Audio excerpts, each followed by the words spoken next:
It's day 3, 2024 here in Norway Chess and Norway Chess Women.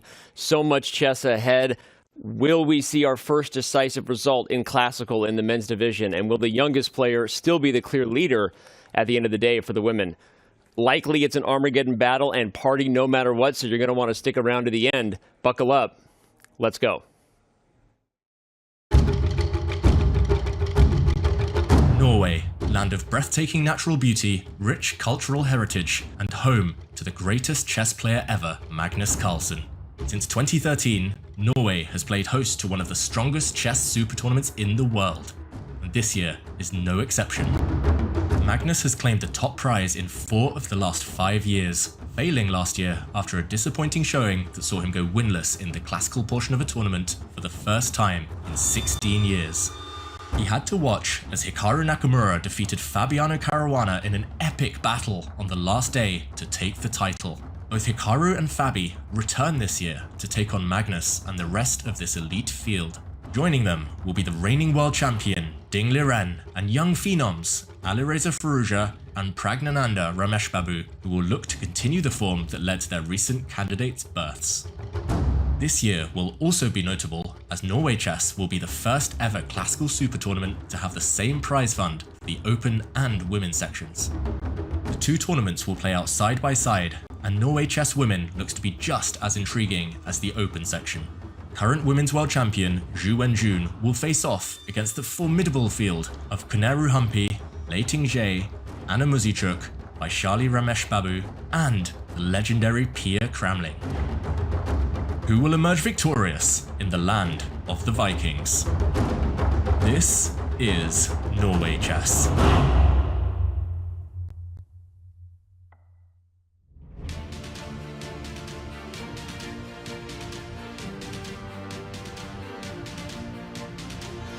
This is Norway Chess. That is beautiful Stavanger. We're headed into day 3. Who will emerge victorious? So many great questions from our amazing show opener there. I want to visit every single corner of Stavanger every time I see it. It's beautiful, it's amazing, and we're going to jump into some beautiful, amazing chess here in just a minute. Live shots downstairs of the playing hall with no players there just yet. Arbiters getting set. Make sure that all things are dialed in there with our digital transmission chessboards. We are here getting dialed in the studio live from the site. International Master Danny Wrench with you alongside International Master Anna Rudolph and Grandmaster David Howell. We're just getting going. This is the 3rd day, but we have a clear leader in both sections. They got there in different ways. David, let's start.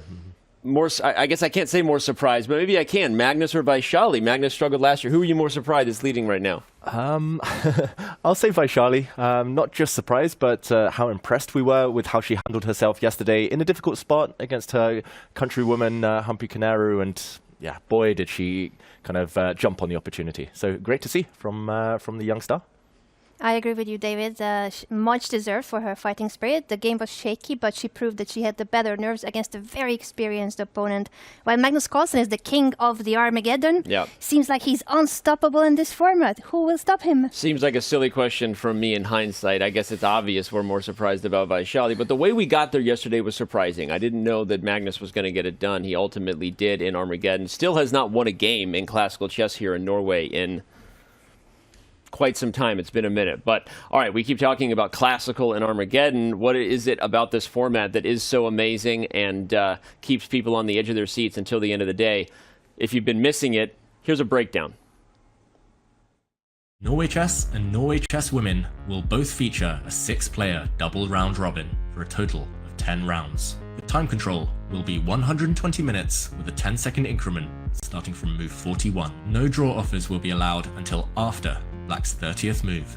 All drawn games in the classical time control will be immediately followed by an Armageddon game with the same colours. White will receive 10 minutes on the clock, while Black will begin with 7 minutes.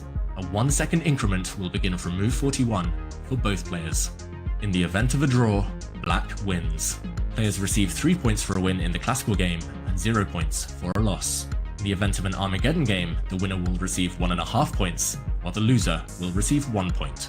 For the first time in a classical super tournament, the prize fund for the open and women's sections will be identical. If 2 players tie for first place at the end of the 10 rounds, a 2-game blitz playoff will decide the winner. If 3 or more players are tied for first, those players will play a double round robin instead, with additional tiebreaks if needed. The winners will be crowned this year's Norway Chess and Norway Chess Women's champions.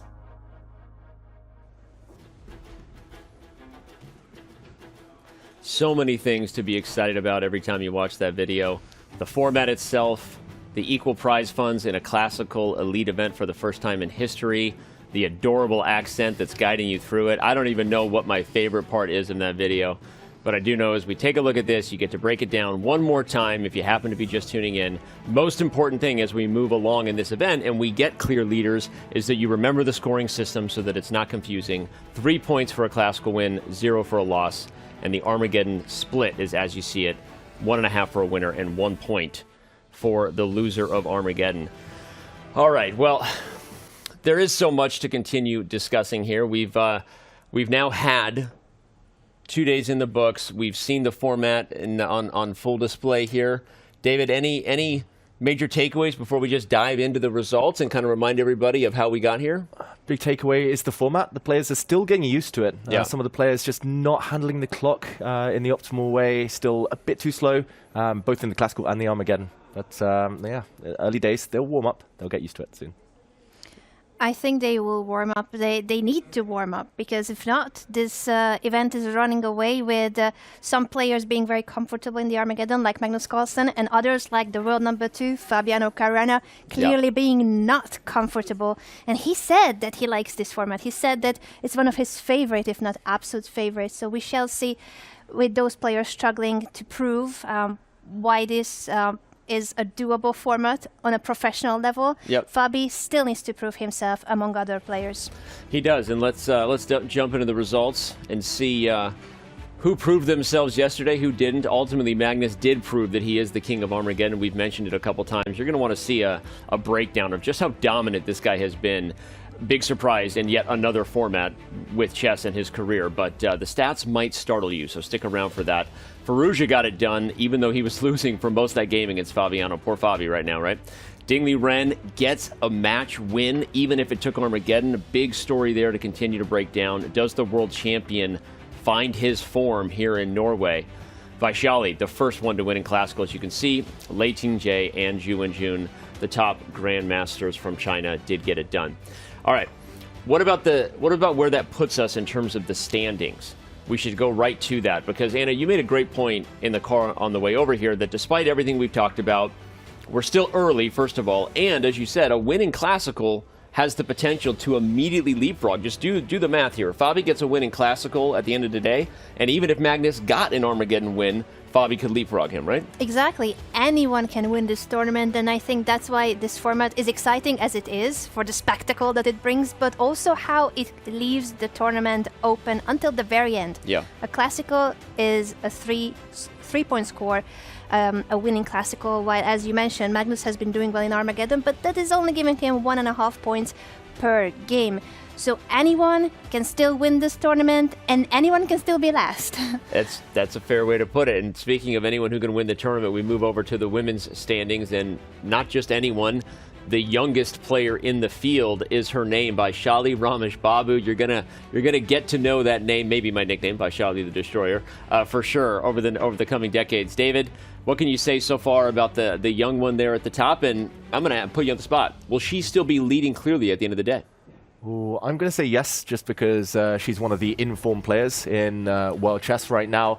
Vaishali, I mean, we see the importance, the priceless nature of those classical wins, right? We see her at the top of the standings, despite having lost an Armageddon game on day 1, and Humpy at the bottom on her own, purely because she was defeated yesterday in classical. So, yeah, I'm expecting, as the tournament to go on, for more classical victories, players to take more risks, to really emphasize, to really pour their energy into that part of the game. But that is a bold prediction from you that she'll hold on to the lead, not because she can't, but because if you do the math, even if she wins at Armageddon, there are multiple players that could also win in classical and leapfrog her. 2 of them two of the biggest names in the game for the previous decade, Lei Ting-jae and Zhu Wenjun, one of them the women's world champion. So gonna be a lot of fun there. In fact, let's just use that cue to jump in to see who is playing who.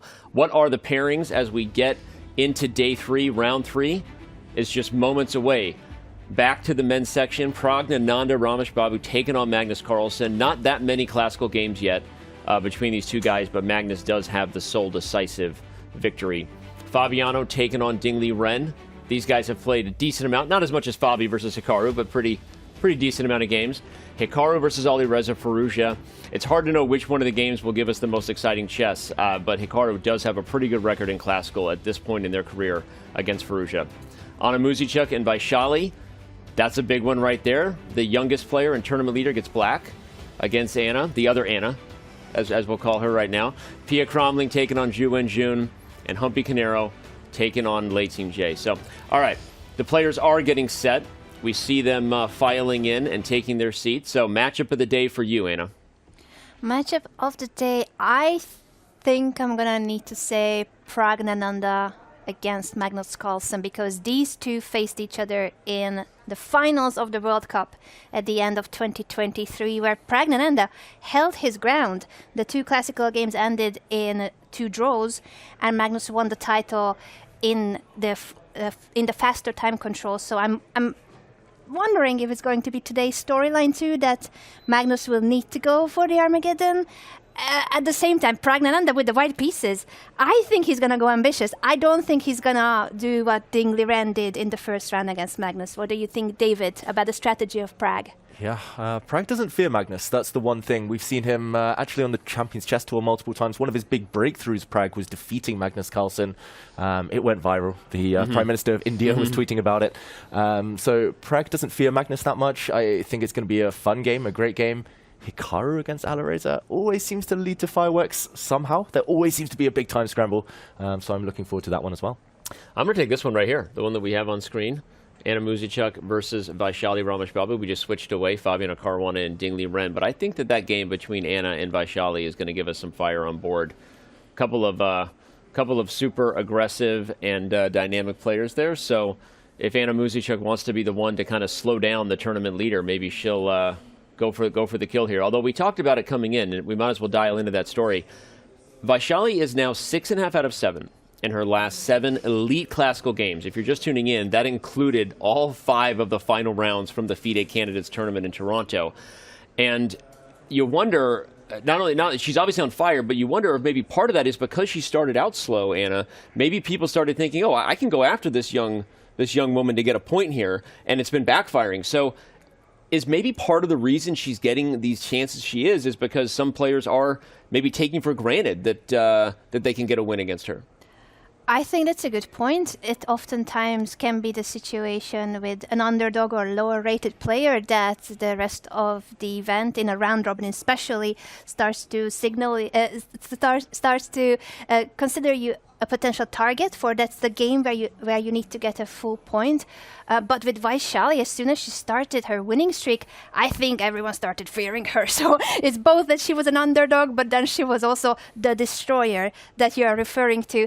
And she also scored really well at the candidates against Anna herself. It's 1.5 in favor of Vaishali. So I wonder how much of that is still in Anna. That's a tournament that only finished a month ago. So psychologically, I think Vaishali has the edge, even though she starts with the black pieces.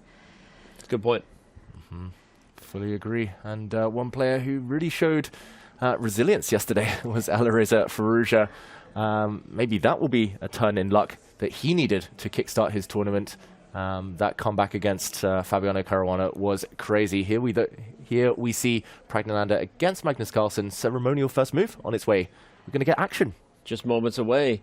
Praggnanandhaa, I'm not sure if he's going to suggest which move he'd like, or if our special guest will just choose a move that she'd like to play. But either way, Magnus comes in, shakes her hand, shakes the hand of Pragg, and we're going to be dialing in soon. There's Hikaru Nakamura, settling in for what he hopes is another classical victory against Alireza Firouzja. Again, he is 3-0 in decisive games against Firouzja at this point in their career. It's funny to just observe that they've not played that many classical games, because when you see these two guys face off, you just think, haven't I been seeing this for years at this point? But of course, online chess online bullet chess, which they've played a lot of, is a little different than classical OTB.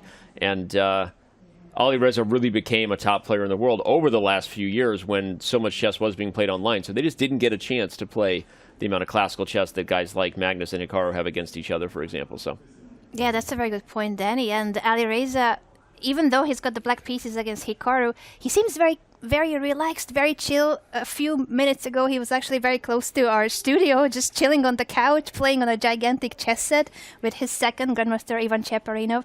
I didn't want to call him out while he was listening to the show, but now I can tell the viewers that he was just chilling here. The guy, like 3 minutes ago, was listening to the broadcast. yeah, and sometimes I think they actually enjoy listening to the broadcast. I'm not just saying that because we're having a good time, but Vaishali said it's kind of nice to come over and listen in and see whatever it is that we're yapping about. But all right, I don't think these guys are ready to listen to us anymore. They're ready to play. Pragg is getting set to make his first move. Looks like we had English on the board there from our guest. Yeah, I was excited as an Englishman, but it looks like Pragg has taken back that move, and moment of truth any moment now. What approach do we think he'll go for? Will he take risks? Anna, you mentioned he might be ambitious.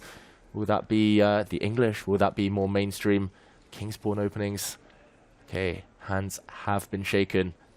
I'm very curious, and I'm also very curious how much perhaps this opening choice would be potentially still a leftover preparation from the candidates, as Hikaru referred to all the players that competed just a month ago in Toronto and still have so much preparation, so much content in the bag that they didn't manage to use. What do you think, Danny?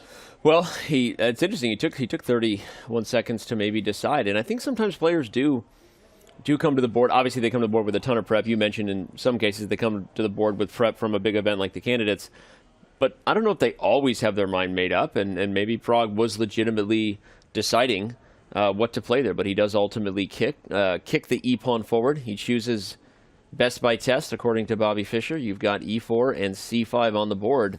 A Sicilian is ahead. What are the chances it's not a Sveshnikov? That's the question, David.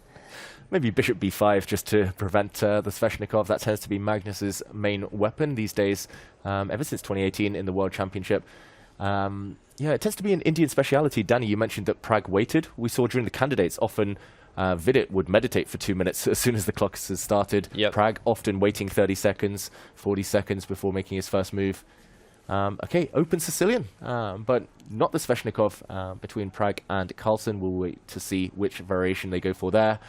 I'm not giving up on a transposition just yet, Ooh, but yeah. It's possible. Okay. It's possible. But all right, we do have an open Sicilian. I'm just spying the other boards. We have a Tarrasch over there and between Nakamura and Firouzja. That's an interesting one. We could get aggressive craziness. We could also get a very quick liquidation into some sort of isolated queen pawn position. But all right, the Khan Sicilian. Yeah, and I was actually going to say, Danny, on the far right of our screen, so Firouzja Nakamura in green, and then the purple board below it, until the last move. It was the exact same. identical. Oh. Hey, it could still transpose, though, by the way. Yeah. It's very likely. Who's copying who? Who's copying who? Purple Power. How could I miss it? I stayed along the top row there, but then to complete taking a look at the games on the bottom row right now, we've got a Spanish underway, a Archangel. We saw this opening between Hikaru Nakamura and Magnus Carlsen on the white side versus Hikaru Nakamura yesterday. And the boards are identical yet again. Nakamura plays just like Humpy Canaru does and takes on d5. So yeah, there are different options, of course, for black, but looks like a Tarrasch in store.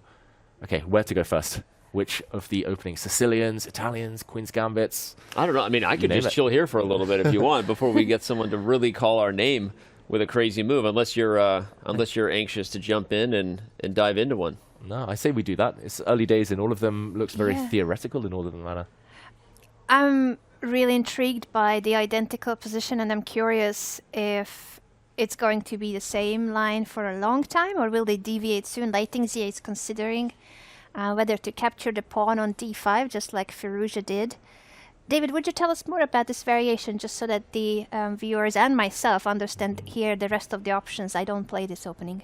Yeah, actually, maybe we do jump over to the Leitingzia game just to show what. Sorry, this was another one. Just to show what might be going through her mind right now. Black does have two moves. In the other clash, Firouzja against Nakamura, Firouzja with black did take on d5. Just the main line here.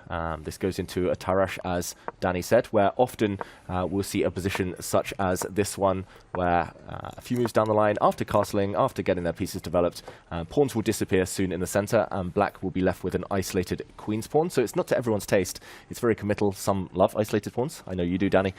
Some really don't enjoy playing with them. She does actually just take on d5. I was going to mention the reason she'd paused in that previous position is because the trendy move these days is c takes d4, and it's a pawn sacrifice.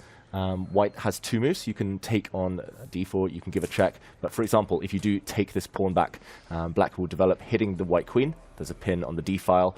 The white d-pawn can therefore not take the black knight. The queen has to move. Black takes, and often white loses so much time with the white queen that black gets plenty of compensation here. Really active piece play.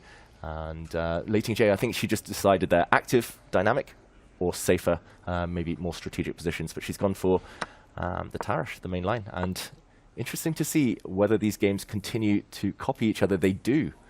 Okay, mirror image. And it's not that big of a surprise, not to call it the Tarash, but it's typically considered better for white. You don't see it that often more popular in Rapid and Blitz as kind of a surprise weapon, because you can get these tricky isolated queen pawn positions. You called me out for liking them. Part of the reason why is they're very three-result positions, all kinds of attacking chances for the side with the pawn, and then of course the player playing against the pawn just has a big positional edge.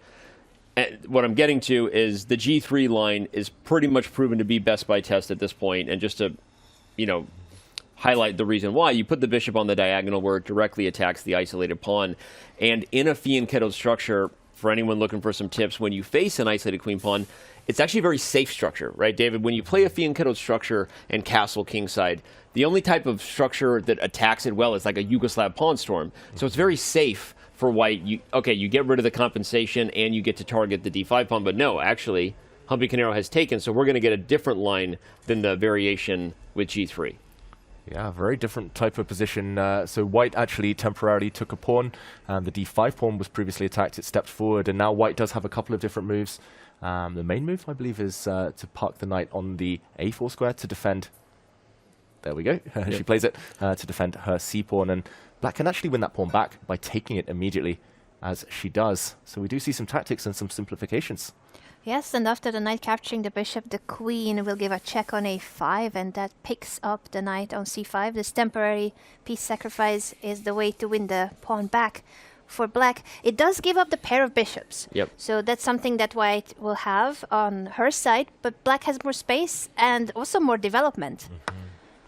It's interesting. I'm curious if we'll see Hikaru go for the same line. Again, the bishop pair, but black has better development and control over the center, or whether Hikaru will go for the more traditional g3. Not very often we have games paralleling each other like this, so kind of a fun thing to do, to just get an eye or peer into a little bit of top-level preparation these days as far as how the players are thinking about these positions. David, it feels like this happens from time to time, where when an opening becomes trendy, just all of a sudden it's back, and everybody's playing it. Yeah, it's like that hive mind. Everyone suddenly starts looking in the same direction, studying these same openings. And, I mean, there have been some famous cases throughout chess history. I remember watching, literally a few boards away from me at the Grand Swiss, two boards playing the exact same theoretical line for 20-plus moves. This was one of the most famous things that ever happened. Yeah. I think you were actually doing commentary with Danny King that year. Yes. Yeah, that was crazy, right? That was amazing. I remember, and it was one of those things where you almost thought it was orchestrated, because the game went so long and so deep until who were the four players in that? I know Shirov was on the black side. Grishik was one of the players. I think so, and then they kept looking at each other's board, but no one would know who will deviate. No one would know if they continue copying. And do you want to copy? Do you trust that the other player has a better preparation? They know it better. Yeah, the arbiters actually stepped in at some point and moved the players. They moved one. I remember this. That was. If you want to go down that rabbit hole, you could probably Google or Reddit your way to those clips if you're a crazy, curious chess fan. It was one of the most fascinating things ever. I actually think I did a random. Back then, we were doing videos on our channel. I think like Chess Today was a video or show we were doing, and I think I did a video like just on that topic and moment, because it was so wild. Never seen anything like it. But But all right, Hikaru Nakamura, as you can see, everyone still hasn't moved there in the green board above the purple one. Oh. And now he has. So You called him out. And I was just describing why this is the most popular line before Humpy Canero took us a different direction by taking c5. But back to that point, this is traditionally considered kind of the best by test approach. You put the bishop on that diagonal, is what Hikaru is going to do next with bishop g2. It attacks the isolated pawn on d5, and then when you get castled, your king is very safe. So, curious to see what happens there. These are the most commonly traveled roads when facing the Tarrasch emphasis on the wrong syllable. We'll call it what you will. Okay. It's going to be an interesting game. I think we can guarantee. But the paths have diverged, so the arbiters won't need to step in. They won't need to move the boards and kick some of the players out of the tournament hall. I'm going to say interesting positions all over the place, though. Caruana against Ding Liren has walked down a really theoretical line. We're already way into that game, into the middle game there. Mozichuk against Vaishali, really tense position, and Mozichuk has stopped for 9 minutes, contemplating whether to go for chaos, whether to start attacking black immediately using some pinning motifs there. Okay, but Anna, it's your choice. A feast. Which to choose, which on the menu? I mean, you've just called out the other Anna, so I think I'm gonna need to check in for a moment with that I very like that tense one position. too. Let's do it. Yeah, Mozichuk Vaishali seems like a spicy one, and as you highlighted, David, there's a big decision on the board. So let's bring it up and show some of the tactics. I mean, asking for all my friends watching at home, not because I don't know, but I want to know. I actually don't. What is the main line here with e5? If e5 happens, bring the spiciness. What's going on here? Yeah, I think we have to jump in and have some fun at playing moves on the board, because clearly she's not stopped because she's intending to take back this d-pawn, which is, of course, a fine move. But e5, I mean, this is a pin. Is it a win? The bar does say it's slightly in white's favor. Black, I guess, is obliged to kick the white bishop away. It's only move, right? I mean, this is... And the king side's getting blown open here. Yeah, I mean, which way do you want to blow it open? You can take this knight with the bishop. You can take it with your own pawn. Either way, black's king will be ripped apart. But maybe the most tempting is to play bishop h4, sorry, mouse slip. g5 is the most logical here. I guess the only move. And I mean, she must be calculating some type of sacrifice here. The bar does slide down slightly, but a very playable position. I guess here she can take on e5. Black is a piece up. The attack will go on, of course. At some point, expect the white bishop to drop back and the white queen to join the party once the knight is kicked out of e5. But look how crazy this is, right? I mean, this is a position where black is up a piece, but the computer is like, I don't know what's going on here. I mean, that just tells you how complex it is when you have such a big material disparity, but it's as close to unclear as they used to say in Chess Informant, right? When you had the unclear infinity symbol, there were two reasons for that.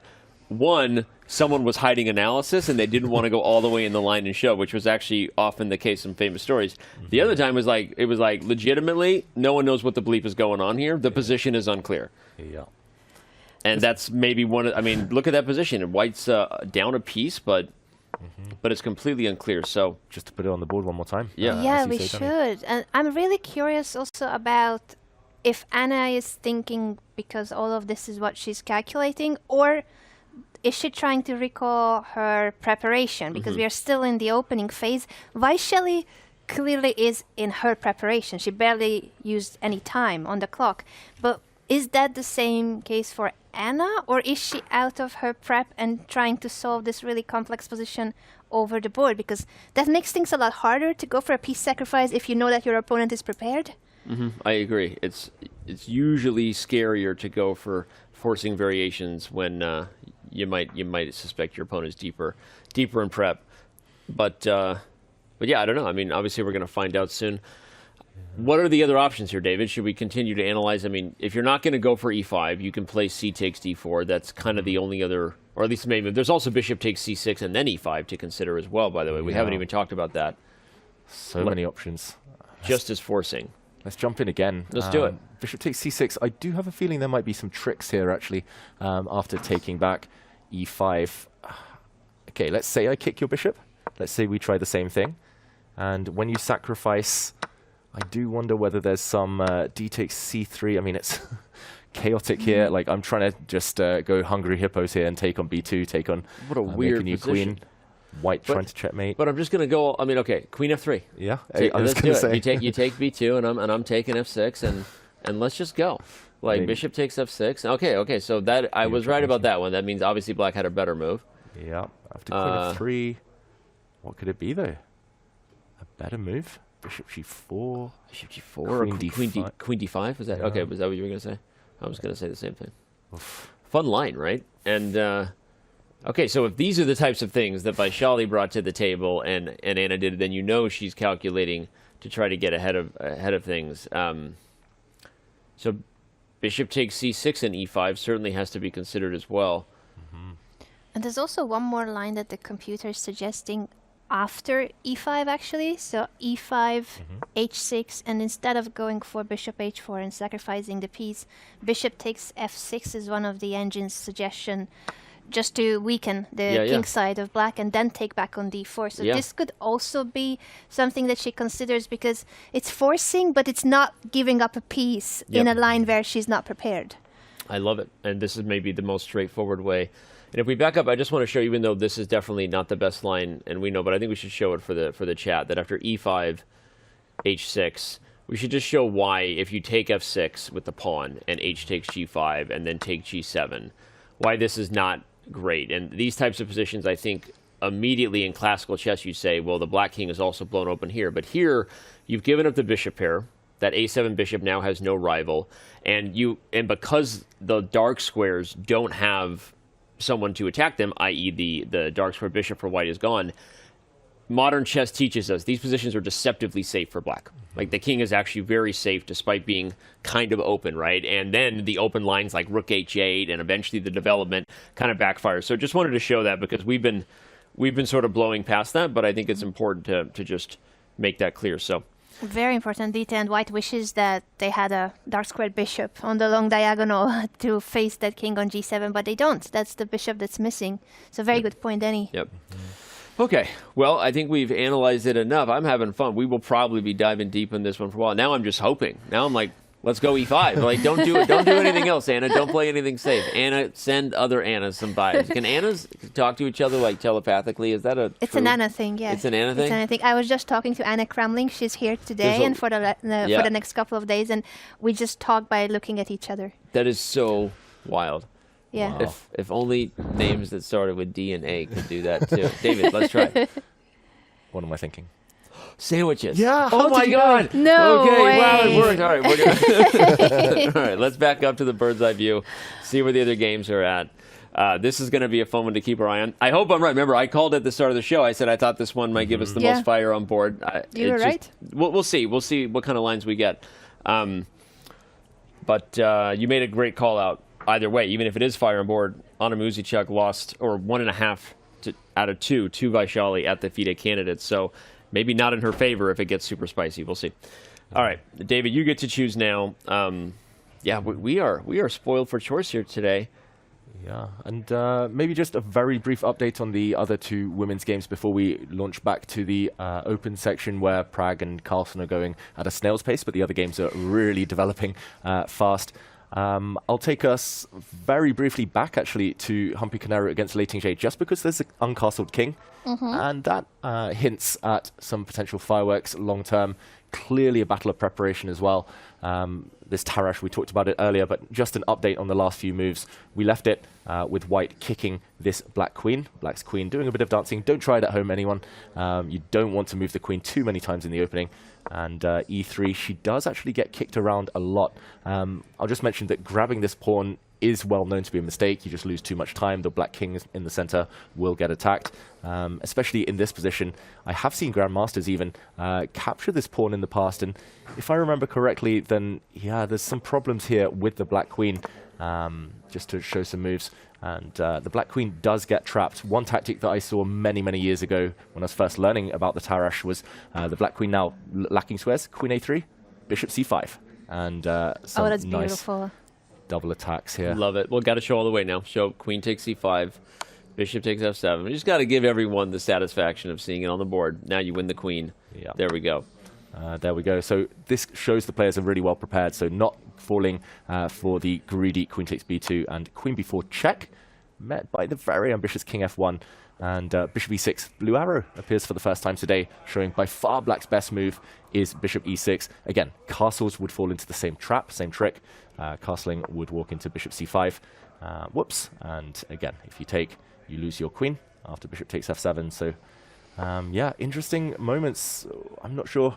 Anna, what would you take? Bishop e6 was played, yep. Yeah. I was just going to ask you a move ago about king f1, because to someone who is just so keen on king safety, it wouldn't be the first move that comes to my mind. So can you explain why king f1 here is the main choice for white? I wish I knew. I think the other kind of clear option here would be to step forward with the queen, and I guess she's just uncertain about how big her advantage would be here. For example, let's say we take with the knight. Yes, white has the bishop pair, but black is relatively active. The knight will come to e5, maybe a bishop to f5. Maybe she just felt that this wasn't enough, not what she wanted today. I would still take white here, risk-free, but I think she's just playing very ambitiously here. Bishop e6, queen e2. She's clearly still in preparation. Both players spent around 10 minutes, but I think that's just choosing. And I think one other idea with that, too, Anna, is that likely, not only is it prep, but the light square bishops are going to come off. And so similarly to what we were just talking about in Vaishali's position as black, the king is really in deceptively safe territory on f1, right? g3 can happen, king to g2. And so I think it's unlikely that white gets in trouble there, but I agree that if it wasn't preparation, this would not be my first choice either. The more I look at it, the more I'm liking Humpy Canero's position. Okay, rook to d8 played. Apparently both players are like, look, I know what's going on here, so maybe let's let them continue to get to a position that reveals to us, all right, now they're finally out of prep. I want to complete our round table, as you said, and go to the only other game between the top women players we haven't looked at. That's Pia Cromling's position versus Zhu Wenjun. Let's dive over there just to quickly set the table as well. It looks like we're kind of getting a simple position where after the forcing moves, black will recapture on f6, white will recapture on d4, and the only real thing to write home about is the difference in the pawn structure, right? Yeah, and I just wanted to point out one thing. Actually, here, instead of an eval bar, we do see the percentages of games that have reached this position in the past, and I just want to mention the gray there is overwhelming. That is the drawing margin. Yes. So many draws in this position. It's super solid for black. Like you said, Danny, just imbalanced pawn structure, the only thing, but reduced material. I think Pia, her strategy today is to be solid. And I kind of knew that when going in here, that this was more than likely a game that was about to dwindle out. But guess what? Does that mean we get denied? No, not at all. We are welcoming the Armageddon. We're in Norway. We are in Norway. The doors are locked until we get a decisive result. It's the best part of Norway. So, yes, this game is still theory, and most of these positions lead to a draw, as the stats show there. But doesn't mean we're any less excited about what's going to happen today between Pia Cromling and Zhu Wenjun. Maybe she gets a dub, being Pia, for the arrival of her daughter. Anna Cramling is in the building, streaming somewhere. But okay, let's back up. I love what we did here. We set the stage and described what's at stake for all of the women's games. We're going to take our very first and very quick break of the day. When we come back, we dive in. We see you, chat, wanting Magnus Carlsen's review. Don't worry, they're only on move 6. Calm down. The Sicilian between Pragg and Magnus is just getting started, and we are just getting started. It's day 3 of the 2024 Norway Chess and Norway Chess Women event. Don't go anywhere. We'll be right back.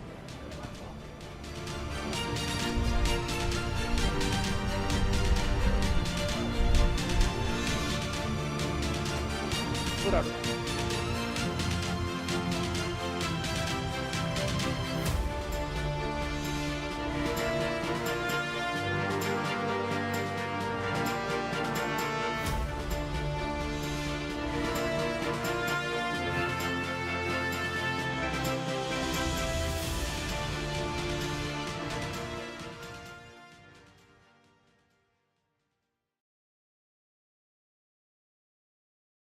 I'm Levi Rosman, and I'm joined by the one and only Vaishali. Vaishali, thank you so much for chatting with me today.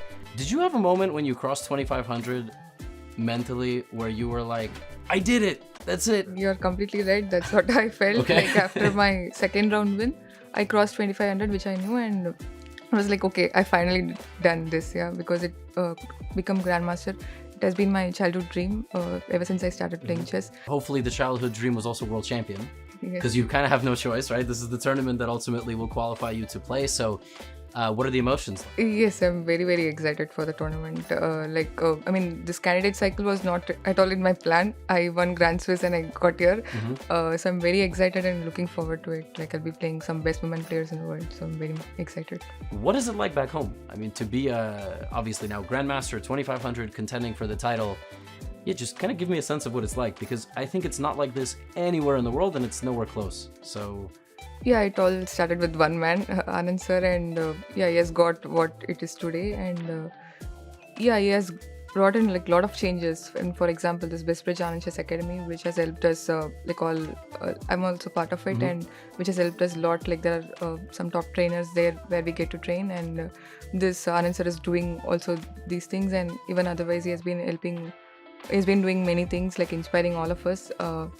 And yeah, as you say, like there are so many things. Like, Indian players are playing tournaments here and there, and there are probably right now there is one more grandmaster, one more. I mean, the number is going to increase or something. So yeah, we are also getting a lot of support from the government, a lot of sponsors coming in. We have a lot of tournaments also happening in India, which is also helping us. you love chess and you're really good at it.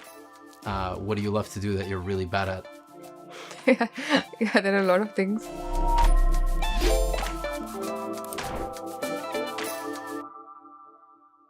This May, explore the galaxy, meet new and interesting species, and bring them liberty, freedom, and our way of life, one chess game at a time. Enlist now at chess.com. Yo no les echo la culpa, ¿no?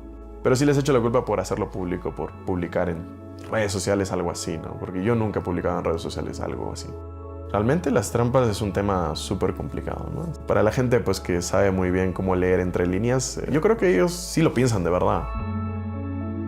Se dieron las cosas y gané 2 veces el Title Tuesday. Claro, y la gente puede ver alguien ver eso y decir, ok, él va a ganar 2 veces un Title Tuesday. No, o sea, es imposible, ¿no? ¡Vamos! Por fin.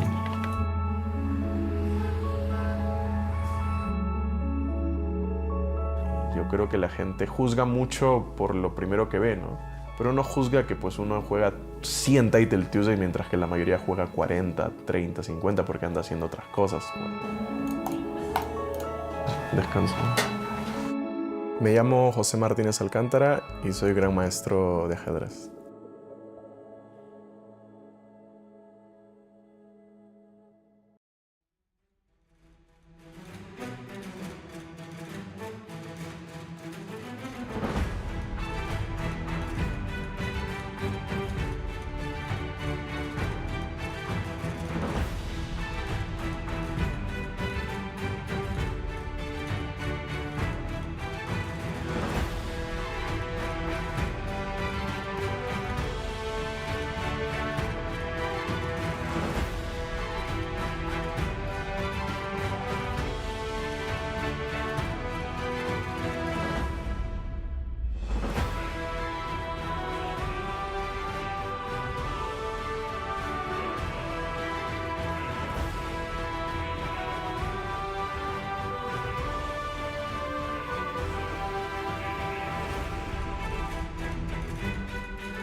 We are back with round 3 here. 2024 Norway Chess is the event to watch right now.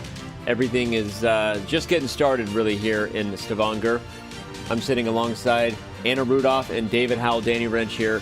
We're going to have the call on this thing all the way until we have a champion at the end of next week. But right now, we've got so many exciting games happening in this round, and I do want to draw our attention to one thing. There's not a single French on the board. You jinxed it, Danny. Oh man, the one day you're wearing something in support of the French defense, and it ruins it all. Or did I wear it to make sure we wouldn't get a French? There's still That's Armageddon. right. There's That's still right. Armageddon. Sometimes you got to just jinx the situation to troll. Anna is shocked by that I would do such a thing. She thought I wore this because I had been converted. Twist ending. I was speechless. We had lunch earlier. I was admiring the t-shirt. Danny said, look, I did this for you. No. Made sure we wouldn't get a French because no one wants to be associated with clothes that Danny Wrench wears. It's that simple. Winning, hashtag winning, we don't have a French. Let's go to the bird's eye view and see the games we do have because we've got exciting openings. We've got interesting openings. We don't have a French. Very many interesting openings. Maybe the Armageddon will feature the French. I agree with David. It could be the surprise weapon they need to win a game. But we will go to the game that probably will be our main clash of the day in terms of the derby between Praggnanandhaa and Magnus Carlsen coming from the World Cup finals where the two faced each other. We mentioned already Pragg did really well. Magnus had some very nice complimentary words about the future of the Indian prodigy and that he'll definitely be a world championship challenger, probably sooner than later. But today he's challenging the former world champion, David. How is this opening so far? Yeah, it's still early days, just 9 moves. Pragg has spent quite a lot of time on the clock. I'm going to ask you though, Anna, what's your favorite animal? You caught me off guard. What's the your French favorite defense favorite animal. Wait, hedgehog? It's the hedgehog, that's right. Sorry, that was a bit of a trick question. I was like, dog? That's not an opening.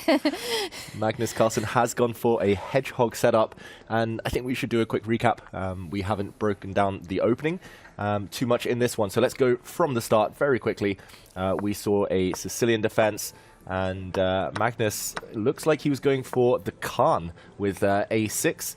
Not the Hikaru Khan, the Sicilian Khan. But here, very flexible stuff from Magnus, and Pragg sets up in a flexible way too. You often see a white knight appear on c3, but instead he's gone for a Maroczy bind, which is characterized by these 2 very strong pawns, e4, c4, holding back any pawn breaks. Black tends to be a bit cramped, and the pure hedgehog would be, for example, setting up with a pawn on b6, a bishop on b7, and we call it thus because these pawns, they're a bit prickly. If you advance too far forward, you might live to regret it. Magnus, however, throws his knight forward instead. And Danny, what do you make of this? He's caught Pragg off guard. I like it a lot for Magnus, just from a practical perspective. I was enthralled by your breakdown and just kind of taking in all the information. We're seeing the time advantage on the clock for the world champion. Pragg, I don't think is calling on prep here. He's already in original territory. And one of the advantages, David, of these types of Sicilians, the Khan move order, if we back up again, or at least we just highlight, we started with a6, then you put the queen on c7 early. There's all kinds of weird lines you have to watch out for, which is why Pragg took as much time as he did. The bishop on f8 can still pop out in different variations. And so Magnus is purposely getting Pragg in move orders that get time off the clock, because even if Pragg ultimately gets a middle game position that is objectively totally fine, right, which is probably what's going to happen, he's maybe not going to be comfortable with how he got here. Maybe we'll have already spent a bunch of time. And one of the things we know about hedgehog systems is White's going to maintain an edge for a very long time. Look for that eval bar to be just about there for the next 10 plus moves. But at some point, the hedgehog strikes. At some point, a pawn advances, the structure changes, the lines open up. And I think it's a very good practical weapon, often for the more experienced player, to throw against a younger opponent. Yeah, very good opening choice by Magnus Carlsen. It shows on the time management as well, on the clocks, that Pragg, even though it's not a new, not completely new position for him, he's very well aware of the Maroczy bind and he knows the plans. But he's thinking because of the move order that you mentioned. It's so tricky. Which move order, the finesses, the little details. And it matters that he's spending so much time also because there is no increment until move 41. So he's got 2 hours to start with and needs to make the first 40 moves with that amount of time, or else he loses on time. Yeah, it's a big investment of time already thus far for Pragg. Yeah, the hedgehog with his prickly spikes, when you curl up into a ball as black, it's actually normally considered a good thing to trade off one set of pieces, one set of minor pieces. It means that black's pieces won't be fighting for squares. And Pragg, I know him from some training sessions, and he loves his bishop pairs. He loves having the bishop pair in any opening, and I think the reason he's paused and the reason he's looking off to the side like that, almost towards the camera there, is because he's a bit annoyed that he's allowed to take d3. I don't want to overstate it at this point, but I really think this is a brilliant choice by Magnus. This is something you do with experience over time, and it's so odd to now be referring to Magnus as the old dog, right, whenever he throws down. But it's true. He's on the veteran side of his career, right? And you see all these young players coming up in this event, the two youngest being Pragg and Firouzja, but they're coming, right? The next generation is here. They're not going to be stopped. But when you see Magnus pull out a move order like this, a bit of a sneaky, tricky kind of shuffling, experience is going to pay off, and I would not be surprised if Pragg finds himself in trouble a little bit later in this one. Yeah, And it's so key what you mentioned about the pair of bishops and how Praggnanandhaa likes the pair of bishops. We all have our personal preferences in chess, even if objectively one or the other could be better or worse or the same. But we all have the things that we like, what kind of positions, what kind of minor pieces. And in this position, he cannot really avoid his bishop being traded off. If you move the bishop away, then the c4 pawn is hanging. So he's kind of forced into a position that probably he wouldn't have chosen by his personal preferences. What do you think, Danny? I totally agree. And David, did you train with you know what I'm going to ask? I read your mind there. Of course, they're reading I'm each going to other's ask it. minds. Did you have a discussion with Magnus about Pragg's favoritism toward the bishop pair? I haven't chatted about it with Magnus, actually, but I have run a few kind of group training sessions where we had some really strong grandmasters, Praggnanandhaa, Raunak Sadhwani, Jonas Bieda, Aryan Tari, and in those we were analyzing some middle games, and Pragg on several occasions mentioned, he was like, but here you have to give up the bishop pair. He's like, what do you get in return? He mentioned the bishop pair several times, and it was noticeable his preference. And I wasn't saying you would, do anything. I'm just curious, right? Because if you just dropped a strong grandmaster inside knowledge nugget that you have, that's something you do. I don't know if you know this, you're a pretty strong grandmaster. You hang out in those circles. And so it's just interesting. These are things that the top players know about each other stylistically, their preferences. And when you know it's so hard to get an edge in chess, it's so hard these days to out-prepare your opponent and genuinely catch them off guard in a way that actually gives you winning chances, let's be honest, let alone with the black pieces. Yeah. Sometimes it starts small, where you're just looking for something that you know they're going to be annoyed with, and I think Magnus has done that here. So really funny for us sitting here talking like Magnus has already made some achievement. Objectively, White's still a little better. But let's go back to the analysis board, because I want to get to the kind of middle game we're going to get, because I've played a lot of these positions as well as black. Sometimes you can reach these structures out of the Queen's Indian and Nimzo too. Not exactly the move order here, but let's make a few moves in this line where black does get the bishop on d3, completes the development with b6 and bishop b7, and gets castle. I'm just going to let you kind of do it. And just to get a position where I think we can instruct on the fans and set the table of the type of middle game you get. Again, as I said, the eval bar is going to go up for White for a while. This is typical. And this position, though, now becomes one where White has something that looks optically amazing. Look at my space, look at my pieces. But any pawn you try to push leads to more problems, and it slowly opens up black's bishops. And so black has all kinds of ways to maneuver. You'll put the rooks on d8 and c8. Sometimes you'll even bring the bishop to f8 and relocate it if you want. And this is just a game that doesn't have any forcing lines, requires a lot of experience to continue to play accurately. And if you get under time pressure, it's one that you can make mistakes in. So I think this is where we're likely headed, is some type of middle game like this, and should be interesting to see how Pragg handles himself there. I fully agree with you, Danny, on everything you said. And again, just kudos to the former world champion, the world #1, greatest player of all time, arguably. Magnus Carlsen coming up with a move order. It's not even just the opening itself, but the move order he chose and the way he almost tricked Pragg into this position where, again, objectively nothing is happening, but he's doing something that annoys Pragg, and that's the start of something where you can maybe get the psychological edge and later perhaps a positional edge. Yeah, and Magnus, he's in his comfort zone. He loves these positions.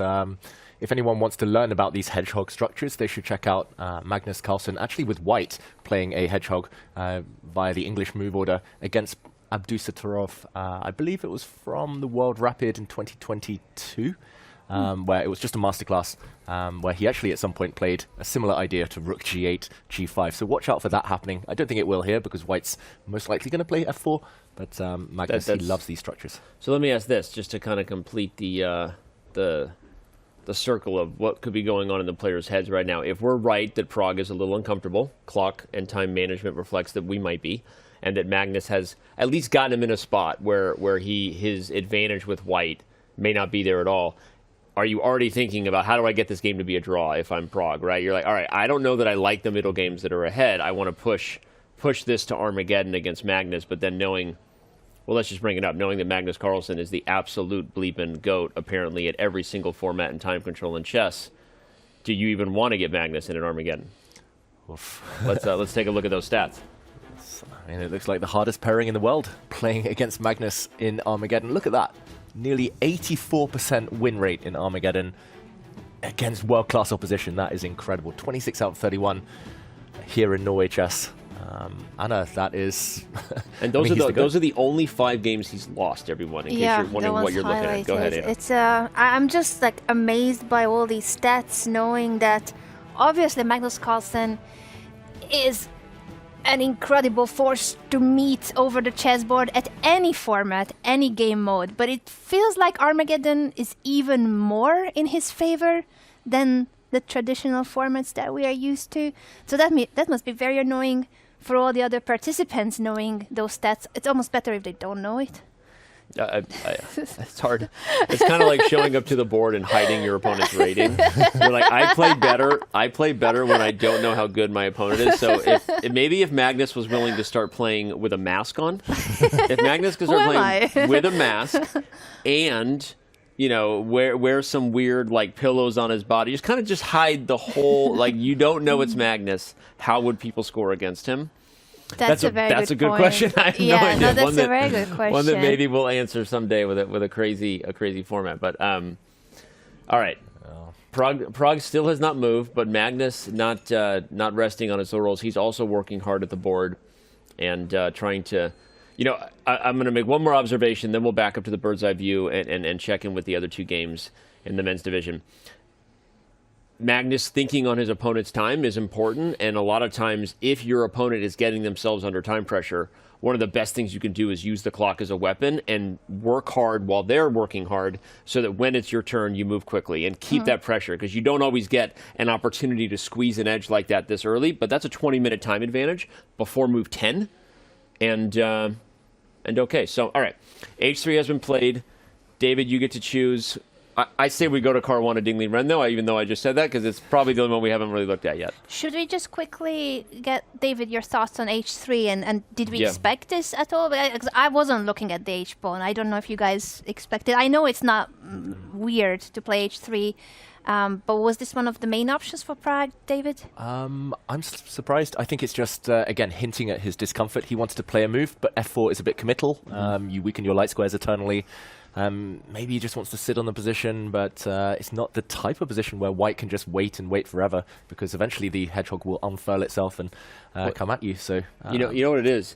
It's a high-class waiting move for someone who loves their bishop pair, because by not attacking the knight, he's not forcing Magnus to take it. And there's actually lines here that happen with H3 only, which is where the bishop comes out to G5 in some positions, and now when you have a threat of rook to C1, you can move the bishop from D3 because of tactics. You can also play B3 in some positions and then save the bishop. But it's really funny. I think Pragg is trying to avoid the most forcing ways of losing the bishop here. I think it's anyway. Well, we'll see. Obviously, the position still has a lot left. We're going to go to the really highly theoretical battle between Fabiano Caruana and Liren. Why is it that I feel like every time Fabiano Caruana and Liren play each other, we get something that looks like this? This line is on the board all the time with these guys. Yeah, and I see the attraction for Fabiano. Firstly, look at the clock. He's up 35 minutes. At Huge this time early advantage, stage. yeah. Huge, Anna. Basically, Ding, his whole career, he's had one repertoire, or at least since he reached the elite. He's pretty much played e5 against e4. He, against the Italian, loves putting the black pawn on a5, and it often leads to this exact position. So for Fabiano, who loves kind of deep research in the opening, he could have predicted this. I'm pretty sure he studied it. It was on his laptop this morning. Ding, however, despite the fact it's still a well-known position, he's tanked. And I was going to say there's two plans for black. You have the bishop pair. Opening things up would make a lot of sense. So d5, the other option was f5. Very tempting move. That would have led to a lot of theory as well. But yeah, odd. It feels like mind games. Ding, notably in his World Championship match against Jan Nepomniachtchi, barely played this his e4, e5 repertoire. He was dallying with the French and all sorts of nonsense. Nonsense? Why would you play the French? Nonsense? Come on. What? Come on. Why would you do that? But he's back. Fabi, responding so quickly. David, sorry for cutting you off, but I didn't expect him to move immediately. I wanted to ask you on d5 and to show on the board that the e5 pawn was not hanging because f2 is hanging too, but Fabi doesn't care because he is just still so much in his preparation. He's instantly making a response to the pawn push. 4 pawns in the center. It's looking beautiful, that cube of pawns, but what is going on here immediately, the forcing lines, David? Yeah, maximum tension, I guess. I'll jump in and you can highlight your point, actually. The first variation you mentioned, Anna, just one turn ago. If Fabi wasn't so well prepared, clearly studying with computers here, then he might have been tempted to take this pawn. But talk us through that variation.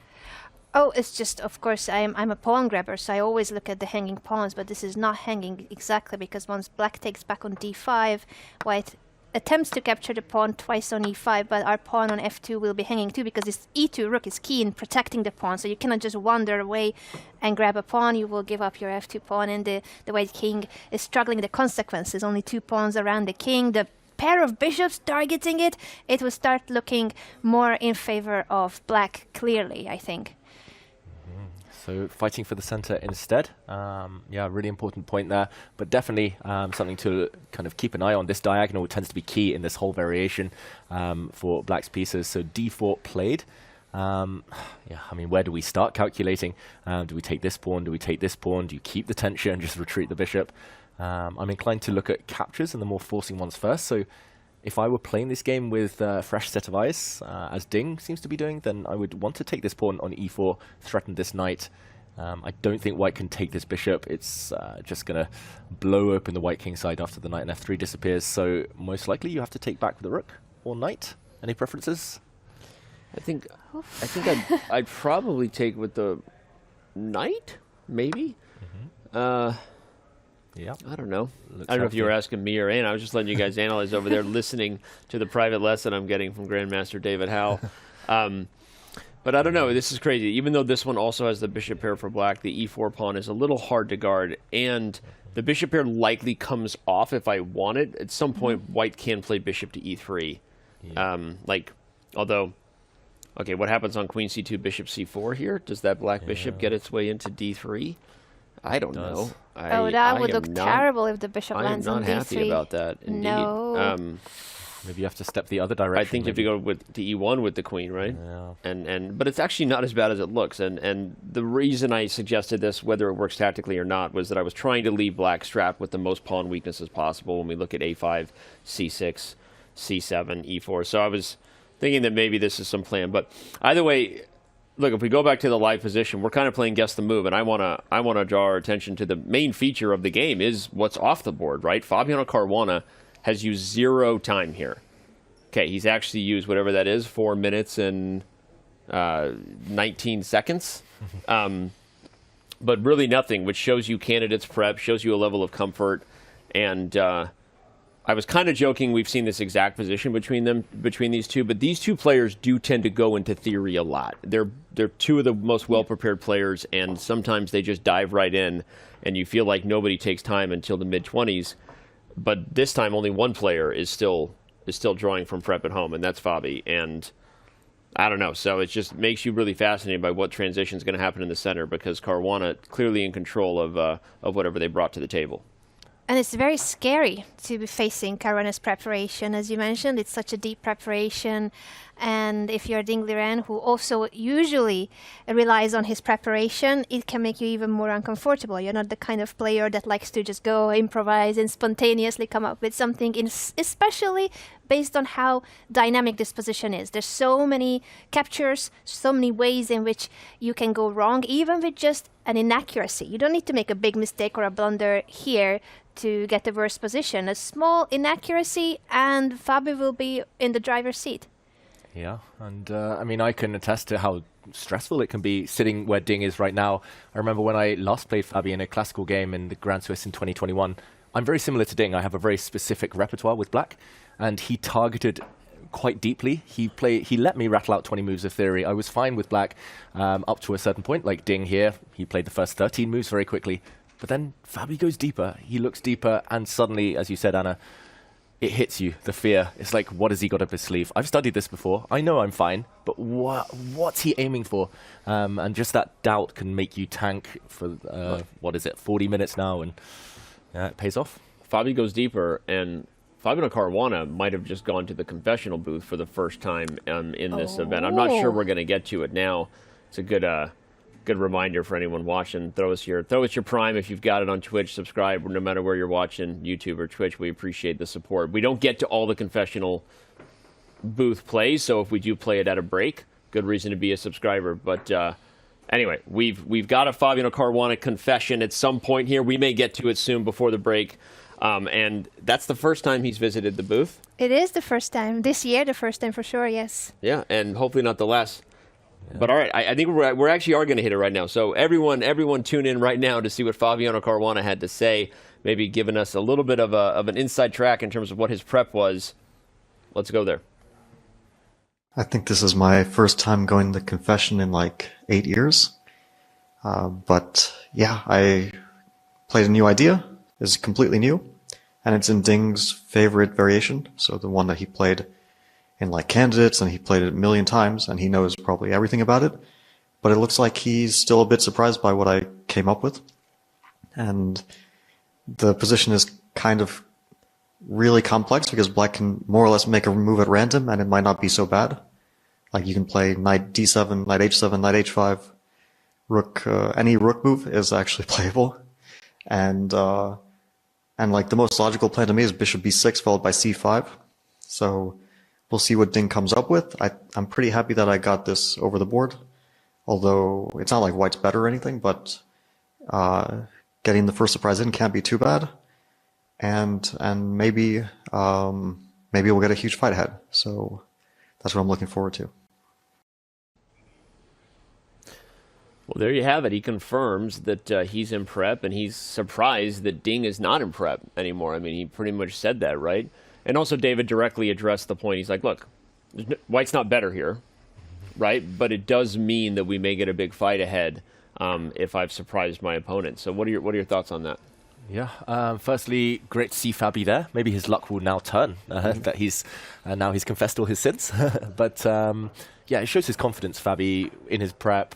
Yes, he said black has a bunch of options, but I have no doubt Fabiano's played training games in these types of positions. He's analyzed deeply. He's clearly in Ding's mind now, Anna. I mean, Ding, we saw it on the camera, shaking his head, looking up at the screen. He doesn't enjoy this type of position, and he hates being hit by prep like this. He hates being hit by prep, and I think he hates this time situation too. It's 45 minutes, nearly 45 minutes already of a disadvantage in a time control where there is no increment until move 41. It's still early to call this time scramble, but this is only 14 moves completed by Ding Liren. He has 26 more moves to be done in a very complex position.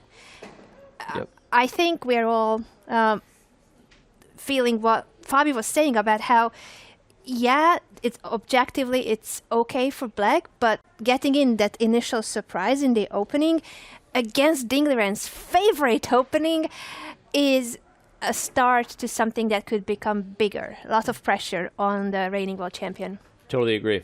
And that last point is key, right? It's supposed to be Ding Liren's favorite opening, so something has gone wrong here. And okay, he's obviously a world champion for a reason and world class, despite his form which seems to be off. So, you know, if it wasn't for the fact that Liren is struggling so much right now, I would say, like, hey, sometimes you need an opportunity to, like, dig in and throw off the jacket and go to kind of really find yourself or get lost in calculations and maybe find some good chess on the other side, right? But with Liren, I do get worried about it because given how things have been going and whatever he was doing there to kind of back up and take a peek at the boards above him on the DGT. So, all right, this could be a long day for the world champion who continues to struggle to find his form. Let's back up. Yeah, and just before we leave this, as we leave it, Danny, I want to mention Ding played the first 12 moves. He never spent more than 20 seconds on a move. Then he suddenly spent 35 minutes on one move.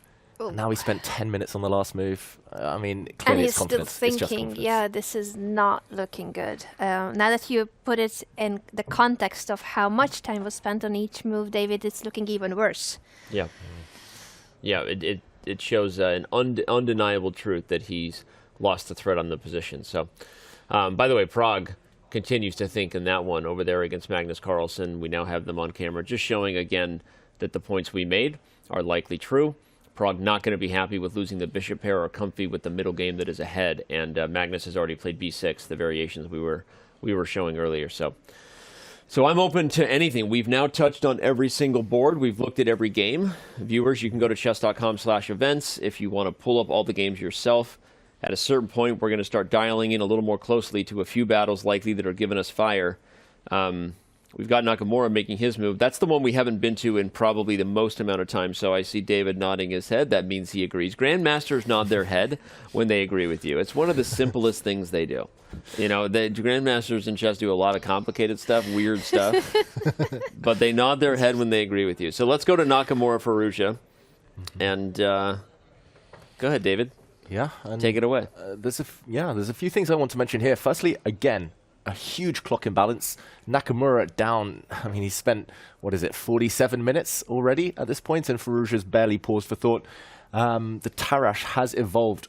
And I just want to mention, clearly Nakamura has been caught off guard, and he has as well been caught in two minds. Just if we jump in and rewind 2 moves only, just in this position, Nakamura played the move Rook C1. Look at this, it was given a miss because White could have grabbed a pawn. White could have actually taken this pawn on b6, taken a bishop on b6, and then taken the knight on c6. And although the computer thinks this is maybe a slight advantage for White, it has all been worked out. After queen takes d4 here, I believe the known move is rook d8. I think c5 another move. And this endgame, despite the fact that black is a pawn down with a really ruined structure, it's been worked out. It's all been studied to death. Black is going to put a pawn on c5, a bishop on e6. White's knight is on a terrible square. Black's rook will threaten to dive in at any point. You're tied down to a2. This is risk-free. Nakamura could have played this, maybe heading towards Armageddon if Firouzja knew his stuff. But just this one big decision, whether to bail out, go into a safe endgame, it cost him 45 minutes on the clock. And instead, he played the move rook c1. And now a move like h3 doesn't bode well for Naka. I've got to say, even if the black bishop just starts coming out, black's rook will come to the center. Yes, it's an isolated pawn, but really active piece play for black. Very active pieces. I would start preferring black's position here now that I'm no longer a pawn down, because honestly I was terrified. I always am terrified when I'm a pawn down, but if you can hold on to that pawn, especially after h3, White will no longer be able to capture on c6 and grab the pawn, because the h3 pawn will always be hanging without the bishop on g2. So all of those lines are out of question. And clearly by the choice of moving the rook to c1, Hikaru doesn't even want to go for any of those variations where he needs to give up this beautiful fianchetto bishop on the long diagonal to grab the d4 pawn. So he says it's more important to keep this bishop even if the material is even. But this piece is so strong, and I fully agree with his evaluation of the bishop. That's a monster. It's good in the attack, it's good in the defense. It's what's holding together the king side. So I can see why he didn't want to trade it off, but I am surprised he spent so long on that decision. Yeah, but I think psychologically it shows where Hikaru's head is at, which is he has a good record against Firouzja in classical, and he knows that he could have gone for that line, right? That's a very worked out and deep theoretical draw, right? Yes, it's an end game, but it's been worked out. So he's so I'm agreeing with you. He keeps the bishop because he likes it. Yes, he used a bunch of time. Ultimately, a bit regrettable to see a half an hour go away on your clock, but Hikaru did it intentionally. Like he wants blood here today. He wants to get a win in classical. He does well against Firouzja. Stylistically, he still has a little bit of that experience over Alireza. And look, this position is very close to equal. The knight on a4 may not even take on b6 anymore and open the rook. Sometimes in these positions it comes to c5 and then d3. You talk about an isolated queen pawn on d4. Sometimes you blockade it before you remaneuver yourself around. h3 is a key move because it stopped bishop g4, right, where the rook and bishop would have been ganging up on the e2 pawn, which is kind of a typical thing to do once the d4 pawn, isolated d pawn, has advanced. So it's funny. What I would ask David here is, what is Black's plan to keep the edge? There is no real edge, in my opinion. That's one of those that, a little bit for white, a little bit for black is 50-50 to me. But like, what is the fear here if you're white? How is Black going to coordinate and get pressure before you can, let's say, solve the problem of your knights on the edge? Yeah, great question. I mean, just because I'm a very classical player, I would start developing my pieces. I would want a bishop out, a rook on d8, just to support the pawn. But I actually know this position from something very similar with colors reversed from a Grunfeld defense. It's actually a direct transposition, just white having one extra tempo. I don't know if we'll go the whole way back and show that. But from my experience there, one key idea for the side with the isolated pawn is actually to play h5, h4, and start to just try to soften up white's king side here. I love that idea. Sorry, this is what IMs do when they've been taught something new by a GM. GM nods when they agree with you, and IM goes, okay, h5, h4, I love it. Okay, nice idea. Sorry, continue. And the computer agrees with you, David, by the way. Bishop f5, I thought, is the most natural, but the computer goes h5, best move for black. Okay, very nice. Yeah, and this might actually force white's hand. Danny, you mentioned another point, so let's jump in and show, for example, h5. If white, say, just makes a neutral move, queen d2, then you could see a scenario where suddenly you start to regret allowing this dark square bishop to live. Yeah. It could start jumping into f4. There might be mating patterns along this diagonal. And if you are obliged to, for example, in this position, trade off on b6, then, whoops, you've opened up the black rook onto the a2 pawn. And tactically, it seems to be working out in black's favor. So, just well, you answered the question. I guess I directly said, how does black increase the pressure to maintain whatever that small edge the computer has, right? And h5 seems to be not even there's no theoretical, philosophical answer there. It's a very direct hammer, bringing it on the h-file. And it's Firouzja's style, I would say, to play dynamically here. Bishop f5, also nothing wrong with that, just a very healthy move. But Anna, he's thinking now, but surely he's happy with the outcome of this opening. I think he's happy, and I think the fact that he's thinking means that he's looking at options like h5, h4, because bishop f5 is the kind of developing move you can play almost instantly. On any level, obviously, you would double check, is anything hanging? Am I missing something? Firouzja knows he's not missing anything, that nothing is in trouble. But if he's spending a bit of time here, this is already 7 minutes spent on this moment by Firouzja. I think that's a sign that he's looking at h5, h4. Danny, what's your prediction? Well, he also hasn't had a lot of time at the board yet because Hikaru was in a deep think, right, for the half an hour before this, or a couple moves. He spent about half an hour on over those two. So Firouzja making sure. But as you said, David, this is as soon as you mentioned that Grunfeld, I was remembering that position as well. And this h5, h4 idea, I didn't realize how direct it was, but I'm feeling more and more, skeptical of Hikaru's choice to avoid the mainline theory in the draw. So we'll see if Hikaru has some sort of idea, because I don't think that's crazy to dismiss just yet, given that he took a lot of time making the decision to avoid the endgame, saying he wanted to fight. But that doesn't necessarily mean he's not comfortable with what's ahead. Although I am wondering, how do you handle h5 if you're not going to allow h4? What do you do? What's the response? Good question. h5. You can't play h4 yourself because then the bishop comes to g4 and you're in pain. Let's jump in and show this. Let's h5. This is going to be a battering ram. h4. A lot of pain incoming. Oof, this is already terminal almost for white. What else? I mean, one idea would be to eliminate this bishop and then just play a move like a3, but it costs so much time. You save your a-pawn from the rook, but yeah, at least you've got the dark square bishop off the board. I don't know if h4 would lose some of its power now. I think I would take black. I don't think black's risking anything at all. Yeah, agreed. Still bishop f5, maybe even bishop e4 incoming. And once you trade off that piece you described as fantastic earlier, Anna, once you trade it off, attacking chances for black potentially.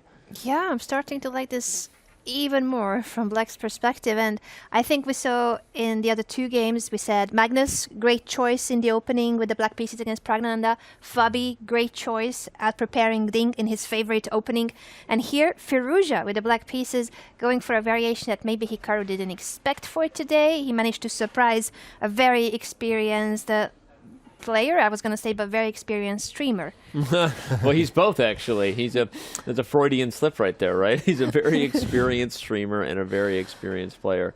That's Hikaru, and he's been gone from the board for a little bit, so I have a feeling maybe we're going to get our first Hikaru Nakamura confessional booth at some point soon. We'll see. But let's back up. Let's BEV it up. That is production speak for bird's eye view. Let's zoom out to 30,000 feet and see all 6 games where they're at. Make sure we're not missing any action on the other boards. A lot of games that feel super close to equality, right? I mean, just looking at the computer evaluation snapshot, not to take away the beauty or the complexity on the boards, but by the way, I do want to go back to the MusicChuck Vaishali at some point here. It didn't get the sharpest lines that we were hoping for, but I feel like okay, now Queen C3 has been played. I feel like she's calling our name. Let's go see what the other Anna, because now we have Anna Rudolph up here and Anna Kramling up here. So let's go to and maybe Anna, you get to be first, Anna MusicChuck right now. So she's number 1 right now. We're going to go check out her game. This is going to be so confusing. I just wanted to add quickly before we switch that Firouzja, even though we were rooting for that h5, h4 move, he went for the more traditional, classical approach of a bishop is on the back rank, I need to develop it and connect my rooks. So he goes for a very natural and very human move, bishop f5, which is also good. The rook will come to d8, and it's Hikaru who needs to figure out what to do with the horses there on the queen side, on the edge of the board, and also his lack of space. Yeah, fully agree. Still not so easy for Hikaru Nakamura, but let's jump into this game as one of the Annas tries to attack, and tournament leader Vaishali tries to fend off what looks like a really scary incoming onslaught against the Black King. Just maybe a quick action replay over the last few moves. We did leave it with Anna. I was going to start calling her AM. She played the move E5. I mean, long think you might as well. H6 here, blue arrow appears. Definitely the only move to keep the position alive. You need to counterattack due to this pin before it's too late. And bishop takes f6. We actually mentioned this line, or you did, Anna. Yeah. And it was the computer, not me. I just read it out. Well, it's also, I think, the most human, the most logical, the most rational position that you'll be able to handle. So I'm slightly surprised she didn't take on d4 yet. She first flicked in queen to d2. Asking the Black King to defend that pawn. And, I like it. Yeah. I like it. Weird little in-between move there. There must be some advantages to inviting the king onto the diagonal, right? Yeah. You're creating the future of potential tactics and threats, and if we already see in the lower right corner the live board, perhaps she had this whole idea in mind, because putting the queen on c3 works with a tempo because of that move, queen to d2, right? The king is now on g7, and you're threatening to take on d6 with check, so... And in that critical moment when she was thinking about pushing e5, we mentioned how Vaishali's clock situation clearly signaled that she's in preparation. But I think Anna took it very well in terms of, I might not be in the line I was expecting for today, but she went with a pragmatic approach. She went for a line that looks all right, but might not have been the most like sacrifice, go for something crazy, because you're playing against the opponent's preparation. So she went for what we thought was the most human approach, and I like it. I think White is doing well, even though she's down on time. She's 50 minutes down on time, nearly 50 minutes at this point.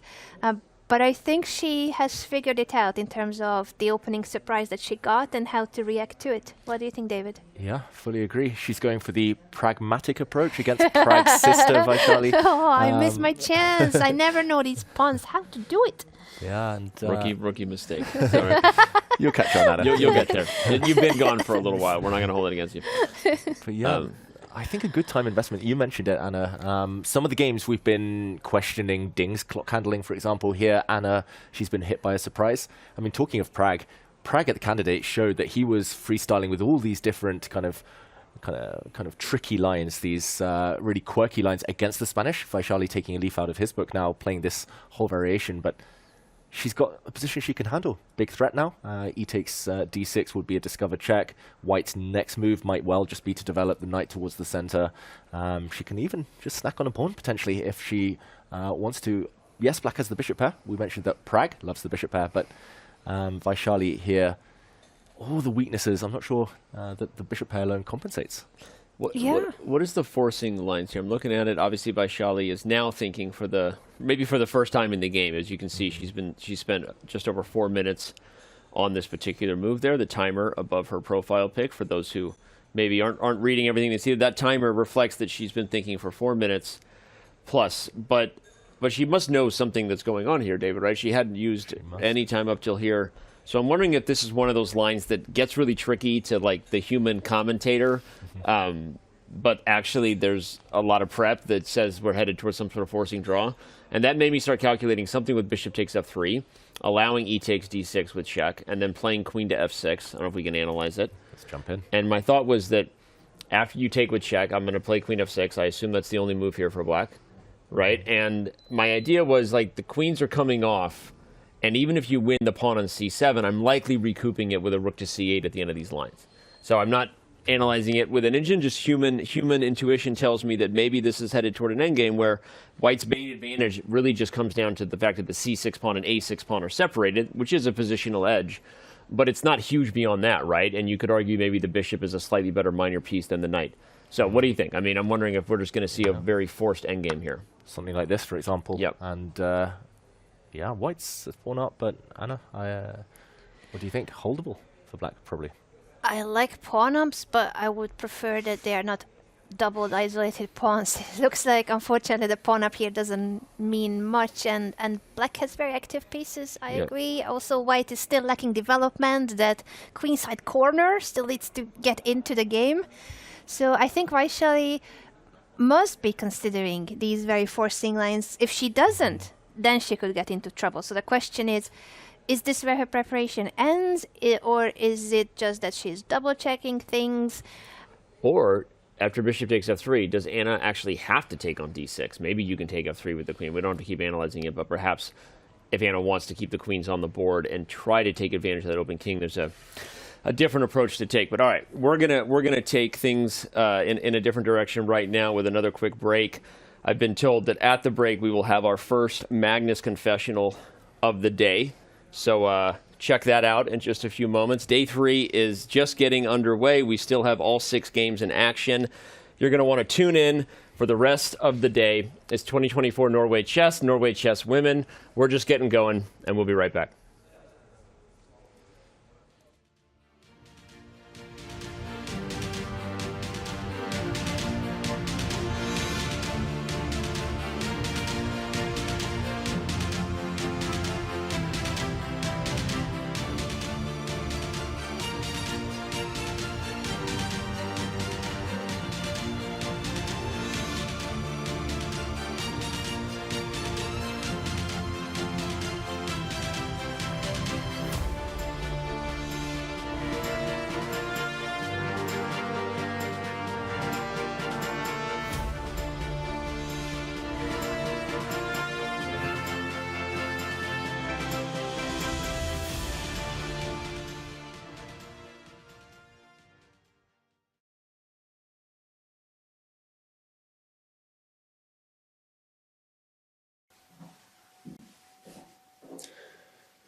So obviously pretty risky opening choice today. I think his last move, h3 though, was a little bit soft.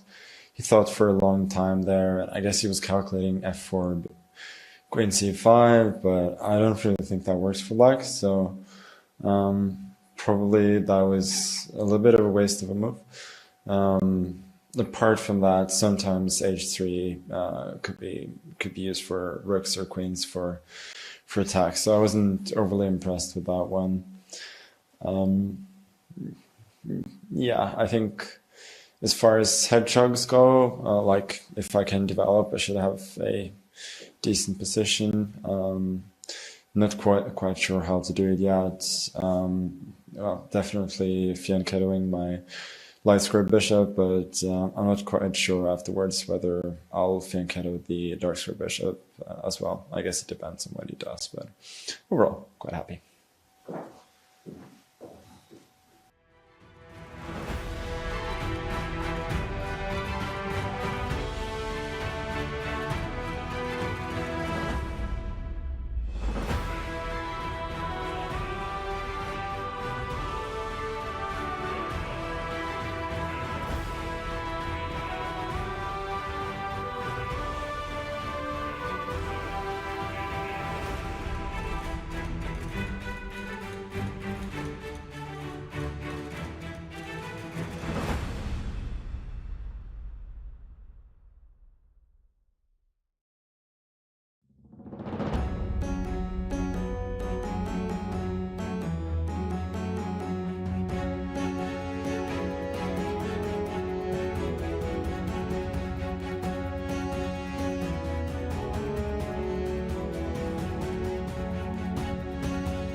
Norway Chess and Norway Chess Women will both feature a 6-player double round robin for a total of 10 rounds. The time control will be 120 minutes with a 10-second increment starting from move 41. No draw offers will be allowed until after Black's 30th move. All drawn games in the classical time control will be immediately followed by an Armageddon game with the same colours. White will receive 10 minutes on the clock, while Black will begin with 7 minutes. A 1-second increment will begin from move 41 for both players. In the event of a draw, Black wins. Players receive 3 points for a win in the classical game and 0 points for a loss. In the event of an Armageddon game, the winner will receive 1.5 points, while the loser will receive 1 point. For the first time in a classical super tournament, the prize fund for the open and women's sections will be identical. If 2 players tie for first place at the end of the 10 rounds, a 2-game blitz playoff will decide the winner. If 3 or more players are tied for first, those players will play a double round robin instead, with additional tiebreaks if needed. The winners will be crowned this year's Norway Chess and Norway Chess Women's champions.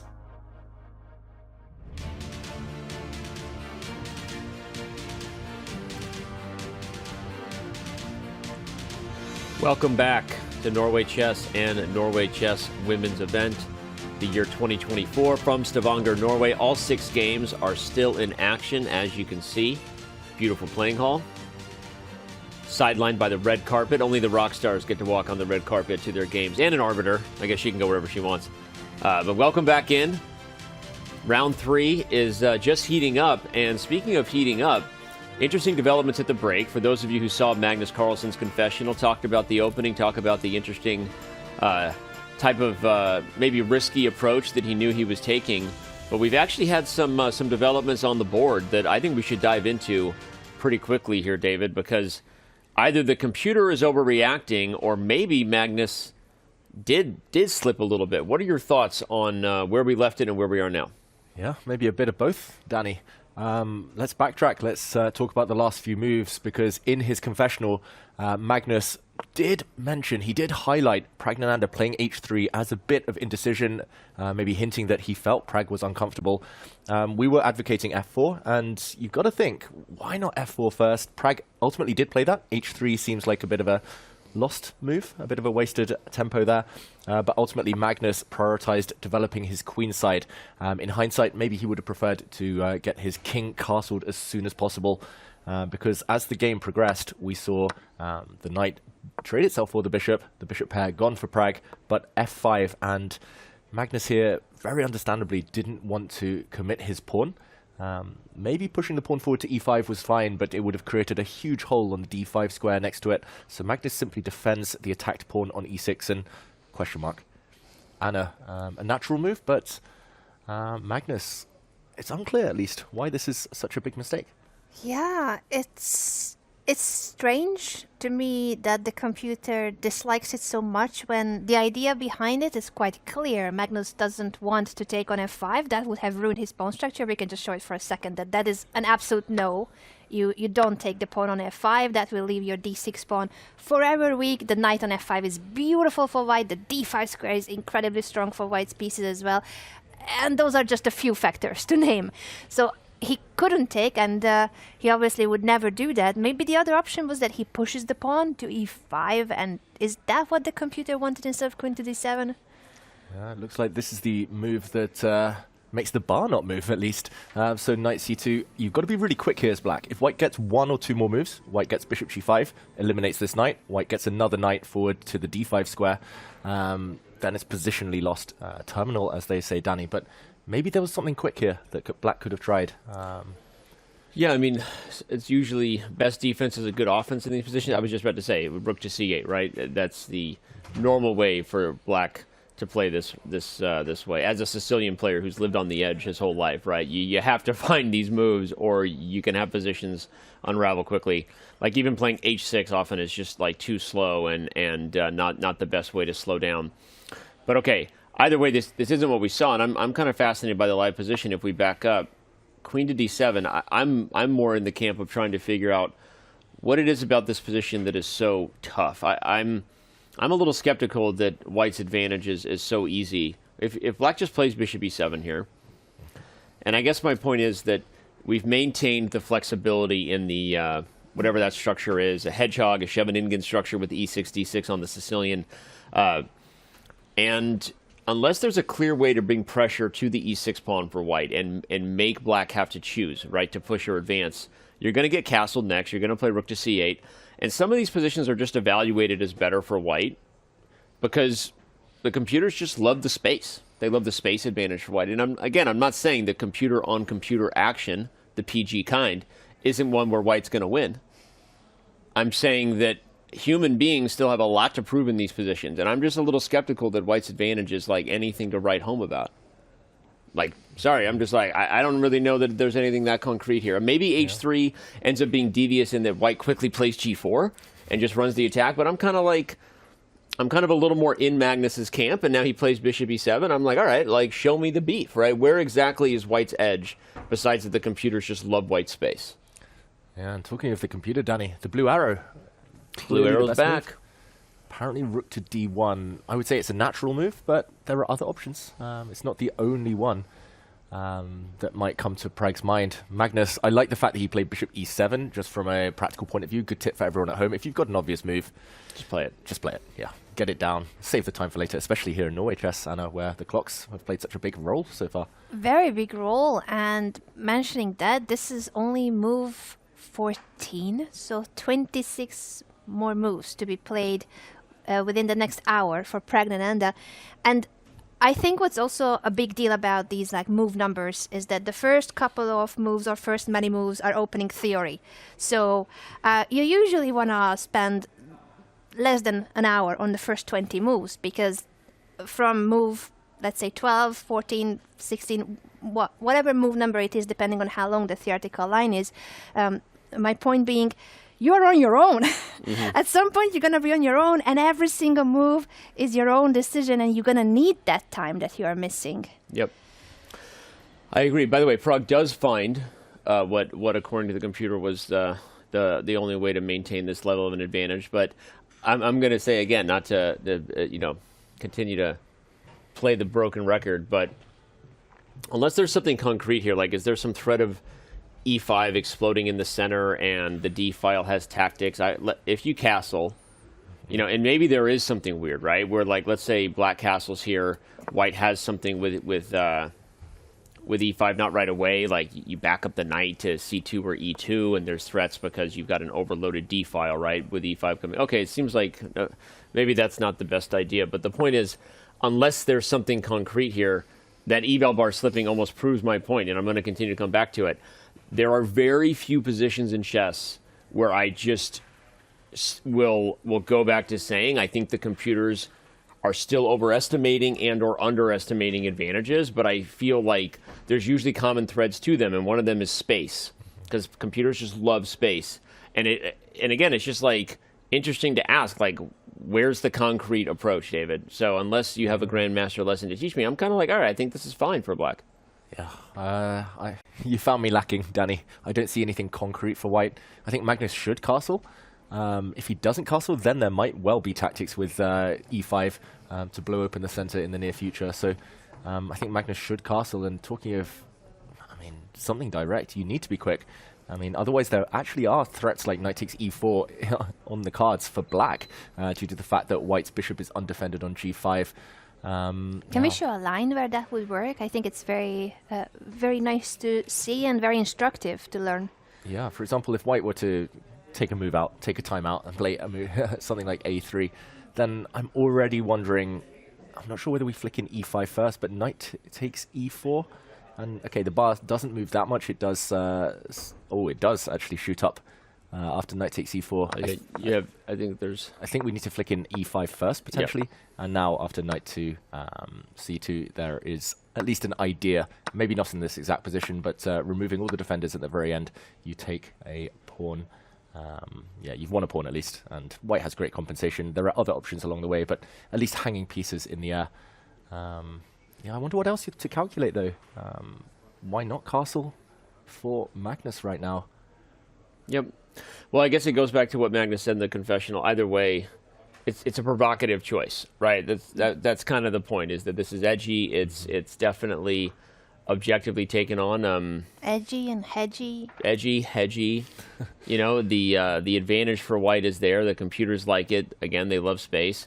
I could also just be biased that, like, the bishop pair and the hedgehog structure is one that I've played a lot of these positions as black, and more often than not, I felt like no matter how bad the space advantage might feel at some point, you are striking with b5 eventually. Your rooks get to the c file. So unless you blunder something tactically while you're struggling to catch up with development, these positions are very playable, despite if the computers like them for the space advantage forever. So anyway, we'll see. We'll see if Magnus comes up with something, and the main weapon that he has is on the clock, right? As long as he maintains an edge there, and if the position becomes complex, Pragg might regret how much time he spent. What else is he considering here? If Castle Kingside is not that obvious that he already would have played it like 2 minutes ago, what other moves are his candidate moves, David? Yeah, I mean, first other move that would come to my mind would be rook c8. It just feels so risky to leave the king in the center now that white's pieces are fully mobilized. I guess rook c8, just to try and keep the white queen tied down to the d3 square, kind of tied down to defending this pawn.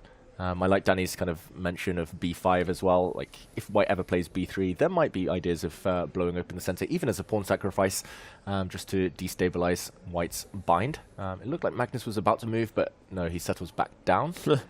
Settles back down into his arm there. But yeah, no, the b5 idea is common after b3, as you said, because the rook on c8 hits a now undefended knight on c3. So there's sometimes just tactical ways to kind of justify that breakthrough. Even d5 is sometimes possible there, although it's something you have to be very careful about. Tactics better work. All right, this is going to be a fun one. It's obviously one that has some dynamic things to debate and discuss, and the players get to debate it on the board, and we get to debate it from the comfort of these glorious chairs. And very there's some snacks chairs over here that no one can see that we get to access. The snack game has leveled up with every round for us. I'm just letting you guys know. We even have watermelon. I cannot believe water. it. Don't tell them everything we have. I want them to guess. Oranges, chocolate. It's so good. All right, back to the 30,000-foot glance. All 6 games are still going.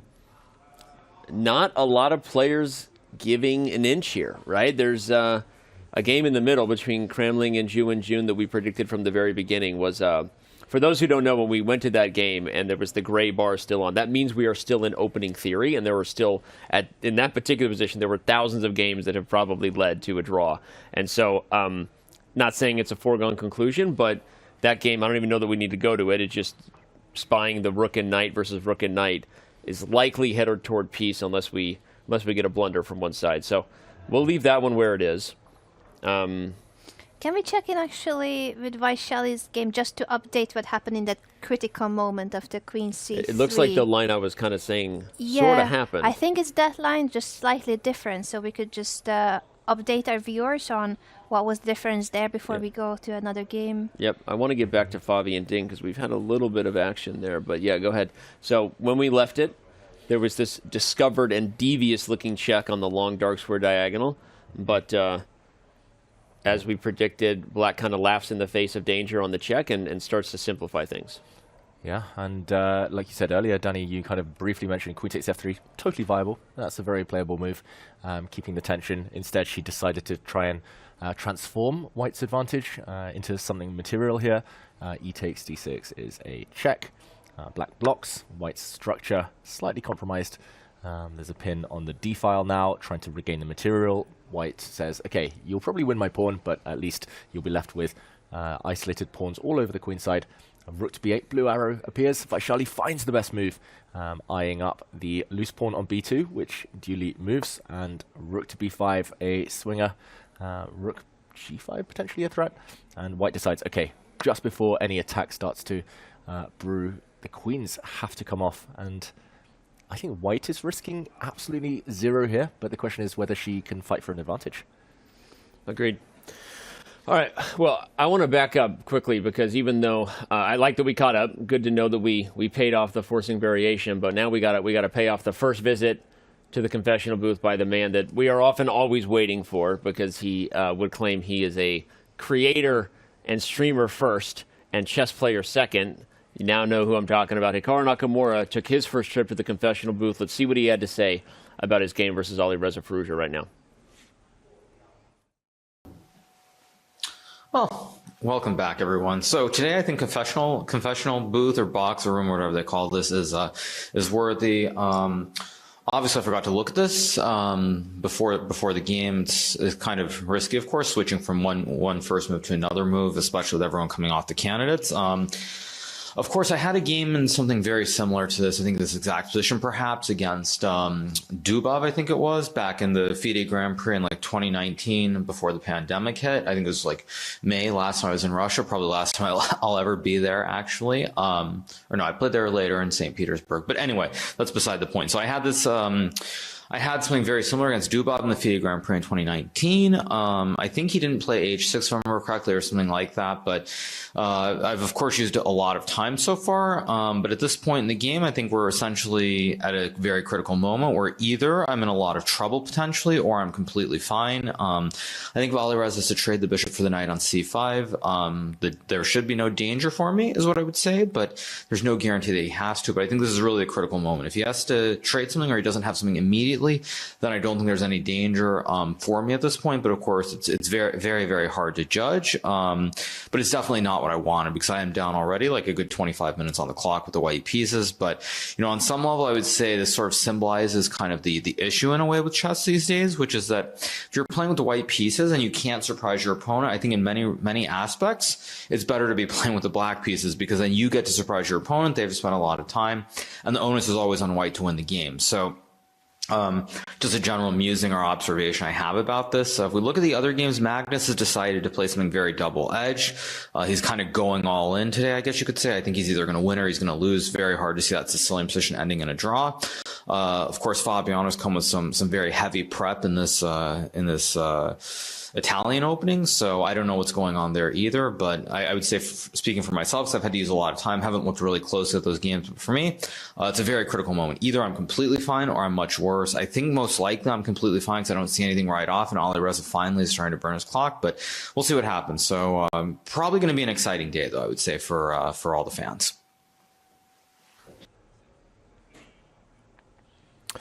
All right, your streamer, everyone. your streamer giving you breakdowns, not just of his thoughts versus Alireza Firouzja. Some really interesting takes on what the struggles are these days to prep and then execute at a high level because of the risks to push too hard. We're going to talk about that in a second. But then he gave a breakdown of all the other games. All right, Alireza is about to move, so we're probably just going to dial into the chess of this particular battle. Right when he mentioned his game versus Dubov, I quickly looked it up. From what I could see, it was a slightly different move order, and Hikaru actually ended up taking on b6 in that line, not knight c5. But we're going to find that game and see if I'm right. Maybe it's a little different, but either way, it is a critical position. Looks like it's not as bad as what we thought it could have been. Perhaps Alireza should have really played your idea, David, with h5. He didn't, and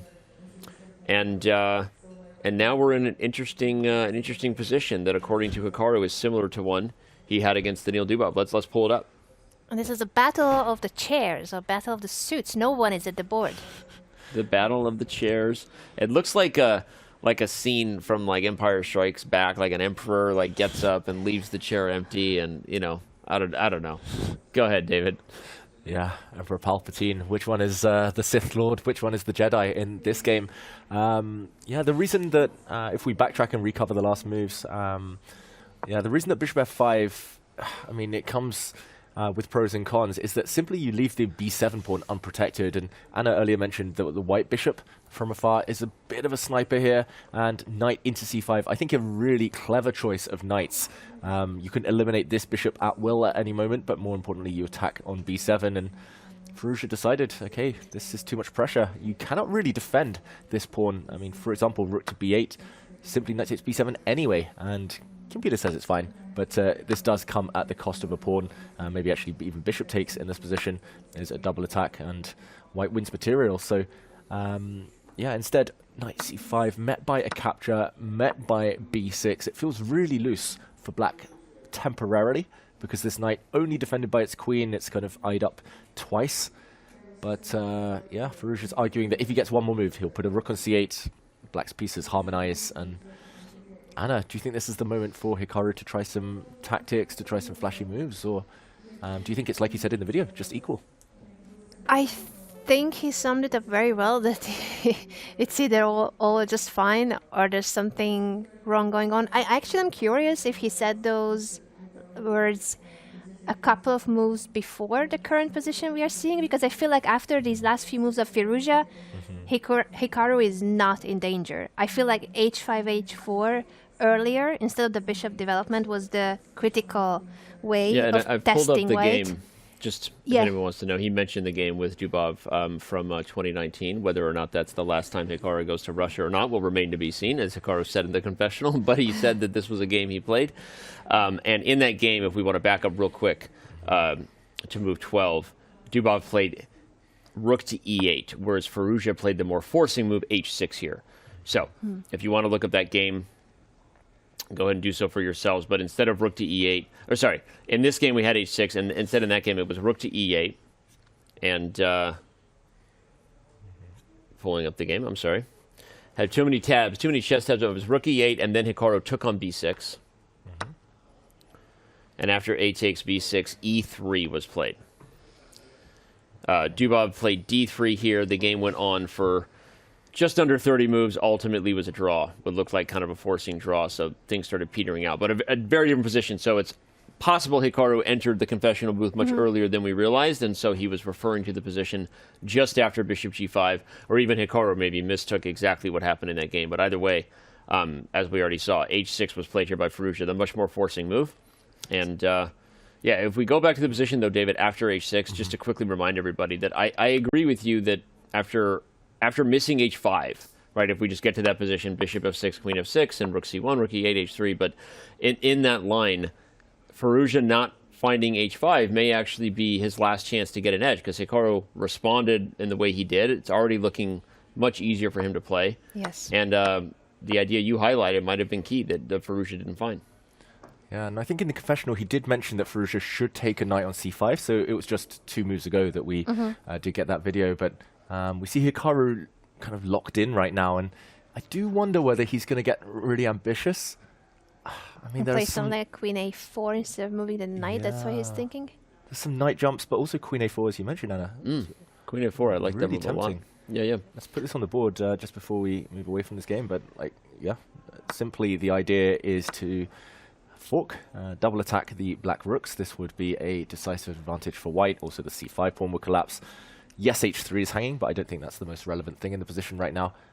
This rook is attacked, more importantly. So queen a4, if black cannot take the white knight, I guess black tries to defend on c6, and the question is whether there's a follow-up. If not, then the white queen might be misplaced. You're just hanging the e2 pawn.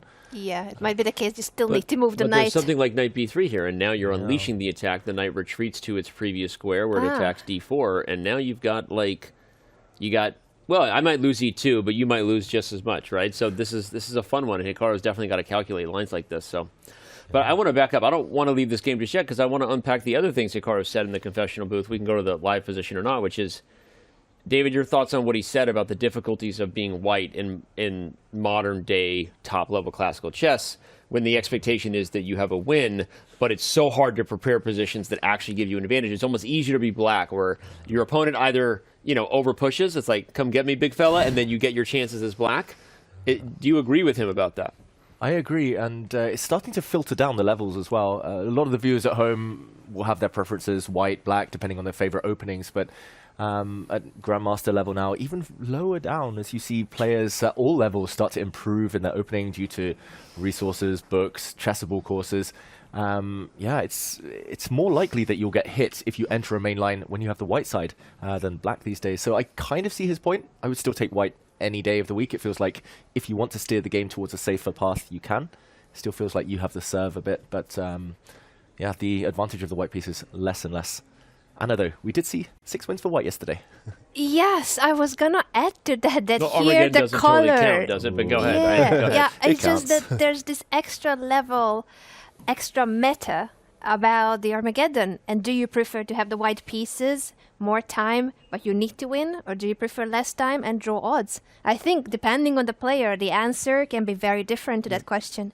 I think that's a great point. I think it literally depends on the player, unless Maybe unless that player is Magnus Carlsen. If you're just tuning in, we showed some startlingly frightening stats of Magnus Carlsen's record in Armageddon. And I'm throwing to Magnus because we spent a lot of time on this. Fascinating thoughts about prep at the high level there from Hikaru. But let's bring it back, David, because we actually had a visit to the confessional booth by Magnus Carlsen while we were analyzing the game between Nakamura and Firouzja.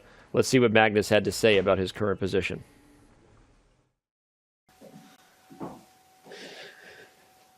I'm a little bit scared that he's just gonna go fe6, and then knight d5 now. The thing is, I'll take the knight, maybe I'll castle queenside, but it looks quite scary. I kind of doubt that it's objectively good for white, although I'm not quite sure. But I feel like in other lines I'm probably quite all right. I'll develop with bishop e7, castles, maybe rook ae8, bishop d8. Sometimes I can also go for moves like b5, e5 or d5. So I should be pretty okay there. But yeah, knight d5 scares me a bit.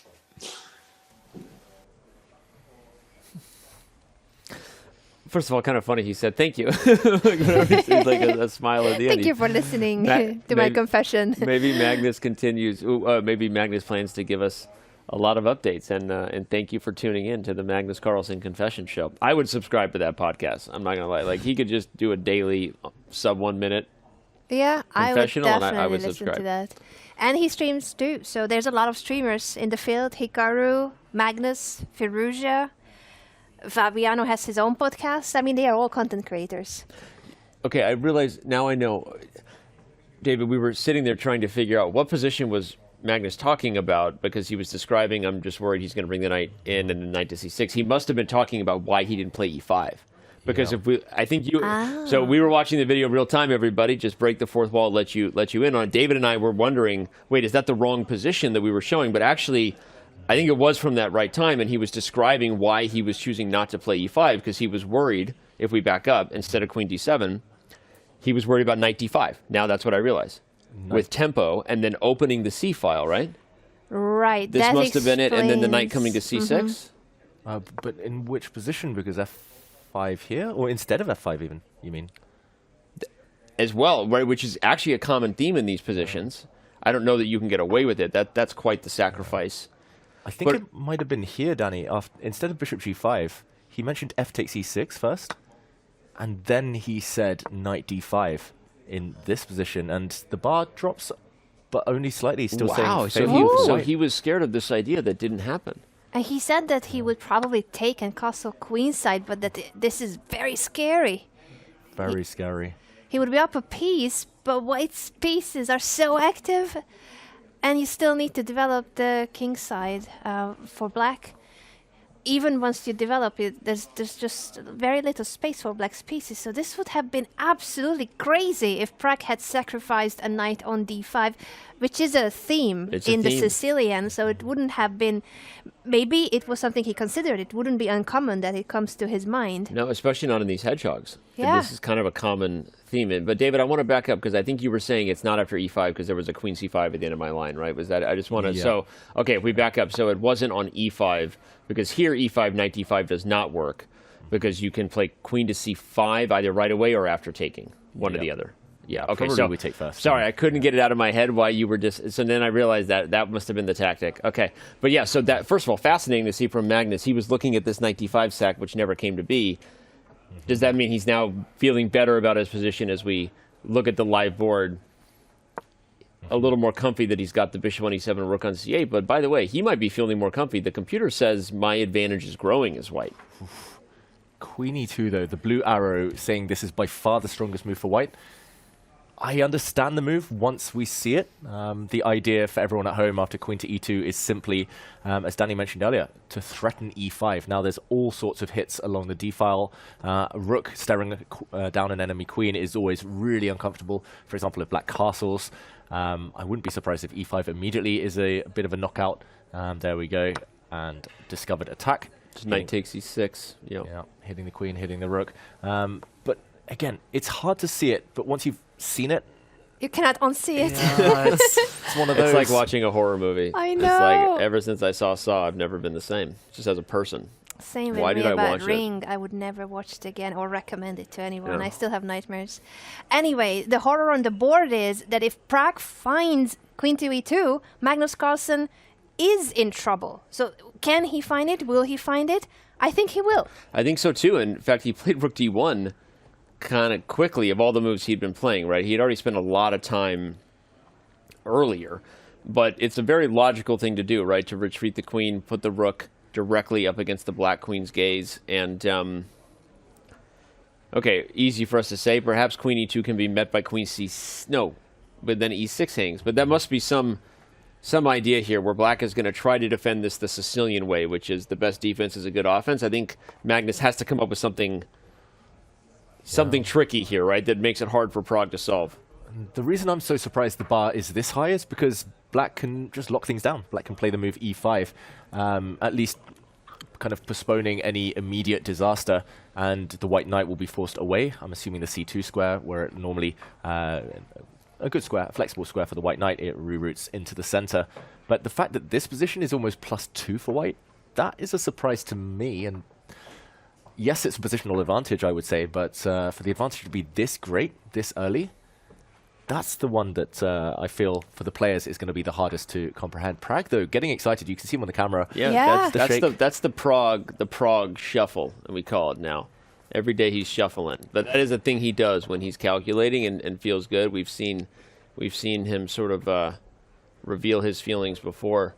And by the way, I mean that position. If we want to show it real quick as to why that's a clear edge, I think there are some logical reasons, and that, you know, maybe surprising at first to see the advantage that big for white, but the bishop on G5 is already in place to eliminate that knight, which immediately allows white to bring the knight to E3, and then you get not just a temporary piece on D5, but a permanent pony, as we like to call them. Permanent ponies are on my daughter's wall. Permanent ponies, or they're on D5. That's it. That's a permanent pony. You're not allowed to remove that drawing. It's a unicorn. Okay? It's a unicorn. It is a beast, and when that knight gets to D5, this is a freaking nightmare. I mean, seriously, right? Like, It is a nightmare. I just want to show, like, yes, it's, you know, maybe surprising, but it's, I mean, that knight gets to D5, and boy, if we start talking about Pragg, you know, pushing this one, surviving the weird opening Magnus threw at him, the one that kind of made him uncomfortable, I was applauding Magnus's choice. Me too. The old dog, right? Getting the bishop pair and making Pragg have to think his way out of the opening. He spent a huge amount of time.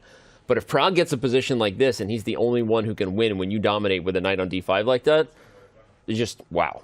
I'd be very impressed. Yeah, David, can we show it a few more moves so that strategically we get to a good knight versus bad bishop position, just so that it's very clear why a position with equal material can be this much advantage once you get the knight on D5. If we just make a few moves, even if it's just random moves, I thought it's very instructive to point out that once you trade one of the bishops for one of your knights, what remains on the board is absolute horror for Magnus Carlsen, because his bishop is dead. That bishop is locked behind his own pawn chain. Even if you place it on G5, it's shooting into thin air. There's nothing to attack. There's nowhere to go. While the knight on D5 is playing on both flanks and has such a grasp on the center. That's an outpost, a knight outpost for eternity, for the rest of the game. And the D6 pawn is going to be weak for eternity. Yeah, this is the type of position you see in a simultaneous display where it's a grandmaster against an amateur. I mean, this is a nightmare, as you said, Danny, for any player at any level. But at this level, this is just decisive. I now start to understand the evaluation. I didn't even realize how much we just punned our way. It was a nightmare. Nightmare. But I mean, we're so good at these puns. It's like we don't even know what we're doing anymore. My God! All right, so the chat knows. I am sure that both on YouTube and Twitch, the chat knows sure the right spelling. They caught it. Danya Naroditsky is somewhere rolling in his grave. Like, these guys are amateurs. All right, well, Queen E2's been played, and Pragg is feeling it. You can see it in how he moved. You can see it in the rocking again. Anyone who's been watching Pragg over the last couple of years, there is a body language. I don't want to call it a tell because this isn't poker, but every player has a certain pose that they get when you can see that they're deep in thought. The focus is no representation in terms of how they feel about the position. They feel good. And Magnus Carlsen, his classical chess struggles could be continuing here in 2024. Yeah, he's leading the tournament, but that's a lead because of 2 draws in Classical and 2 wins in Armageddon. He is the king of Armageddon, but can he survive this Classical game? He's not going to get into an Armageddon if Pragg continues to put this much pressure on him. And I think it's official that he is in trouble. This position it feels like he is a few moves behind. It feels like a hedgehog where you're lacking a few tempi, that you already should have castled and you already should have brought all your pieces into the game. It feels like it would be okay if he could just make 2-3 moves in a row, but he's not allowed. What a pain. Yeah, and it's self-inflicted. He kind of prioritized queenside development, which is understandable, but if he had his king safer maybe 2-3 moves ago, yeah, as you say, Anna, he would be totally fine. At the very least, Magnus Carlsen, but huge trouble. Hasn't won a game at Norway Chess for 2 years now, a classical game. Yeah, classical struggles, as you mentioned, Danny, and this is kind of also harking back to what Hikaru said. If you really want to take a risk in classical chess, yes, it's difficult with white, but if you're black and you want to win, you have to play positions like this where you might just get punished right from the start. And I know we need to check in on the other games, but let's be honest, if Pragg is on the verge of upsetting the world #1 and 5-time world champion, I think the fans are going to be happy that we're focused on this game a bunch. We see Magnus grabbing the pawn, ready for a think, but I don't want to leave it till we go back a little bit, because now my brain is spinning. Where did it first start to go wrong for Magnus? And I think you're right, David, with that subtle hint you just dropped that he prioritized queenside over kingside, and I think it actually started as far back as the move 10b6. I'm just pulling up. That wasn't forced for him to choose that. He could have just played bishop e7 after the slow h3, right, and gotten the king out of dodge, if you will. It's so hard to consider that a moves like that is a mistake, but I actually have kind of a theory behind it that because of the tactical themes that exist in these hedgehog structures, once you play b6, which is what the tactics on the c6 square with the knight d5 stuff, that kind of pushed Magnus to want to take the approach he did. So it's like one mistake leads to another. He could have had this position as you're showing. Again, not to say that white doesn't have a small edge, but this is a much more traditional looking hedgehog we thought we were going to get. But instead, we back up, and Magnus didn't prioritize the king safety. He played b6. Pragg flips the script and says, all right, now it's go time. Now I'm going to get aggressive with f4 and f5, and suddenly the light squares are overwhelmed because you've committed to this so early. And it's actually, again, it's high-level chess, but to see even the greatest player of all time, the highest-rated player in the event for sure, like maybe make enough of an investment there that he gets himself in trouble. And now, anyway, it's just interesting. I'm like, very wow. Interesting. And very good point, Danny. Very good point. So we'll see. We'll see if Magnus can wiggle his way out of it, but I want to back up to the bird's eye view. We've spent a lot of time on this one. Pragg bringing the pressure, playing very pragmatic right now. Pragg, you know, I don't even know where I'm going with this. You know, Rames, no. We'll find a pun. We'll find a Pragg pun. Help us out at home, everyone. The notorious Pragg. I want to give him like a rapper name. Anyway, we've got a lot of other games still rolling on. We haven't checked in with Fabiano Caruana and Liren in a hot minute. We might want to do that. I think we should, given that Fabiano, his time advantage is not nearly what it once was. It was almost an hour at one point. So Fabi has spent a lot of time on the last couple moves. And I don't know that he really has that big of an advantage to show for it, but maybe I'm missing something. So what are your thoughts, David? Yeah, firstly, some tactics in the air. There's quite a lot to calculate. Like you said, Danny, outline of the position, black should be fine. If black gets 1 or 2 more moves, then I think Ding will be extremely happy. Clock situation still leaves something to be desired for Ding. Maybe if we just do a quick backtrack, we were only here actually 4 or 5 moves ago, but the position has exploded. There have been a bunch of exchanges. It's been an hour, but it's only been 4 or 5 moves. Exactly. Go ahead, yeah. Let's go back from a few moments ago. We saw the central tension, max tension here in the center. It was broken by Ding, first of all. He traded on d4, not the other capture that we mentioned, which was also fine, but this one, perhaps a position he felt he could handle better. Queen to b6, just defending the c6 pawn. And yeah, after a few trades, the black queen drops back. And this is how we reach the live position. First move that comes to my mind, the bishop on d4 is super strong. It's staring down the black king, so I would want to make c5 work here. But you have to calculate, and c5, I do wonder whether there are tactics in the air. I mean, bishop takes the bishop g7. sacrifice? Could that work? I wonder. Is it possible? I wonder, because the black king, let's see, the bar Let's doesn't just move. do it. I mean, it's announced. Let's go. It's not our Come piece. on, We let's can just do give it Let's up, do right? it. It's not ours. Take it. Not sure what next. Maybe I mean, a I check? don't know. Let's give a check, maybe. Why not? I think if you play king g6, I have rook takes e6. That's my feeling. Right? Why the bleep not? Although And then, black king is and then running. queen g4. Are you getting out? Black king is running Oh my gosh. for the hills. Okay, so you can't do that. Fine. The king does get out. So much to calculate. I mean, there's still checks in the air. There's queen d3. There's maybe just a subtle rook. I was going to say left. just rook e3, yeah, and then the queen guards the knight. That probably does the trick. Although the bar drops says it's level. How can this be level? I White's don't a piece know. I down. would take white. Oh my gosh. Black's not level. surviving this. Yeah, I would take white any day of the week. Yeah, but there are other sacrifices. The black king will be forced to walk a real tightrope on the edge. You can see why Ding's hesitating in this position, because c5, if white retreats, black is at least fine, maybe even better. So pretty much Fabi has said, I'm all in. I'm going to take this pawn. I'm going to chase your king down to its death. So big decision for Ding right now. Critical moment. And the more I look at it, too, the more we came to the board, if we back up to just knight to g3 had just been played, we see that, there's a lot of things that suggest this could get out of control quickly, right? We have an obstacle bishop position, meaning the dark squares, when they come under fire, the light square bishop on e6 will just be an innocent or not so innocent bystander, just helpless. The knight coming to h5 is actually a direct threat whether you sack or not, because doubling up on that square on g7, you can't defend it. If you play f6, then the bishop hangs, right? We just highlight that the rook is spying the bishop on e6.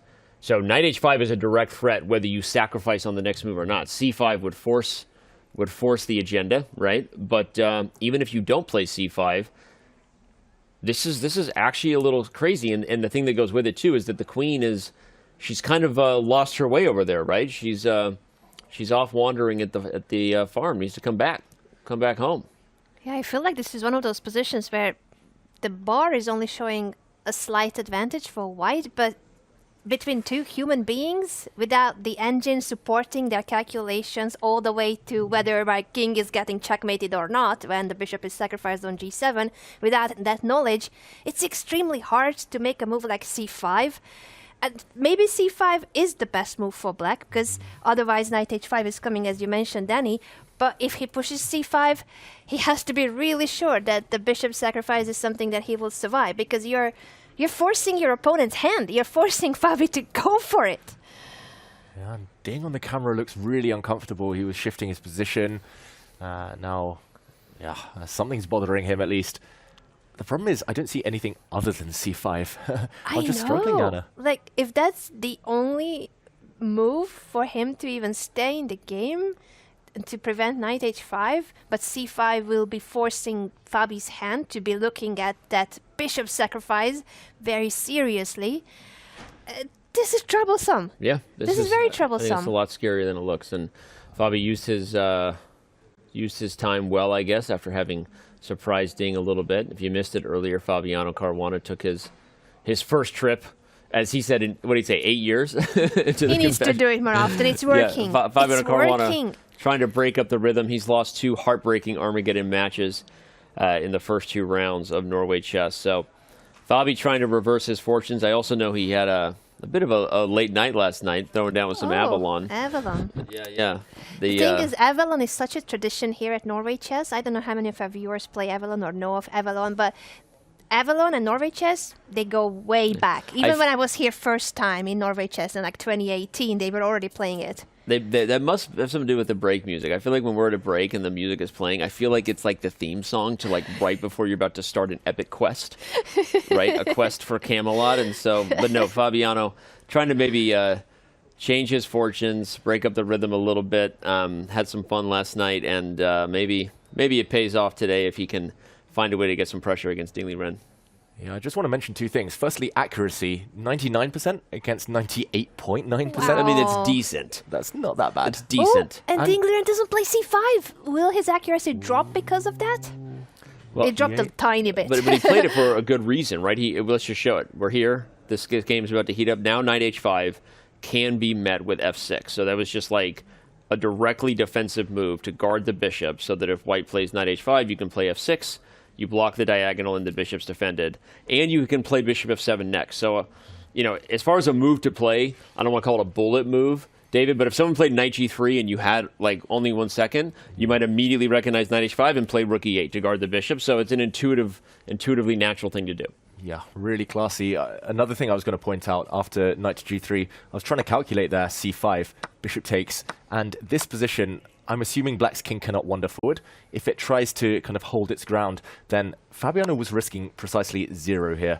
I think this is firstly terrifying for Ding, but at the very minimum, Fabiano could have repeated the position. So it's the worst type of kind of defensive task here when you know your opponent can bail out with a draw at any point if you're accurate. I think this was just too scary. So yeah, really nice, classy move from Ding. I was saying I was struggling to find another option to c5, but he's found one, and that's a good sign. He did, and it's a good practical decision, as you pointed out, David, to not force the bishop sacrifice, but prevent it. I mean, I guess we could still be looking at it, but it's a different picture, isn't it? It's a different picture here, and due to the fact that the bishop is defended, often any checks that I was pointing out in that type of variation, F5. black can always block with the f-pawn. Yeah. And I think a good choice of rook. For viewers at home, you might be wondering why didn't he use the other rook?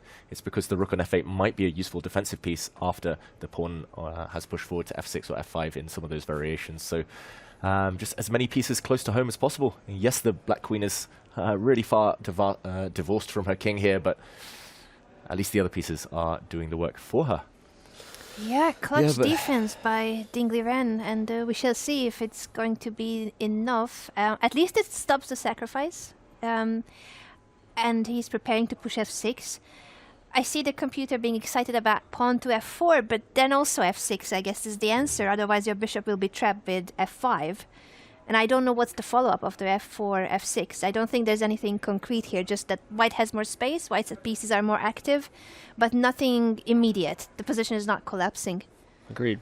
And f4 is a hard move to play if you don't have something concrete. I'd rather play either queen d2 or queen d3. Both those moves sort of improve your diagonal pressure, even if it's just a bluff to the king side, and they prepare to double the rooks on e1. Of course, the question is black playing c5 at some point, right? So that's probably what Fabiano's calculating, and we're going to let him do that because that's what he has to do. He has to work hard at the board, and we get to have snacks. That's why Norway Chess is awesome. All right. What do we think here? Hikaru's game against Alireza Firouzja rolls on. Interesting stuff there as black is committed to opening the king side. Interesting stuff here. It feels like a bunch of fans just like filed in. It just got real loud in here. It does feel like I don't know what's going on here. here. I was trying to act normal, but there's I can all barely kinds of live hear you. audiences in this amazing venue here. There's commentary in 3 different spots with TV2 and another global broadcast, and so kind of crazy. All right, let's choose one more game here. I think before we get our next break, what do you think? Ooh, there are some interesting endgames, I'm going to say. In the women's section right now, we will, of course, update Nakamura Firouzja a bit later, but still looking roughly in the balance there. Maybe just very briefly an update on Muzichuk against the leader, Vaishali. Yeah.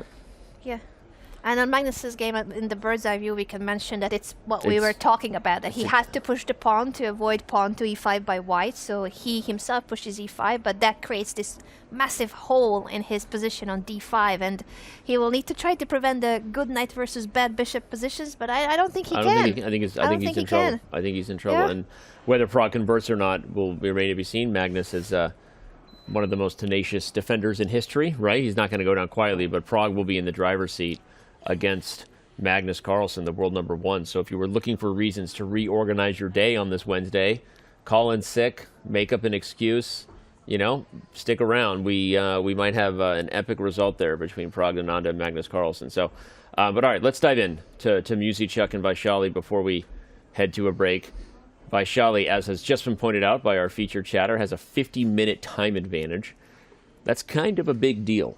It is a big deal, especially when there's no increment, and this is only move 25, so 15 more moves to be played before there's a 10-second increment added per move.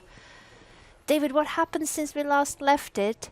I think knight to c3 was gonna be Anna's last move. We didn't see knight to c3, and then a few more moves happened after. Yeah, let's do a quick action replay. Knight c3 attacked this black rook, which swung over to the center.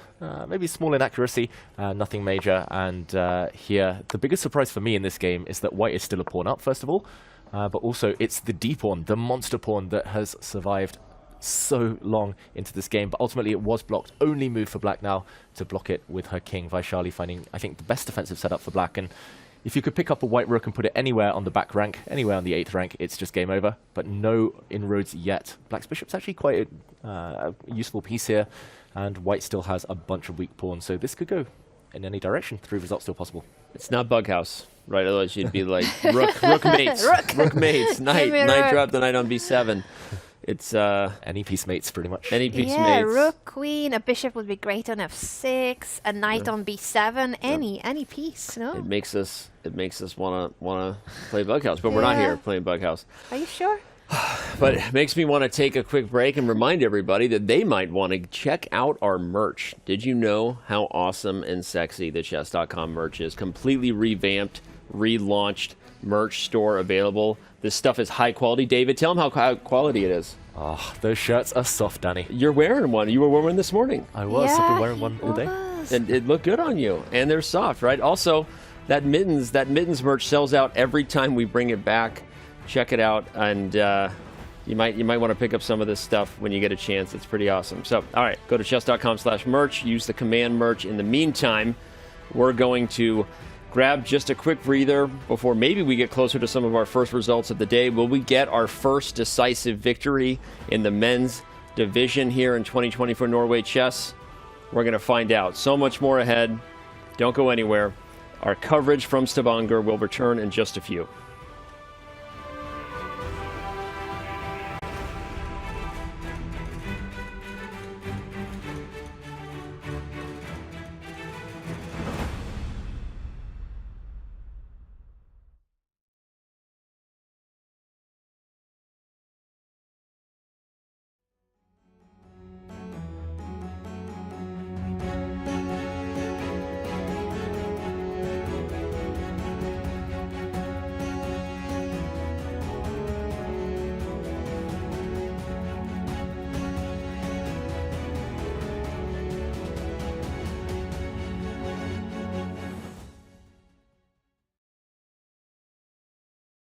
Magnus, do you ever regret walking away from the Classical World Championship?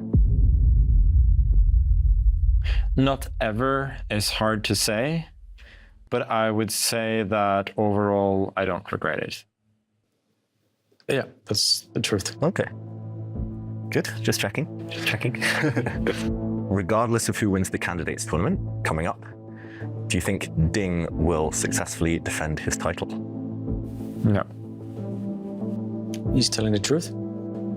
Okay, controversial. Magnus, do you ever regret making 2900 a public target?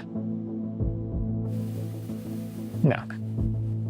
It's the truth, but it's a very sensitive question for him. Okay, touched a nerve. Magnus, do you feel you've peaked as a chess player? Yes. That's the truth. Okay. Magnus, do you fear the effects of AI in chess? No. So it is a lie. Ooh. Okay. Do you think you could beat Hikaru Nakamura in a chess boxing match? Yeah. That's a lie. Wow. Do you think you could beat Levi Rosman and Danny Wrench in a blindfold simul? I don't care. I don't know what the rest of the question is, but I don't care.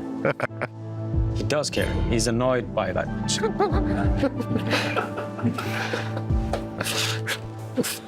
Okay. Have you ever played a competitive game while drunk? Yes. He's telling the truth.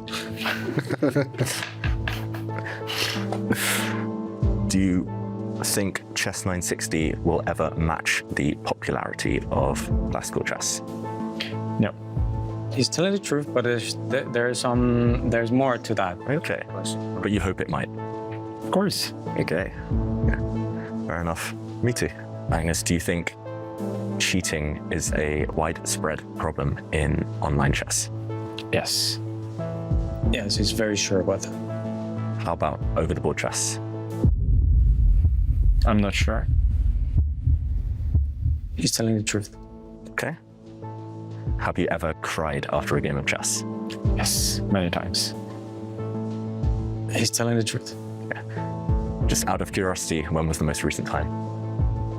Probably the last time I can remember was the London candidates in 2013. Yeah, seems like Truth. Okay, nice.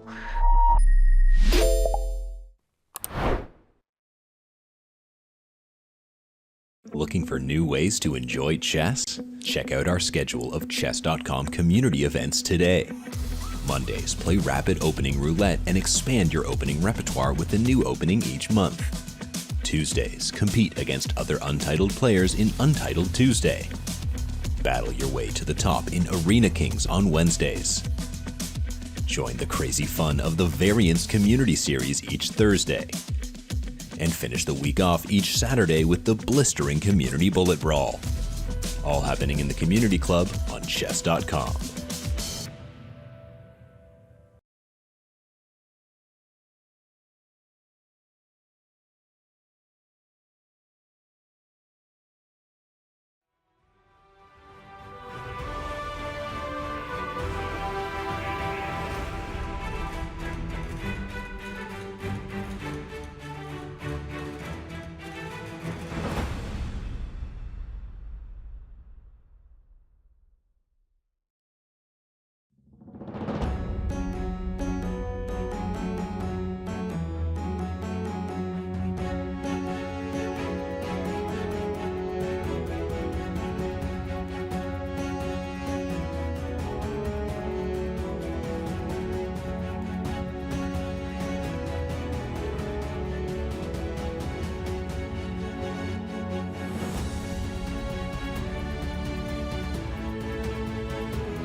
Oh, I didn't know we were coming back yet. Okay, I'm not ready. Let's throw it to Hikaru in the confessional booth. All right, you guys, I decided to come back now that Alireza has moved after a long think. I think my position should be completely fine now. I would say there's effectively zero danger. It's more a question of whether it's very equal or whether one of us makes a mistake and then the game gets interesting again. But I would say at least at the moment, it's probably trending much more towards a draw than anything. Of course, the irony is that when I think about this game, is this game were a game of the candidates and Alireza were on tilt? I don't think he would have done what he just did against me where he played bishop takes c5. I think he would have gone for one of the much sharper lines, like a knight e5 move, maybe something with a d3 somewhere, or maybe even rook a c8. But here he's being much more practical than he was in the candidates. And I think by taking, I mean, he didn't see anything concrete, and he's not on tilt. So he's just being solid, which of course, perhaps a little bit unfortunate versus the candidates, but nonetheless, I think the good news is I suspect I'm fine here. But if I go back a few moves, just thinking through my head, I think if he played bishop g4 instead of rook e8, I could have been in some trouble there. It just feels a little bit iffy. It'll be interesting to look after the game, of course, and see if my intuition and instincts are right here. But at least here, I should be fine. Maybe even I have some chance if he makes one or two dubious moves to be better.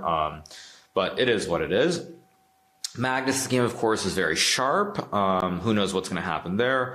Fabiano's up 30 minutes on the clock. I mean, he's obviously not in prep anymore, but I feel like in general, it's going to be a very tough position for Ding to play. He has a double C pawns. Upon an A5, you could run into some B4 with some threats on the diagonal towards the bishop on C5 and queen on B6. When you combine it with the time, it feels iffy. I think there's a very, very good chance that Fabiano is going to win his game and potentially take the lead in the tournament. So those are probably the men's games. And the women's games, Vaishali against Muzichuk was some kind of really dank prep from Vaishali. Something that, I mean, she was just blitzing every move out to like move 25. It looks like the position's probably equal after all of that. What's the other game? There's also Pia's Cranling's game against Zhu and Jun, and I think Pia was completely fine. Looked like a boring equalish position, but she kind of made a slight blunder, I think, allowing his knight e2, rook e1, knight b4, knight d3, and I think it's still maybe okay for white. I'm thinking there might be a rook a6, rook d6, knight a5, knight b2, knight b7, some little trick like this, but it still feels very, very much on the edge here in that game. So should be interesting, but that's just a little update on the games. I don't think there's much else to say, so that's it for now.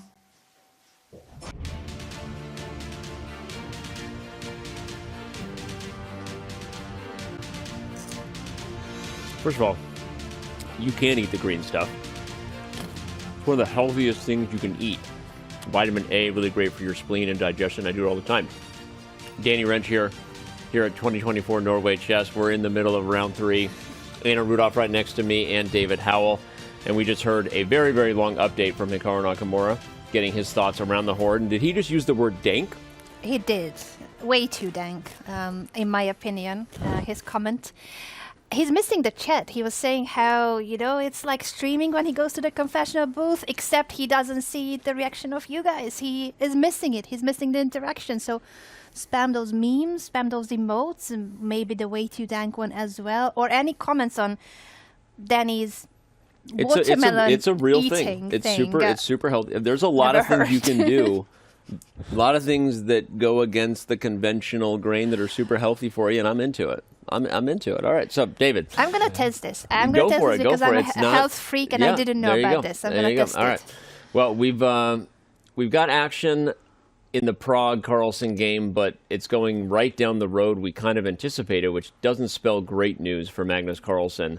Although he's posed some tactical problems, David, right? Mm-hmm. You'd love it to just put the knights on d5 safely if you're Pragg, but Magnus figured out a way to pressure both the c4 and the e4 pawns indirectly, which is kind of tricky. So I say we head over there and get an update on Pragg Magnus. It's kind of the biggest game of the round, especially if we are in for an upset, as it would be if the youngest player in the field takes down the world number 1. Let's do it. Let's do a quick recap first of all. Only a few moves, but Magnus, as you mentioned, has found a slightly tricky way to ask questions. We left it after the brilliant move, queen to e2. Black obliged to play e5 to stop white from doing the same and blowing open the d-file. And first, Pragg actually traded off on f6. Maybe he didn't need to rush. Maybe this is what gave Magnus a small opportunity. Ultimately, the goal, the end desire is the same. You want to plant a knight on the d5 square, but this allowed Black, just before castling, to hit a pawn, first of all, on c4. This is where we mentioned the idea, the theme earlier, that b3 is often met by b5 due to a pin along the c-file against the white knights. Instead, Pragg defended the pawn with his knight, but that knight now has been nudged. And if Black gets to trade off the bad bishop, the problem child of his position, with bishop takes e3, he might breathe a sigh of relief, Magnus. So this is where, as Danny mentioned, you would love to play the move knight d5. I think you should probably start by looking at that move anyway, even if it does come at the cost of a pawn. it's key. I mean, let's just show the lines real quick. We're in analysis mode. So if knight c to d5, okay, so you're showing knight e, and then I was going to show that next because I think it's better. But knight c to d5 allows bishop takes e3, and the point is that if you recapture with the queen, then the c4 pawn, I think, can be taken, followed by queen to c5 after knight takes b6. Maybe I'm wrong, but I was trying to defend this position and get to an endgame where it's not as bad as you would think because things are opening up. It's not just a grind of a good knight versus a bad bishop. So, and then of course if the knight e takes d5, or sorry, the knight e goes to d5 instead, we have to look at queen takes c4 immediately and whether you can get away with that. Yeah, and the big question here is, wow, he hasn't gone for either of these. He's actually moved his king. He doesn't. Oh gosh, sorry, I didn't mean to cut you off, David, but that surprised me to such extent that I did not see this coming. King to h1. We just wanted to show that probably knight e to d5 was a really strong move. You can give up the c4 pawn and say, I don't care, I'm down a pawn, but look at those beautiful unicorns. Wouldn't that have been the main choice? And what was Pragg worried about, David? I think he just didn't want to take risks, sacrifice a pawn. Here, after a move like, I hesitate to suggest it, but bishop h6, you cannot yet take on b6 due to some tactics, a double attack, for example. So it would have been a real investment. And instead, let's go back and check out what he played that caused that shock, Anna, I think, among all of us. King h1, given a question mark, it's very slow, it's very tentative. It does allow a knight to be removed, a unicorn to be captured. Yeah, you don't give up your unicorns. You don't. It's so rare. You protect them. But all right, it is the idea that he's going to take b6 at the end of the line. But I would imagine if everything just starts being traded here, that somehow that's okay for Magnus. Mm-hmm. But okay, I mean, it's hard to calculate this. d6 is hanging, b6 is hanging. And just to explain to everyone at home as well, the idea behind King h1 is, for example, in a position like this. So if black offers a trade of queens, you do not have to say yes. You can dodge. You can duck, dive, all of the Ds here. You hit a pawn, and at some point you do get a knight into d5. Big attack here for white. The king nice and safe on the h1 square. So it is logical. It is understandable. It's a bit like that h3 move earlier by Pragg. It's as if he's playing really slowly, but he's confusing Magnus in the process. And Anna, we can be as critical as we want of this last move, but ultimately still a promising position for white. That is true. I'm worried about that knight being traded because that's such a dream. At the same time, I understand we have so much assistance here with the evaluation bar, with the computer backing those ideas. It's not our pawn to sacrifice, you know. I don't give up a pawn if it's my game. I give up his pawn, you know, because I don't mind. It's a pawn, you know, take it. As I'm still just like thinking of that position with knight e d5 and queen takes c4. You don't even need to trade. You move the queen away, and then you move the king out to threaten knight b6. But so much easier in hindsight, so much easier for us sitting with the computer and evaluation bar assistance. Very human move by Pragg to move the king out of the diagonal, not allow the queen trade. He does allow the knight being traded, but it's still a very complex position. So I think Magnus is getting out of danger, and he immediately takes that opportunity. He's not going to miss his chance, and he'd rather be worse in a rook ending, even if he was down a pawn, if he thinks he can hold anything to avoid what we were foreshadowing as a beast of a knight in the middle of the board versus a bad bishop. And the other thing just to note that's just obvious but important to point out, Magnus has gotten rid of the bishop that would have been the bad bishop on the dark squares, right? So now, no matter what happens, whether he takes c4, I just want to point this out, or even if he castles, a big difference from the perspective that when the knight does come to d5, black now has a bishop that can still take it. Yes. We were looking at lines where that bishop, the bishop was a dark squared one, and so it was just forever dominated by the pony in the middle of the board. By the way, I don't think you should castle because I think f6 might be a serious problem. Okay, in fact, right on cue, Magnus actually stops f6. But this actually proves my point, is that Magnus has got to be feeling so much better now.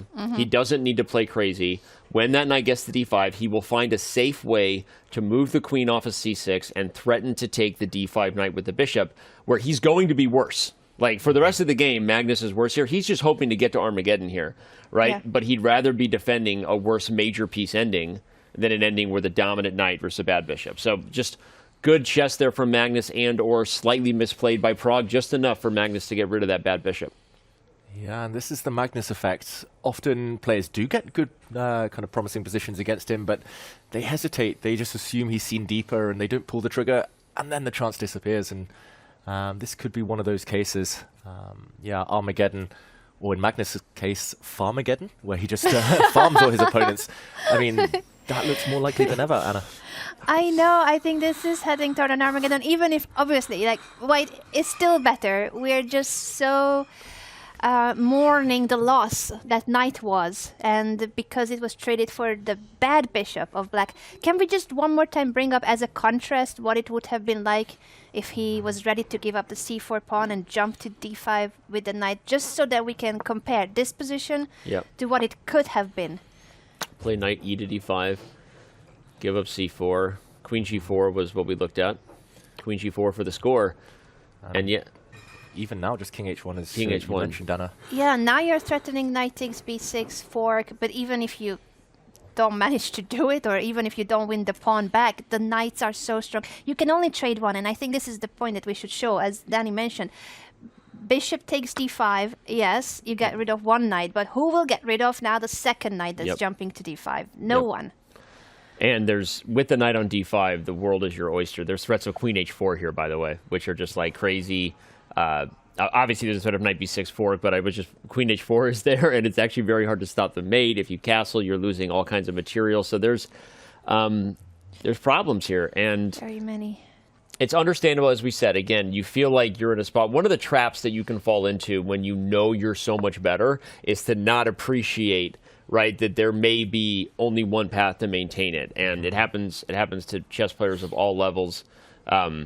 It's one of the dangers of sometimes the body language when you just know you're better, and like you kind of fall into a trap of, okay, I get to afford a move like king h1. And in hindsight, maybe you couldn't if you really wanted to maintain the best of the advantage. So, all right, Magnus is not fully out of the woods, although we should note you'd love to play b3 here, but then b5 comes in, right? So yeah, it's like it's already not so clear how white is going to maintain a dominant edge here. Okay, I think we'll come back. Hopefully for Pragg, it's not a spot where his time pressure causes him to fully lose a grip on the position. And the body language, Danny, you were pointing out earlier that you can tell when Pragg is getting excited that his position is better, and this is a very different body language. Yep. Head in hands and no longer the swing. Agreed. Yeah, there was a frustrated look to the side a moment ago, like kind of widened his eyes as if like, why did I do that? Why did I take a timeout with king h1? Yep. And now it's a whole new game. He's going to have to win it all over again from square one. Well, let's back this thing up all over again and take a look at all the other games in action. There are still 6 of them, 3 in the men's, 3 in the women's. And it feels like all 3 of the game in the women's section are likely headed toward a draw. That doesn't mean we won't check in at some point, but just as we look, the one that's gotten spiciest might actually be Cromling Zhu Wenjun. It's sort of awkward and interesting with the king on h3 and Zhu Wenjun having found a way to get the rook and knight together on the second rank. Maybe let's jump into that real quick, because we really haven't given that game almost any attention since we first touched on it in the opening. So let's just make sure that isn't one of those positions where the eval bar says, yeah, 50-50, but we dive in and go, wait a second, like, is this actually really hard to play? Maybe not, but what are your thoughts, David, with the awkward white king on h3 and the passed c-pawn for black? Any chances here for Zhu Wenjun? Again, if she had one move, another move, maybe. You need too many things here in order to really turn this in black's favor. However, you kind of need the black rook on c2 just to support the pawn marching forward. If you could somehow push this pawn and bypass the white knight covering the square, then you would just win. But ultimately, it looks like the white rook is just in time to slide behind the black c-pawn. It looks like the white king just about able to fend off any threats of the combined black knight and rook. There is an immediate draw available, I should mention, to Zhu Wenjun, so she's the one holding the cards. If she wants a draw, she gives a check. She kicks the white king. Let's put this on the board very briefly here. She can check again. I don't think the white king wants to mess around too much. It's going to hide out on h3, and the position repeats itself. So we could see the end. It was interesting in Hikaru's confessional. as Zhu Wenjun plays h5. Hikaru said Pia was living on the edge. He said she's missed something, she's lost control, and she's the one fighting for the draw. And ultimately, I think we all have to agree it's white who has to be accurate, but should still be fine. It's crazy how a position that looks like, oh, there's only a few pieces left, it's equal material, should be close to a draw because there's that repetition of moves. But yeah, it is black who can maintain the pressure and white has to be really precise. Luckily for Pia, she has been so precise that I'm looking at the accuracies. White's accuracy 99.6 against black's accuracy 99.7. So I think if this ends in a draw, that's a fair result, based on how they have played up to now. But I agree with you, David, that he still needs to find a couple of accurate moves in order to get to that draw and get to that Armageddon. Danny? Yeah, and I think maybe a good example of it is that so let's say that white plays rook c8 real quick, and then let's say black plays rook c2, just to give it lines of why this can be hard. You'd love to just corral that pawn, right? But if the knight and rook are perfectly placed for white right now because you can't play c4, right? You're guarding it twice. But if you try to attack the pawn, knight a4, well then c4. And then you go back to attack it, well now it goes to c3, and now it's protected twice by the knight and the rook, and now you're in trouble, right? And even more so if we just back up to where the pawn's on c5, black maybe doesn't have intentions that c pawn is ultimately going to be the thing that wins the game and gets a queen, but it's enough of a problem, and you can't really corral it, David. What do we say all the time? That knight endings are the closest to king and pawn endings, right? The knights are slow and a bit clunky, a bit dorky. I know what that's like. You can't quite get the pawn without allowing the pawn to get further up the board, which means after rook c8, rook c2, showing it again, it gives black time to do what Zhu Wenjun just did. Like maybe g5 comes. Look, there's the crazy point that if g5 comes in and we get some sort of weird net around the white king, that's how blunders happen. It's not because objectively the position is losing for white, but these are human beings playing chess, and it's not so simple. Yeah, I'm kind of, the more I see it, the more I'm agreeing with Hikaru that this should be a draw with best play. Apparently easy for us to say, but it's hard. Yeah, and Danny, I'm already a bit afraid here actually for Pia. For example, that rook c8 move looks fine, but here you have to be a bit careful. A check if you step across. I think Zhu Wenjun's idea with her last move, h5, is to even flick in another check, and if you take this pawn, you might live to regret it. Okay, computer still says it's fine, but the computer doesn't have feelings. Computers don't have feelings. It's true, and no, it's actually, I know you said it in such a funny way, but it's actually true, because Pia's looking at this like, man, that is bleeping scary, right? Look at that. Like, no one likes what's about to happen. You're going to lose f3. In your head, you're like, am I losing h2? And obviously, some of the best chess players in the world are there because they find a way to kind of compartmentalize their feelings, stay objective, and stay focused. But yes, humans are not as good at hiding their feelings as computers are. But at least at this point. So yeah, so a bit scary. I would probably play the move f4 just to stop any g5 nonsense, and in some of those variations, the white king might well just be able to run towards the center. But yeah, Pia, she's so classy, and we should mention she's really good in these types of endgames, always has been. So I'm pretty sure she'll find a way to safety, but it's very much her answering the questions, and ultimately that opening where we saw 82% draw rate historically, I think that's most likely to be the final result. It's just, I guess this game gone on a bit longer than we expected. Yeah, and I'm wondering, David, because I was looking at f4 too, but then I started wondering, is she maybe considering it for so long because she might be worried about rook to d3, attacking the e3 pawn, because now the pawn structure is still flexible, so you could push the e pawn if it's attacked, but after f4 you lose that possibility. And knight takes f4 is the threat as well. I missed that, guys. But it's still equal, so the computer just doesn't care. Maybe the computer's like, this is still the best idea, and you play something like g3 or something crazy just to stop knight f4, and then you... But okay, that's not human chess. Oh, look at that. We're finding all the best ninja moves somehow. OMG, we're engines here. But yeah, this is... Okay. This illustrates how tricky this is, right? And if this is the path that maintains equality, don't be surprised if it's harder to find than we first thought. So, all right. Well, Zhu Wenjun, she's the women's world champion for a reason. Plays h5. Maybe hasn't even calculated all these things, but knows that she's creating problems for her opponent. And let's back up and take a look at some of the other problems we have going on. There's 6 of them still going. Not problems. They're They're fun. And where do we want to go? I'm going to say that Humpy Canero, Lei Ting-Jie is off the books to look at for now until they get to Armageddon. Unless we see a blunder happen, we're gonna assume that those two ladies played some super high level equal chess, but Armageddon is in store for that rook ending. Muzichuk versus Vaishali might give us more, but I want to go back at least to touch on Hikaru Nakamura versus Alireza Firouzja, because even though that one's getting closer to a draw, it has opened up in a way that, does Hikaru have anything against Firouzja's open king, or are we just also heading toward Armageddon there as well? Great question. And a bit like that Kramling against Zhu and June game level, but one side maybe needs to be more careful than the other. And it's definitely Firouzja here who would kind of snap your hand off if you offered Armageddon right now. And there you go. Hikaru played H4. That's I didn't see it till just then. Yeah, that's what I was wondering is, can we just create some problems against the king? Sometimes the best move is to move a pawn backwards, but don't do it. I've tried. It doesn't work. Yeah, Black could pick up the G5 pawn, put it back on G7. Chess.com has not fixed that bug. It's been so frustrating. Still not. I try to move it it's all the time. I just put the pawn on G7, Chess.com. Anyway, yeah, no, this is still okay for Black, but, there's some practical chances whenever the king gets open. Yeah, no direct threats, but we should mention H4. It's kind of chipping away, eroding slightly Black's pawns, but also king to G2, rook to H1. White could shift the attack over to the oncoming open H file, and yeah, I would hate to beat Black right now. If you defend really accurately, you draw, but no guarantees. And Black's rook on D8, struggling defending the D pawn passively. This kind of follows the narrative of some of their games where Hikaru has historically had the upper hand against Firouzja in classical, where he's just a bit better. Firouzja gets low on time and then cracks.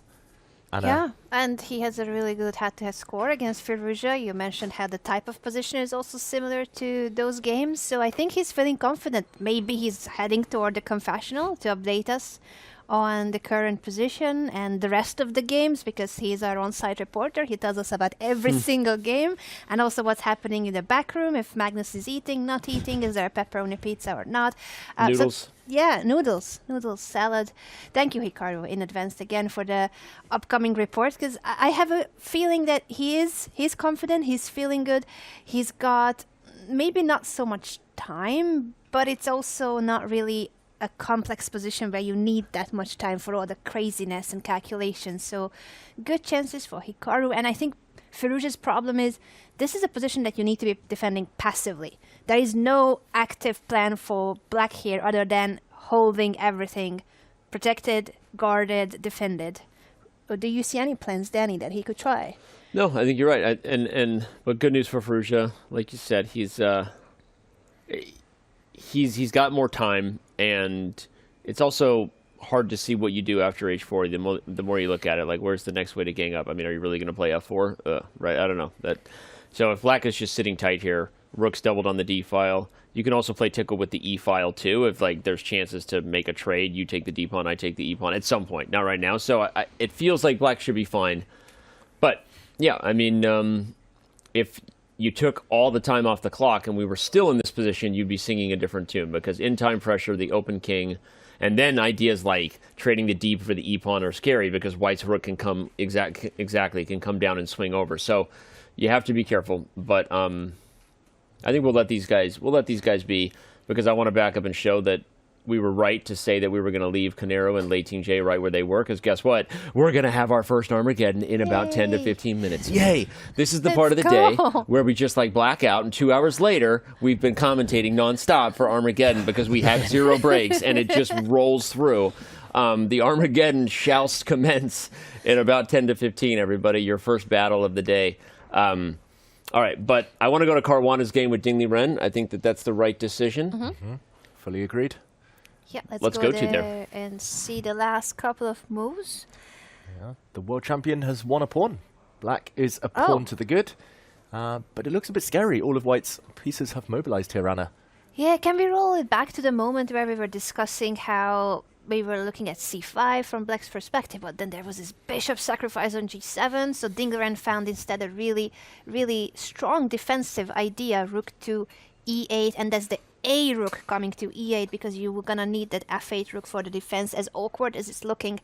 But the idea was that after knight h5 he can push f6 and the bishop is not hanging. other than that, I think this is where we left it. Or This is. And what happened after? just to recap, queen to d2, one of the moves Danny mentioned, one of the most natural. c5, the blue arrow appearing just before white's able to strike. Sacrifices here do not really work. Black has too many defensive pieces around the king, so Fabi had to first retreat. But now this sacrifice on h6 looks more appealing if the white queen can follow in and enter the black camp. So black defended that. King h7, I think by far the most natural move. Not approved of by the engines, but Ding defending really nicely here. Doubled rooks. And after queen to c6, okay, bishop to f4 from Fabiano, a sacrifice. And hold on, you got to back up. What in the absolute belief is b4 is the best move from this? Like, what in the fuck? Like it's logical, Danny. You want the d4 what do you square mean for it's your logical? bishop. Explain how logical that is. Explain yourself. Okay, you want the d4 square. Is that actually it? There's no way that's it. What is the idea? I think it must be, right? Like b4, the blue arrow. I mean, show me. What was the idea B4, here? simple chess. We all would play it in our own games. I just want this square, no matter what you do. I guess d4, I just move the bishop, but or maybe there's something. Oh wait, there's a check.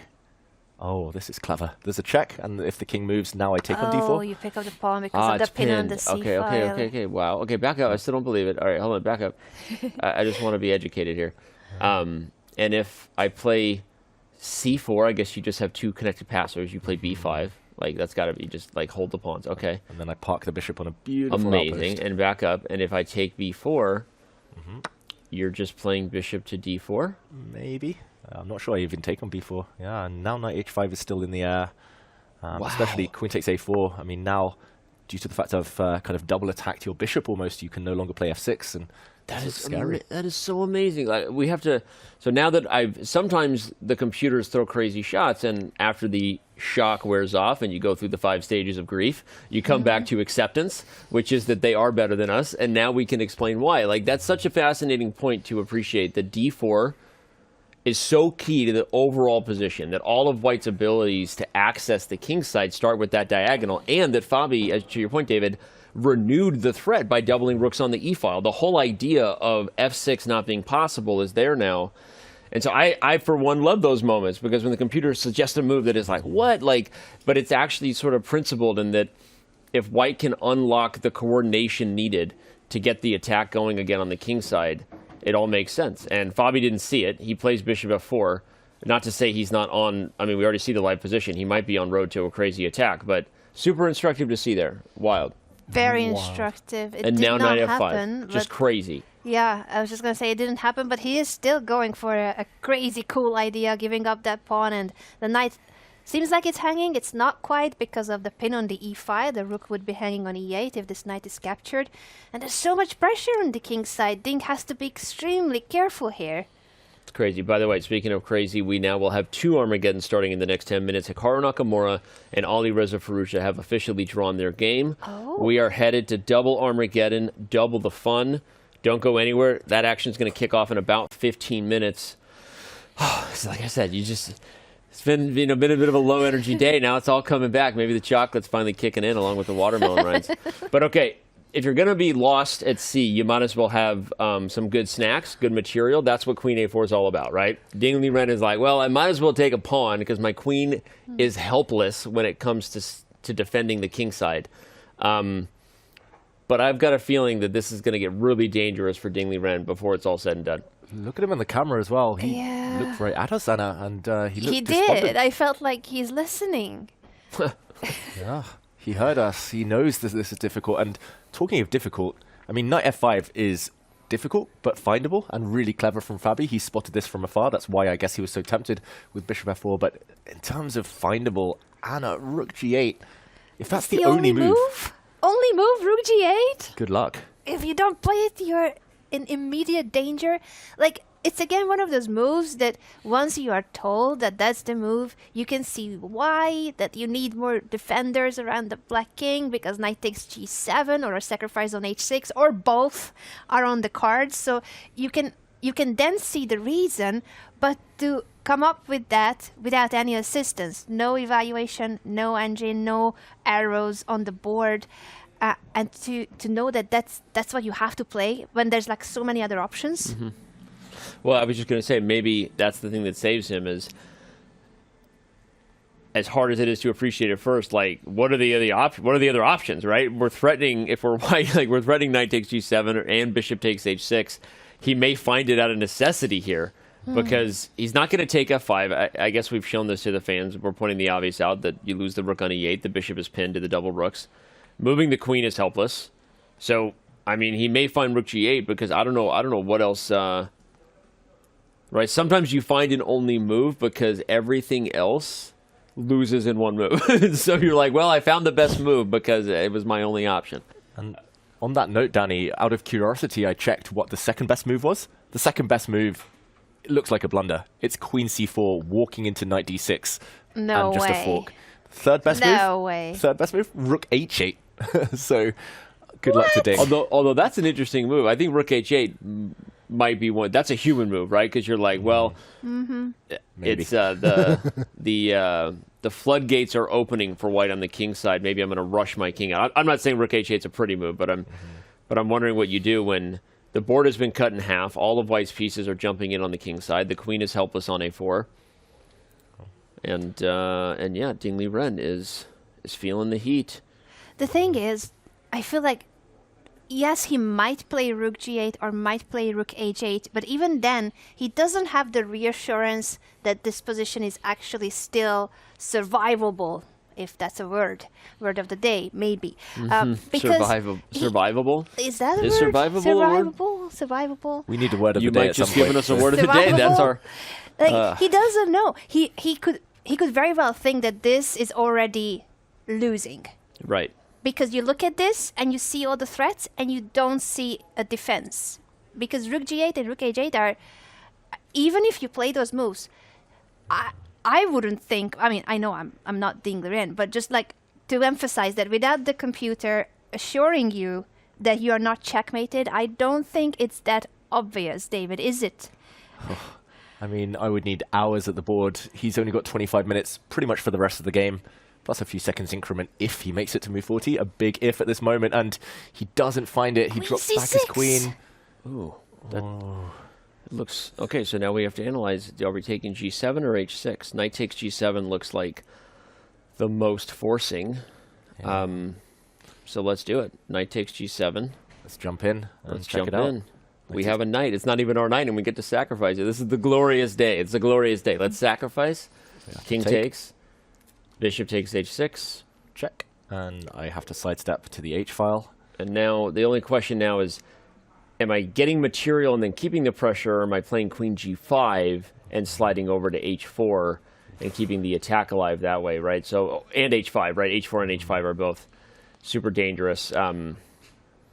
Instinctively, I feel like you shouldn't take the rook, and you should bring the queen in, and keep the attack going. But this kind of just proves how scary this is for Ding. That probably white can't take the rook and then keep an attack going. But you don't want to do that. Let's go with queen f4, queen g5. Queen g5 forces rook to g8. I guess black's actually queen h5. Yeah, there's no good discovered checks though. All of black's pieces are on white squares. The point. Okay, so perhaps Ding has calculated this, and white should actually just take the material and then keep the attack going. Okay, so take the rook. And I'm assuming knight takes, because knight on f8, there is no mate, as we know. The knight will try and come and defend its king. But yeah, still scary, like rook e5, sliding across, the white queen coming in to follow up. I mean, you're not even material down as white, and you've got an attack. All right. This is looking terrifying. Well, not even material down, and the attack is going. We don't even have more than a few minutes before Armageddon commences, so we are going to take a quick break. And when we come back, 2 Armageddon battles are about to get started. We have... I'm sorry, I lost my focus there. We have Hikaru Nakamura versus Alireza Firouzja. We have Lei Ting-jae against Humpy Conero. Against Humpy Conero. I'm sorry, my brain got spaced out there. But we have more action. The Armageddon chess is only just about to begin here in round 3, 2024. Norway Chess and Norway Chess Women continues after the break.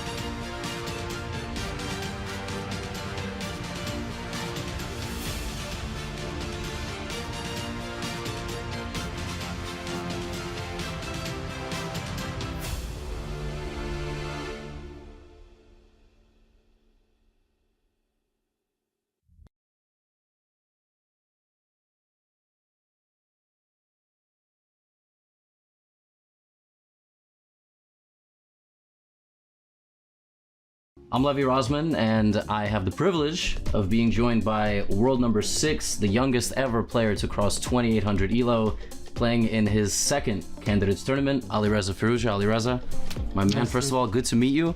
How's Toronto treating you this time around? Yeah, it feels great to be back. It's a very beautiful city, so I'm very excited to be here.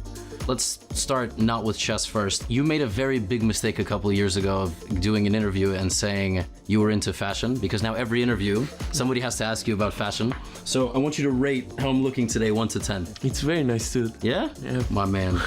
Thank you. I like what you're wearing too. Can you take us through the glasses, the outfit a little bit, or? This is Louis Vuitton glasses. This is Ralph Lauren. This is Valentino.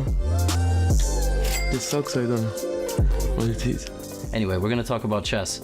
I don't want to bring up bad memories, but obviously 2022, the candidates was supposed to kind of be the moment where in the beginning of the year you crossed 2800, youngest one, you broke Magnus's record, and Magnus was giving all these interviews like he's not gonna defend unless you win the candidates.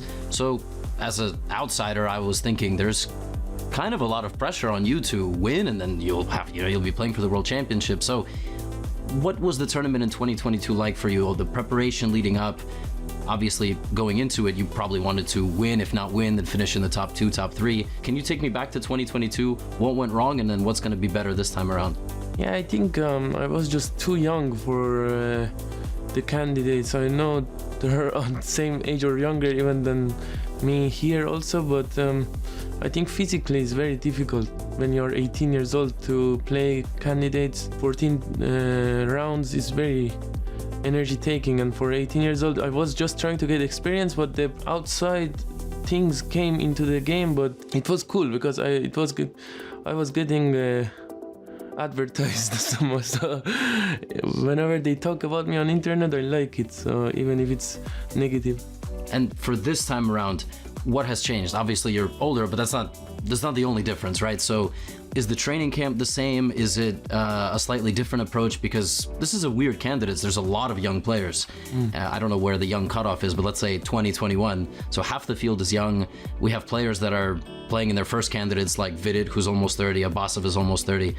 How's this training camp been a little bit different than 2022, than preparation leading up?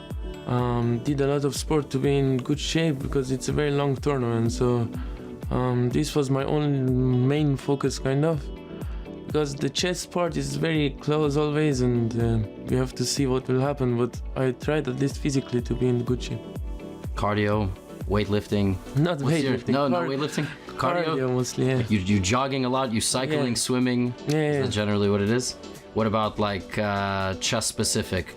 What percentage of it is openings? Nowadays it's probably more than 70-80% openings, I think.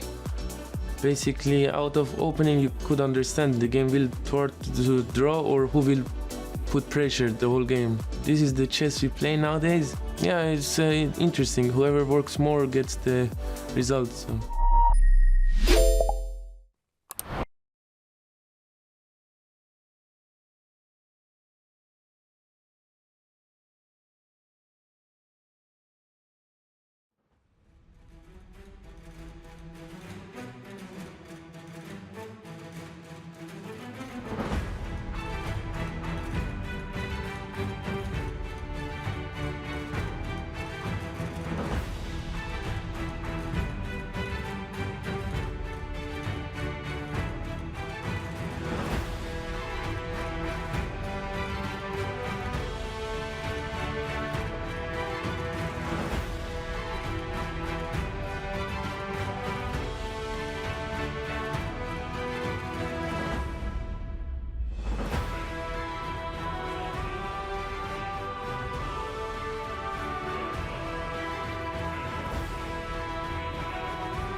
Welcome back to round 3 here. 2024 Norway Chess and Norway Chess women. We're about to get Armageddon underway here. 2 Armageddon matchups will be starting right at the top of the hour. First, we'll have Humpy Canero versus Lei Ting-Jie, followed by Nakamura versus Firouzja. But first, reverse order, Grandmaster David Howell, International Master Anna Rudolph, Danny Wrench right here. Awesome day so far. Awesome games ahead. I can't wait to dive in. Reminder real quick, Armageddon is what happens in Norway if you draw. We do not let anyone go unless we have blood on the board. Again, the metaphor, proverbially speaking, there will hopefully not actually be any blood on the board, though it actually has happened, by the way. Shout out to Wesley. So, chess is a physical sport. But back to the Armageddon format. 10 minutes for white, 7 minutes for black. The extra time goes for white, but they have to win. Black has draw odds, and 1 second is added back onto the clock with every move, starting with move 41. But 1 second is not a lot of time. This isn't online chess where an increment allows you to add time to the clock. That increment is just enough to make sure that you don't physically lose on time, and even that is sometimes not enough. If you win, it's 1.5 points. A loss is 1 point. And we are going to have liftoff here in T-minus just a few seconds. It's Humpy Canero versus Lei Ting-Jie. And both of these players heading into to yet another Armageddon battle. They've been here before, Anna. Both of them have had at least one. Humpy Canero has actually only had one because she lost yesterday in classical to Vaishali. Yeah, she did. But yeah. And Lei Ting-Jie is one of the 2 players right behind Vaishali in the standings who drew 2 classical games and won both of her Armageddon games. So she is definitely more confident about this game than Humpy. But nevertheless, the Armageddon is always crazy with black's draws but less time. At the same time, I think if we could also have on our screen maybe Magnus Carlsen's board, because things are heating up in Magnus's game, and we see want chat to catch calling up. for that. We're going to get to it in just a second, everybody. We're going to make sure that we have our eye on Magnus's game. Praggnanandhaa pushing again against Magnus. What's going to happen over there?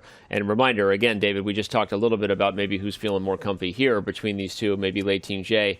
Hikaru Nakamura and Alireza Firouzja about to throw down an Armageddon. Curious what you think about who's going to be more comfy there. Oof. Hikaru is a speed demon. Alireza is a speed demon.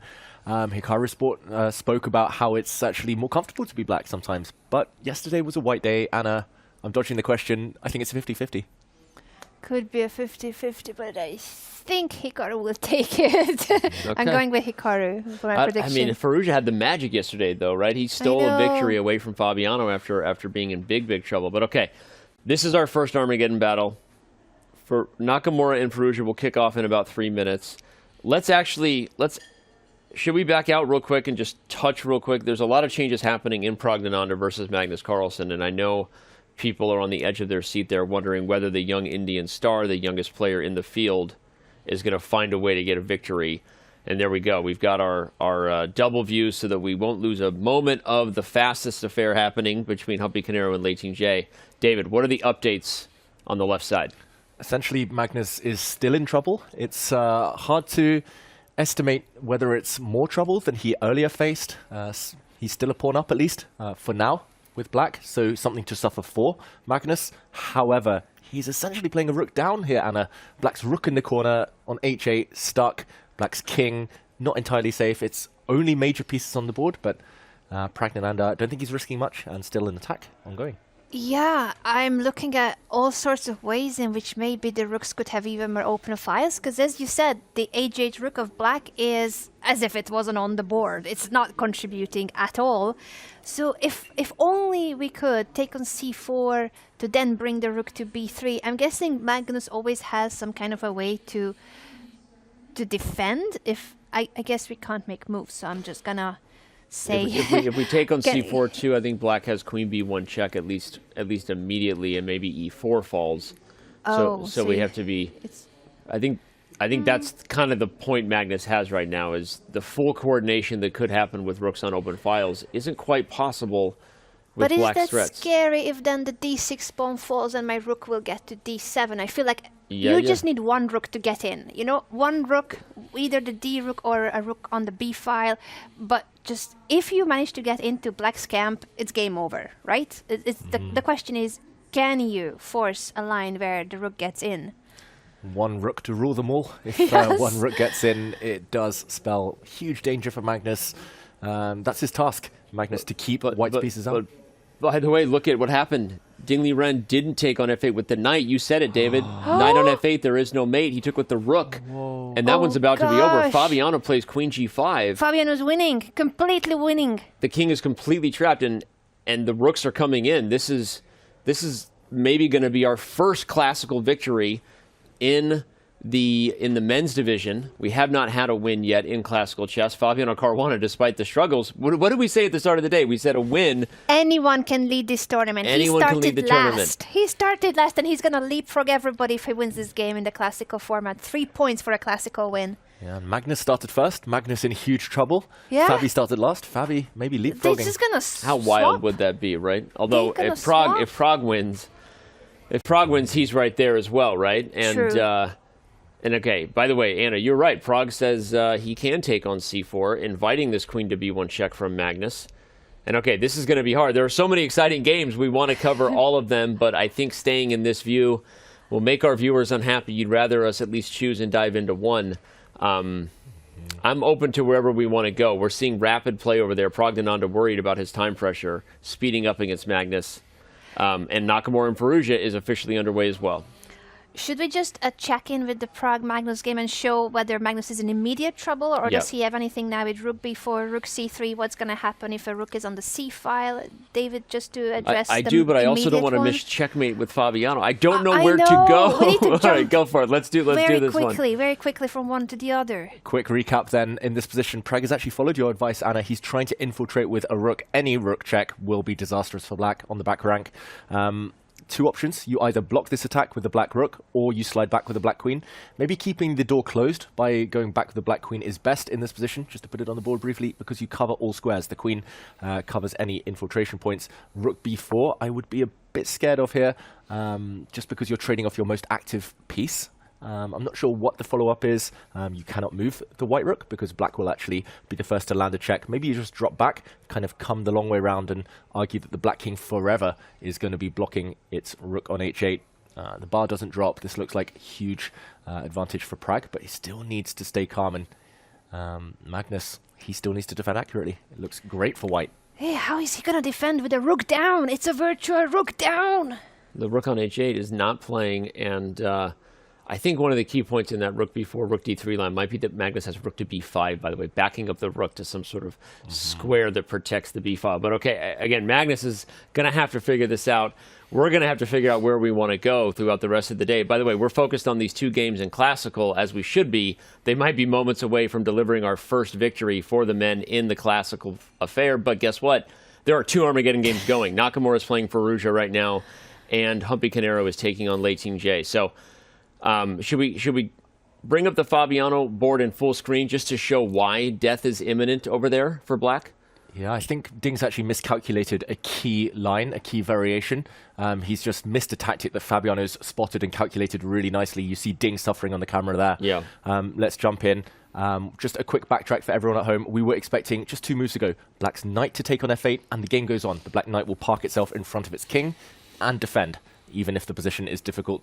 But rook takes f8. Fabi pounces on this mistake with queen to g5. We see the bar shoot up, and Ding clearly was relying on the move rook to g8 here, just to try to kind of create a barrier, put the rook on g6, hide the king behind it. But I think what he's missed is that after queen h4 check, the black king has nowhere good to go. If you step forward, you simply get tracked down, hunted down. The white rook will step up and across. If you step to the side, now sacrifice, blow open the black king, and wow. In this position, the black king has to choose its own poison here. If you step back, if you step forward, you get forked. If you step back, a hit on the black queen and checkmate incoming. I think you're right. He just straight up probably missed this sacrifice right here that you have on the board. The rook takes e6 shot. I'm sure that he didn't plan on meeting the check with the queen by bringing the king forward to g6. I'm sure the plan was king g7, and then rook takes e6 would just simply end the game on the spot. And I think what he's missed, Danny, sorry, here's rook takes e6 doesn't work immediately because now there's a rook block. So you need to force the king to g7 first and then into the corner. Yeah, this is, classic Fabi to calculate this so accurately, but Ding, this is a sign of his form, unfortunately. It's a very sad story for the reigning world champion. Great news for Fabiano Caruana, who started this round at the bottom of the standings. But as we mentioned, with a classical win, is rewarded with 3 points. So he could actually be leading the tournament if things go well for him on the other boards as well. But so far, it seems like this game, I don't see how he could spoil it. Yesterday he spoiled his game against Firouzja because it was an Armageddon and time scramble, but this is a classical game with Fabiano on 35 minutes. He's going to win this in the next few moves. I think you're right. I think you will. I don't think Fabi lets fish like this off the hook, not the Ding Lirenza fish. I'm talking about the position. I think Fabiano will reel this one in, and I want to back up and now dial into the Armageddon battles. We've got two of them going. Humpy Canero's game with Liren J is moving along. And as we can see there, Hikaru Nakamura, the bar shooting up a little bit. Apparently the computer doesn't like the very aggressive and risky decision by Firouzja to castle short. Is it just rush the H-pawn and let's get an attack going? What is it, or is there something better on the queen side to keep the C-pawn alive? So, interesting position. By the way, remember, black wins on a draw, but so far Hikaru has maintained what looks like a pretty good time advantage. Yeah, still 2 minutes up on the clock, Hikaru, but key moments ahead. We talk about strategies in Armageddon. Either you curl up and you stay solid as black, just try to hunker down and get that draw, or you take risks and go aggressive like this. Alireza definitely choosing the latter strategy there.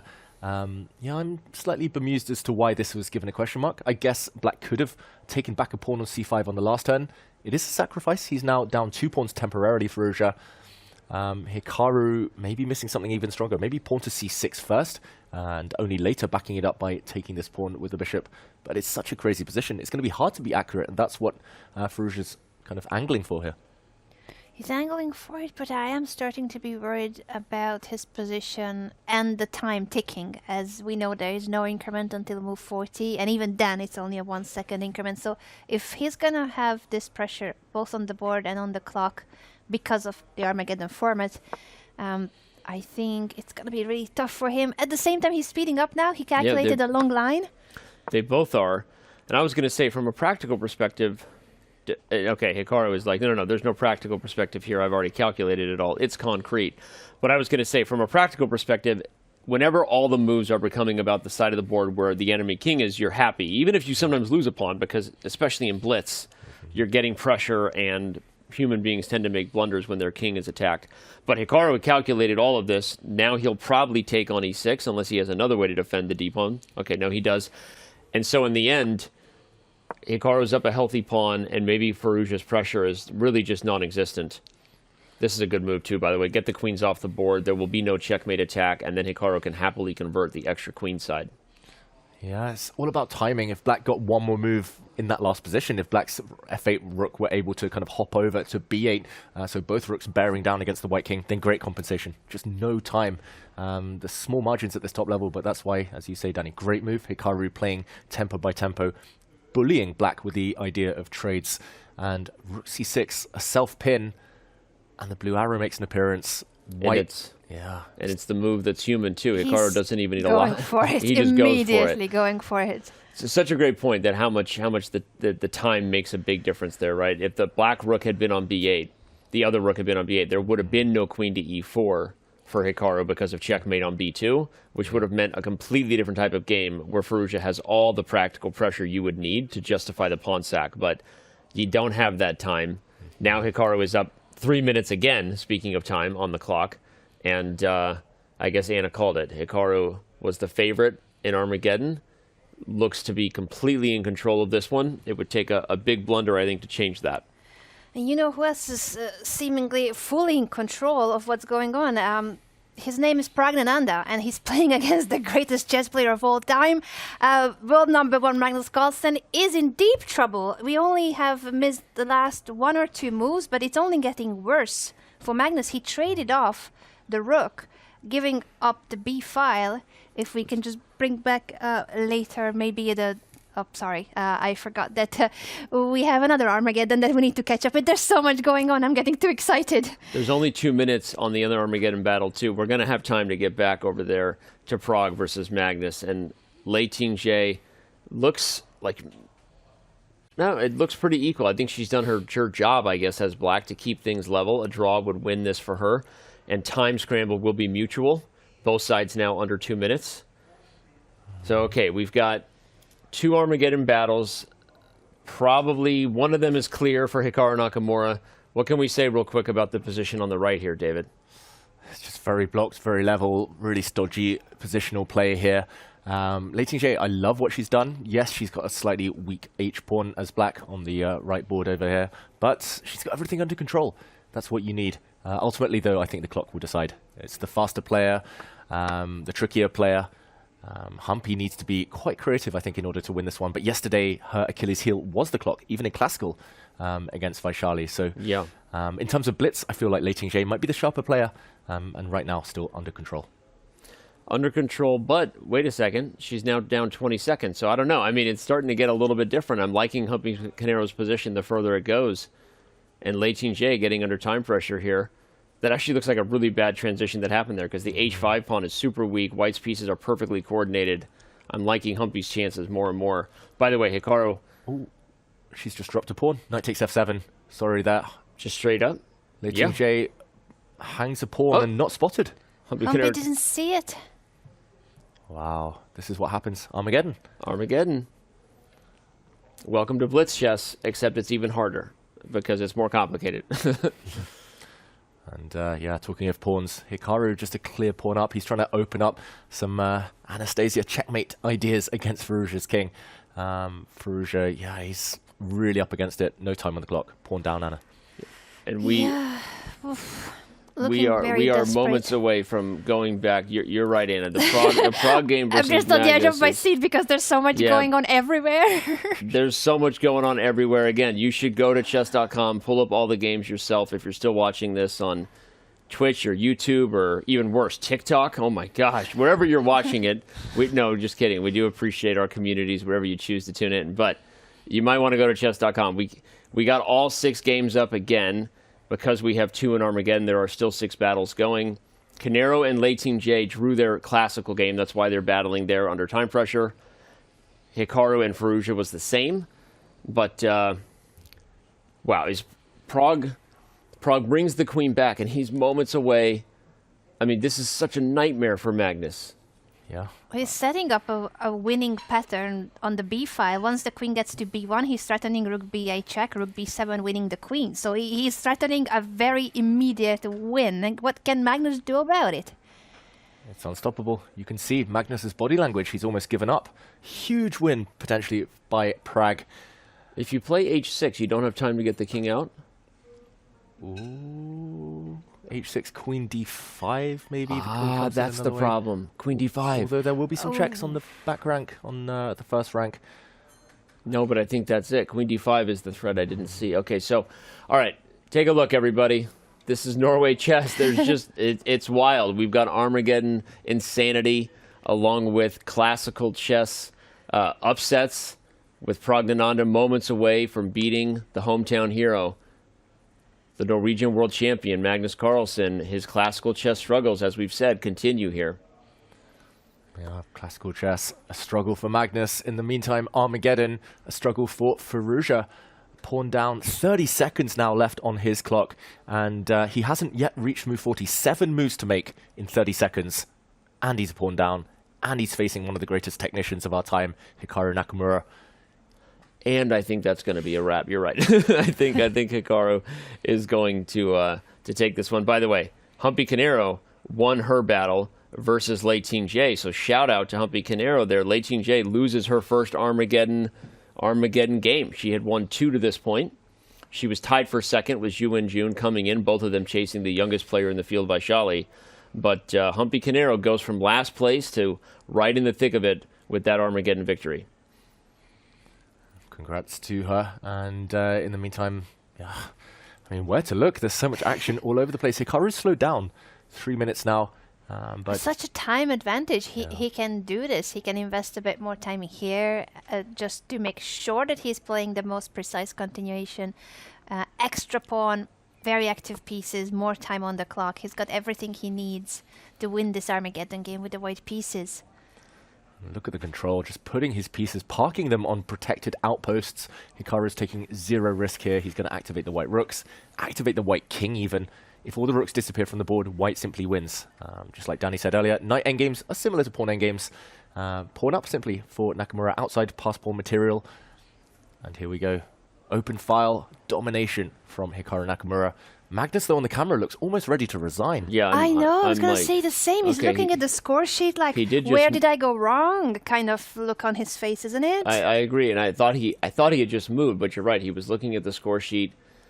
Just I don't know what. It doesn't matter what he's thinking about now. What he knows, he's thinking about how to save this game, and he's struggling to find answers.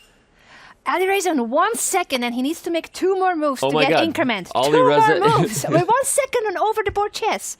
Okay, he plays 1. He's got 1 more move to make. He played it so casually as well. Play King of 8 like it was no big deal. Does he realize that like a single move by Hikaru when he loses on time? And he loses on time. He lost. He does lose on time. Okay, that was so funny. All right, well, to be fair, Hikaru was also winning on the board. Yeah, even if he survived to make it to the increment, the position and was I think that was lost. partly why Firouzja's body language was slightly dejected, slightly disinterested, because he's like, all right, I'm busted, and I'm going to lose on the clock to go with it. So, all right, Hikaru Nakamura gets it done in Armageddon, and Alireza Firouzja loses his second Armageddon battle of the event. Magnus Carlsen has made a move instead of resigning. Good news to all the fans of Magnus. He's trying to get out of this by pushing g6. And in the meantime, Ding looking up at the screen. We see that on the camera. Maybe he's just thinking, at least my position isn't as bad as Magnus's. But maybe it is. The former world champion and the reigning world champion both are in deep trouble here in round 3 of Norway Chess.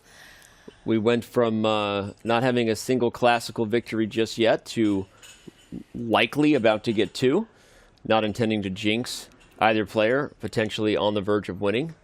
And talking about the Pragg game, so what is Pragg's approach now? G6 prepares to run the king out and finally get that H8 rook in the game. Is queen to D5 possible? Or, okay, well, we're going to find out. Pragg's about to move, and we're going to see queen to B1. Yeah. Looks very strong, setting up rook b8 check, rook b7 to win the queen in 2 moves. And actually, that was the much more accurate approach to G6. H6, that would have been the wrong idea, because then the king could run to G8, and there's no 7th rank. But here, there is no king G7, because rook to B7 pins and wins the queen. And Praggnanandhaa, this guy. Wow. It's crazy. He already had really good chances. Like just the fact that he made it to the World Cup finals to play Magnus in the finals and then hold him to 2 draws. Magnus praised him so much, but now this is going to be more than praise. This is going to be resignation soon. How can he get out of this, Magnus Carlsen? He needs a miracle. And I think one of the reasons he was looking at his score sheet was to ponder where the mistake came. It was actually early in the game. But also he was checking when the increment kicks in, and Pragg just simply has too much time. 11 minutes, the moves are automatic. He's done the hard work, Pragg. I mean, even if there's no immediate knockout, you just park the white rook on the 7th rank and say, okay, I'm closing the cage around your king. Magnus, this is the last few minutes, last few moments. He's going to resign. I think this is yet another classical chess game that doesn't go Magnus Carlsen's way here in Norway. It is officially a thing now. And but last year it was that he went winless. This time he is not only winless so far in classical, he's gonna lose a game in classical chess. It's not looking good for the world #1. He's trying still, of course he's trying, he needs to. He plays queen to c5. He's relying on a sneaky trick here. Yeah, I don't know if we want to pull it up quickly. We might as well, because I don't think Fabiano Caruana is about to move, just to show the very resourceful and sneaky draw trick that Magnus just tried to lay, the trap that he's trying to set. Go ahead and show it, David. Yeah, let's pull that board up. And yeah, here is a case of looking at forcing moves, and in this time rejecting them. Pragg's about to move. There we go. He covers the 7th rank instead. Yeah, this is a really good way to cage the black king and not allow any counterplay. Instead, forcing moves, a check would have forced the black king to defend its rook. Another check would have actually kicked the black king away from the defense of its rook. But now, if you get greedy and take, yes, it's a free rook, but whoops, there's a check, and you've left your own king bare, and there's no way to actually evade all of the oncoming checks. If you drop your king back, you simply continue to get hit. If you block with a pawn, then yeah, you continue to get checked for eternity and a draw. So greed not being good here. Pragg instead keeping control, really classy. Watch out for queen b3 ideas. Watch out for white to even just capture and swing the queen back the other way, preventing counterplay, and still a rook up. It is a virtual rook up because the rook on h8 is not doing anything other than occupying a spot where maybe the king could run to. It's not a piece that you would want in any of your games. Oh, look at that. Was that you, David? I thought you threw an emoji. Maybe it's just there. We go. Just a... That's an emoji for you. I was gonna say it's now we are talking. The rook is well. Did it ever move? No, it never moved. Never moved. The and whole may game. never move in this game ever. This is ever. where your abusive chess coach comes by the board and just takes it off the board. It's like, well, you're not going to use it. I'm going to keep it. No one else had one of those abusive chess coaches. No, okay, just me. All right. Well, this is tough. This is bad for Magnus, and bad news for the hometown fans. Does it set the stage for Magnus to wake up, so to speak, in terms of his classical chess performance in Norway here over the last couple of years, and turn things around for the rest of the event, or is it a bad sign of things to come? Either way, speaking of a sign of things to come, you're looking at him right there on the left side. That's Praggnanandhaa, and this guy is he's the future. And right now he's covered by a board slightly. But I think I'm bored removing a second. There we go. Okay. Pragg leaned into the board. That's how he's thinking. That's how he's thinking. He's literally become the Matrix. It's like that scene where Neo just like jumped into the code. Still don't know exactly what happened there, but we're gonna move on. Magnus Carlsen takes on f5. David, is there any chance he's getting away with this? And what is it that Pragg should play in this position after the pawn capture? Yeah, there is a dilemma. If you give black one more move, black will play rook to g8 and start getting that rook out. Maybe I was too soon to call that rook being totally dead. If black can get the rook out of the back rank, then surprise, surprise, he might actually survive this game. I'm looking at kind of basic threats like rook to d7, trying to get the white queen in, just trying to get the rook out the way. Looks very logical. Yeah, as well. that actually looks like a big problem. Looks like a good idea to threaten checkmate in two. Yeah. But rook d7, maybe black drops the queen back to c8. Okay, defense. Oh, look so at we that. have a result. Fabiano Caruana defeats Liren, gets his first win of the event in Classical, and as of right now, Fabiano just went from last place to first place. Welcome to Norway Chess. That is insane, and that's how the format is so exciting. 3 points for winning in Classical chess, so it doesn't matter that he wasn't doing well in Armageddon. He lost twice his Armageddon games. Now he's the leader of the tournament. And I just wanted to say, if we go back to Magnus's game, that the computer, so brutal, spots a winning move for Praggnanandhaa that I'm really curious if he found it. He found it! He played King H2. Do I see that correctly? He played the winning move! I'm sorry, I'm screaming, but that move is winning! It's winning, because now all the threats that David showed, the check on b8 and then check on b7, now it's gonna win the rook. There's no more check with the black queen going for the draw. The check, the queen to b3 is also threatened now too, because before you couldn't do it because of queen c1 check. So you're right, Anna. Rook b8, queen b7, queen b3. Every single threat is back on the books, and you saw Magnus just give a bit of an exasperated kind of. Well, that's a tough one to follow. What a move! King to h2, cool as a cucumber, winning move, moving the king one square up. I love it. That is so classy. That's prophylaxis, dodging checks in advance. That's great calculation, spotting that black simply has no way to untangle now. And according to our featured chat here, at least, apparently it was the only move to win directly on the spot.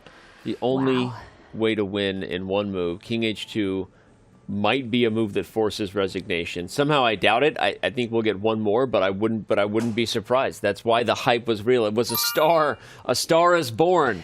King h2, and Praggnanandhaa is an absolute star. What a find. And And yeah. What a game this has been from start to finish. And we were praising Magnus Carlsen for his opening choice because he did find a way to make Pragg somewhat uncomfortable in the opening. We were talking about the pair of bishops, how Pragg prefers to play with the pair of bishops, and this was a line where the bishop would be traded. All those things did not matter. He didn't care. He said, okay, it's not what I prefer normally, but I can still play extremely well. And Magnus was too slow. He didn't castle. He went for queenside development, and that led to all the problems with the tactical patterns opening up the position. And now he needs to resign. Can he set up any traps? Is there any further tricks? Some last resource, David? I don't see it.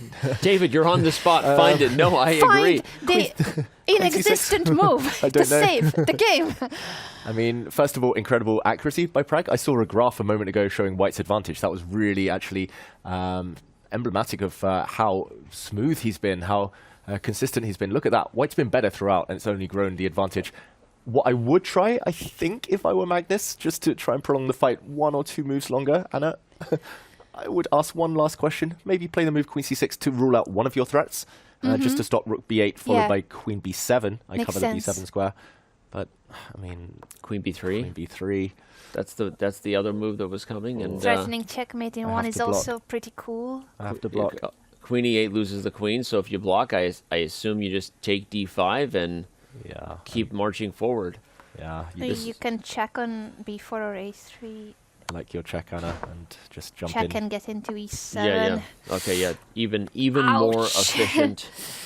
The position is completely falling apart at the seams. And look at that game graph. That is a dominating performance start to finish. We call that a wire-to-wire victory. And again, yeah, full kudos and shout out to Pragg. I mean, anyone who saw the beginning of the show, I thought that Magnus's approach was kind of brilliant. As someone who's been in a spot where an experienced player just out transpositions you end up overthinking things and getting yourself in trouble. Pragg was using a ton of time on the clock, clearly looked uncomfortable.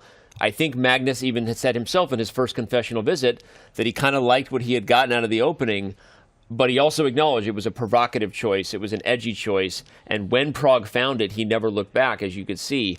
This has been absolutely incredible. Praggnanandhaa is... he's also just comfy there. He works hard at the board, but feels like he has a presence that he knows this is no longer a surprising result for him. He expects to get the job done when he has White against anybody, even if it's Magnus Carlsen. Yeah, and it feels like if we didn't know who his opponent was, you would think that he's playing against someone that maybe has less experience or lower rated. From the way he dominated this game, it's crazy to know that this is Praggnanandhaa versus Magnus Carlsen. This is an 18-year-old chess rock star taking down the #1 player in the world with a move like king to h2. I would not be surprised if this becomes the move of the day, by the way. King to h2, move of the day. That would be my candidate. Move of the day. He's 18. By the way, didn't Gukesh turn 18 like today? Today. So a couple Happy birthday. Some 18-year-olds Happy out there. birthday. Happy birthday to Gukesh, perhaps from your countryman Praggnanandhaa, getting a dub for you. What a present. What a present to India as well. What a present to India, a present for Gukesh. Pragg is on the verge of delivering, beating the tournament leader, and I don't think Magnus Carlsen has much more in the tank here. You asked a question earlier, Anna, whether this position was survivable. Survivable, word of the day. Survivable. Survivable. For Pragg. Is the position survivable? Well, guess what? They looked it up, and it is a word of an accident or ordeal able to be survived, not fatal. So, is it survivable? We're batting 3 for 3. We have not made up any words yet. Survivable. No, this position is not survivable. It is not able to be survived for Magnus Carlsen. It is fatal. Yeah, and one thing I'll point out, and I shouldn't be mentioning this because he's one of my best friends out there, Magnus, but the only way to beat him, attack. Players respect him too much, swap off queens, try to play for a draw. You never ever see Magnus lose an endgame. You never see him get outplayed positionally. It's just king safety. He didn't castle his king. He gets mated, and this does happen from time to time. The kind of classical losses, rapid losses, blitz losses he has, they're only ever due to king safety issues. So keeping the queens on by Pragg inspired decision, going for the attack, and the way he executed it. Not many people capable of that, of course, but impressive stuff. Does it mean, David, then, in your opinion, that sometimes you kind of need to not respect how strong, how experienced your opponent is, that you're playing the world #1, the man that has ruled the chess world for over a decade by now?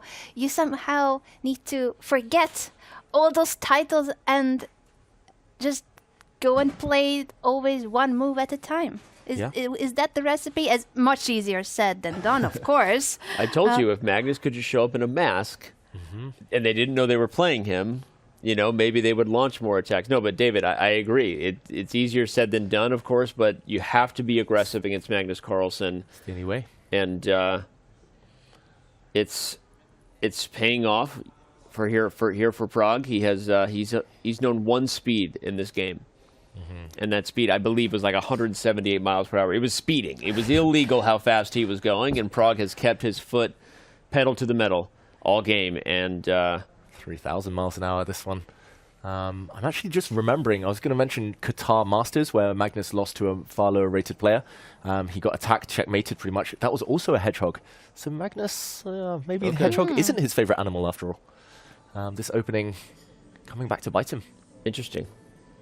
And we really praised him so much for the opening choice, and we thought that Pragg was going to be uncomfortable, but he proved us all wrong. He proved us that it didn't matter, that it's not the kind of opening he wanted or that he prepared for. He was ready for the fight no matter what.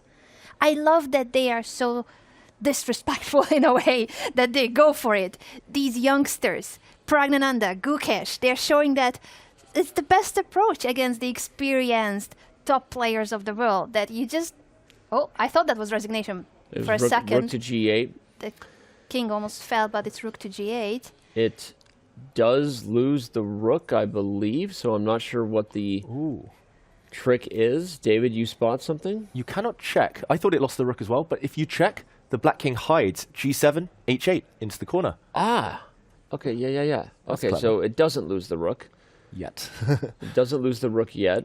What about our other threat? Our other attempt was queen b3. Queen to b3. B3. And there's no rook takes g2. That was my first thought. Is there a sacrifice by the rook and some sort of renegade perpetual check by Magnus? But I don't think so. Pragg is about to play queen to b3. Yep. Yeah, and queen b3 has another idea as well.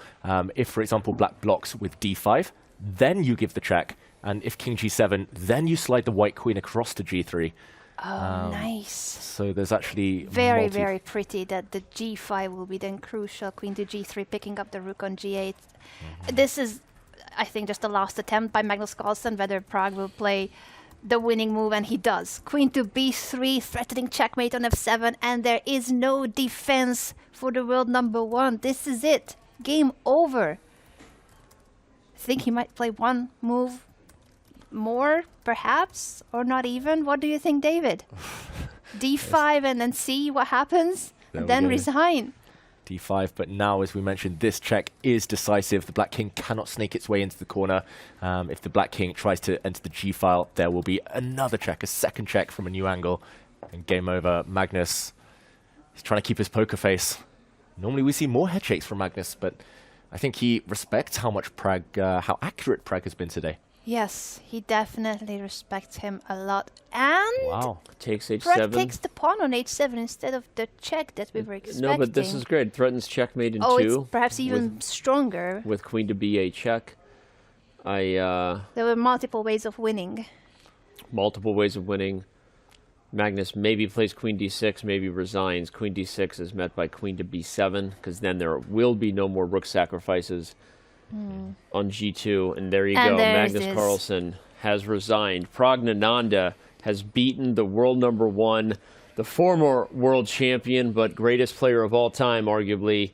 Praggnanandhaa, the future is bright, and currently the stars are shining here in Norway.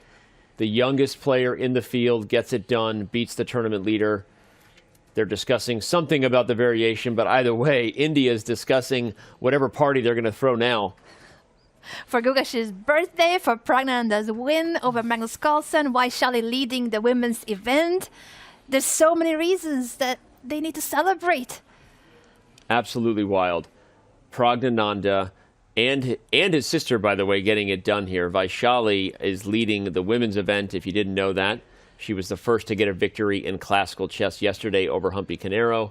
Pragg, not the first to get a victory here in classical. Fabiano beat Liren earlier in this round, but joins Fabi, getting a 3-point score on the board. That is what a victory in classical chess is worth. Magnus Carlsen's classical chess struggles continue here in Norway.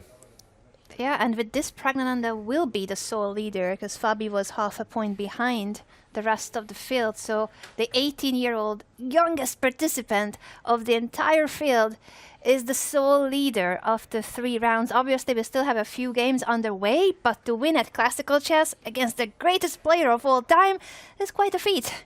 David, how did you see the game? Yeah, just I'm running out of superlatives for Praggnanandhaa. Just incredible, incredible stuff. I mean, if Vaishali is able to continue her lead as well, what a day for the family.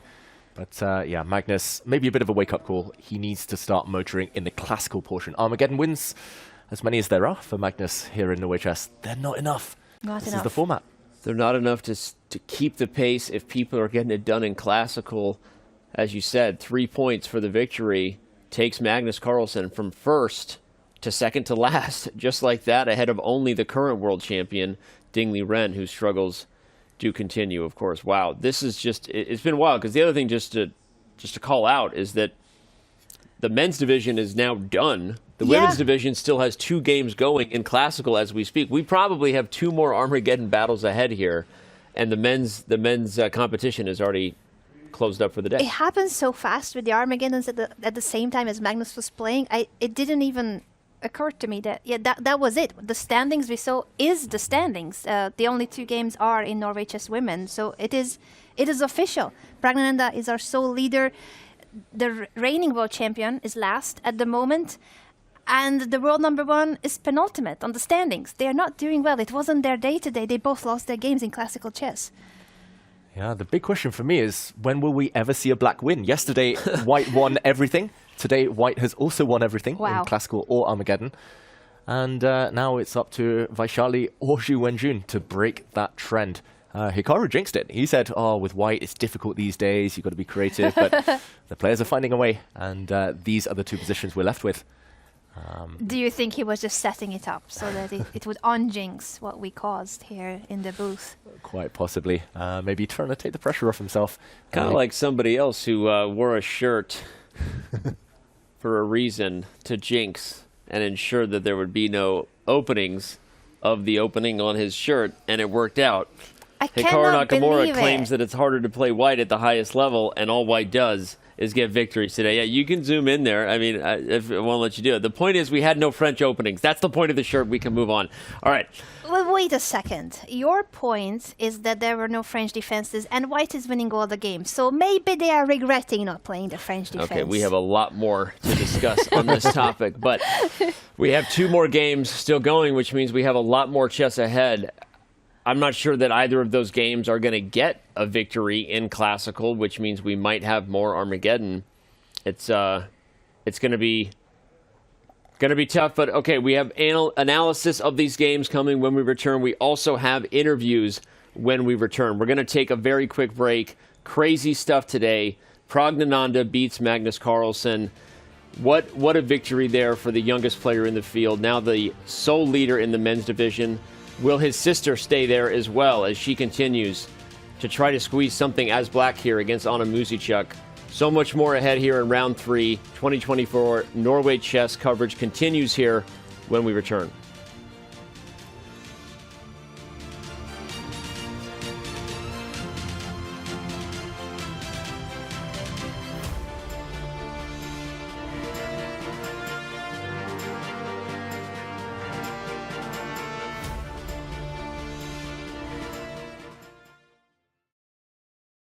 It does seem you're getting a good Armageddon feel right now, Hikaru. Well, I've had decent positions in all 3 games. Yeah, I mean, yesterday, of course, the critical moments, I didn't find the right moves. Today, I think, much like the previous two games, though, it was much easier for me to play than for my opponent, and he just couldn't find the right attacking moves. I think if he had played this bishop f6 move instead of taking the pawn on e6, maybe it would have gotten kind of interesting, but once he allowed queen e4 knight e5, I don't think Alireza had a chance. So, yeah, it's quite nice to get a second Armageddon win. I don't know if you've been following it at all, but it's Pragg who's worked up pretty much a winning position against Magnus. You think that's going to change the dynamics of this tournament?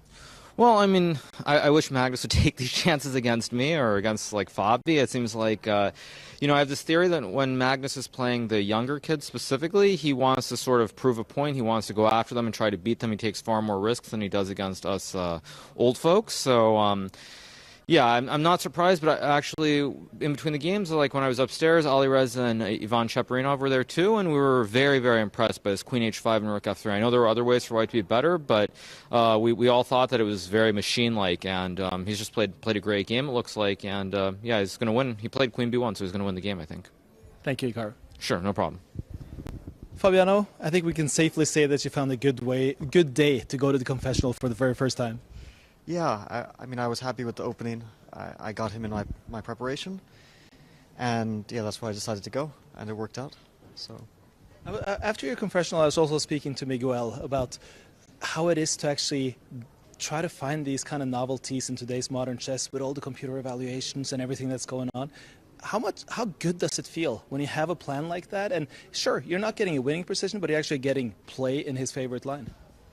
Yeah, this was an idea we had before the candidates, and then last night we were discussing it with Miguel, and he actually suggested this. I didn't have it before, this knight d7 d5 plan. So this wasn't something that the computer showed, that black could play knight d7 d5, but it was a very sort of natural human approach. So when we were analyzing over the board, Miguel suggested it, and I didn't know how to proceed. And then we checked with the engine, and it showed that d4 is quite, okay, it's about equal, but it's very, very double-edged. And then I realized that this is something which maybe could happen. It's, of course, a small chance that we predict exactly where he goes, but it could happen, and it could also be very dangerous for black. And more or less that's what happened, although I think that maybe I wasn't playing so accurately, and I always kept some edge, but I felt like maybe it was slipping away a bit. But he was definitely under pressure. I could feel that he wasn't so comfortable with how the game was going. After you play a novelty like that, do you kind of hold your breath for a couple of seconds to see his reaction, to see if this is something he has prepped for? Well, this one I really thought that he wouldn't know, because it's really hidden. So it's an idea which one of my seconds, Grigori Oparin, found, and it's a really, really hidden idea. So I had a feeling that he wouldn't know about it, and I think I even said as much in the confessional that it seems like he was kind of surprised. But still, it's hard to say if it'll work out, because it's an equal position objectively. So it's very possible for a player of Ding's caliber to still find the best, or one of the best paths to an equal position. So it's not like, you get this idea over the board and you kill your opponent. Still, it's a tough fight. You won today, and Pragg looks like he's going to beat Magnus. How does that change the whole feel of the tournament and how people play tomorrow? I don't think it changes the tournament so much, because it's still only 3 games. It's a long event, and Magnus, even with the loss, is still okay. He had 2 Armageddon wins, so it's not like a disastrous result. But for me, it's very good. I'm very happy, of course, to get a win in Classical, especially after some kind of negative emotions in especially yesterday. But I was still kind of feeling good about my Classical play. Okay, Armageddon was a disaster twice, but Classical was doing okay. I mean, I was playing reasonably at a reasonably high level, and this makes me feel good about how I'm playing. And hopefully, if we get some more Armageddons, I'll actually score some points there as well. We look forward to the continuation. Thank you, Fabiano. Thank you. Var det en Pragg som spilte et fantastisk parti I dag, rett og slett? Jeg vet ikke. Jeg synes han spilte bra mye, men jeg følte jeg hadde kommet meg unna, og så trodde jeg egentlig at jeg stod best. Men jeg hadde jo oversett trikset hans eller triks da, men ideen med dronning D1 til B1, og så plutselig skjønte jeg at I stedet for å stå en bonde over og tenke at jeg kunne spille på vinst, så taper jeg bare med en gang. Så.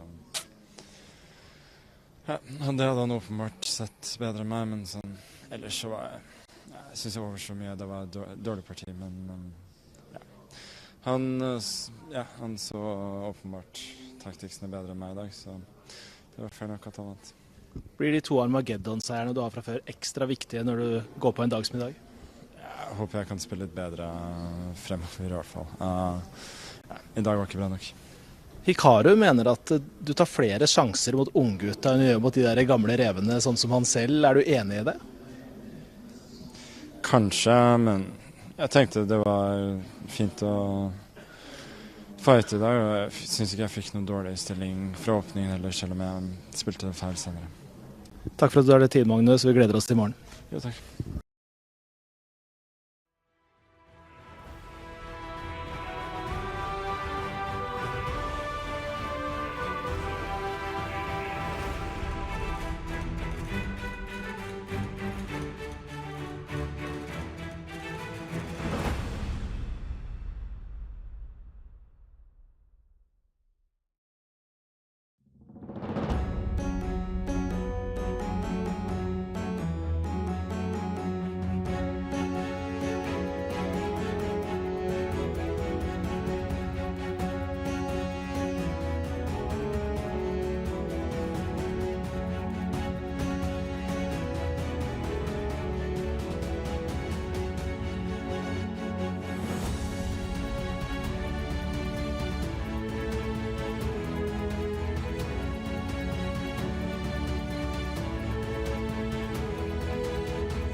Welcome back to Norway Chess here in 2024. It's one of the biggest events of the year. This has been, I think, unarguably the biggest round of the event so far.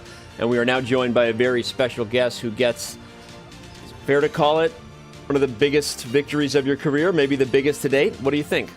Yeah, definitely. I didn't really think too much about it before the game. That just wanted to play my best. I wasn't really happy with my game yesterday. I felt, it could be hard, but I felt it was one of my worst games in last 1 year. I mean, it doesn't seem like that when you look at it, but I was missing it so much. And today I thought I was playing quite well till some point, and then I misplayed again. Yeah, well, classic top chess player. You just had one of the biggest victories of your career, and all you can talk about is the tough game you had yesterday. But I'm saying it jokingly that obviously you came in with a mindset to kind of right the ship. Whatever you felt got away from you yesterday. When did you feel like you might have a chance to get a victory against Magnus today? When I got this F5, I thought it's getting tricky for him.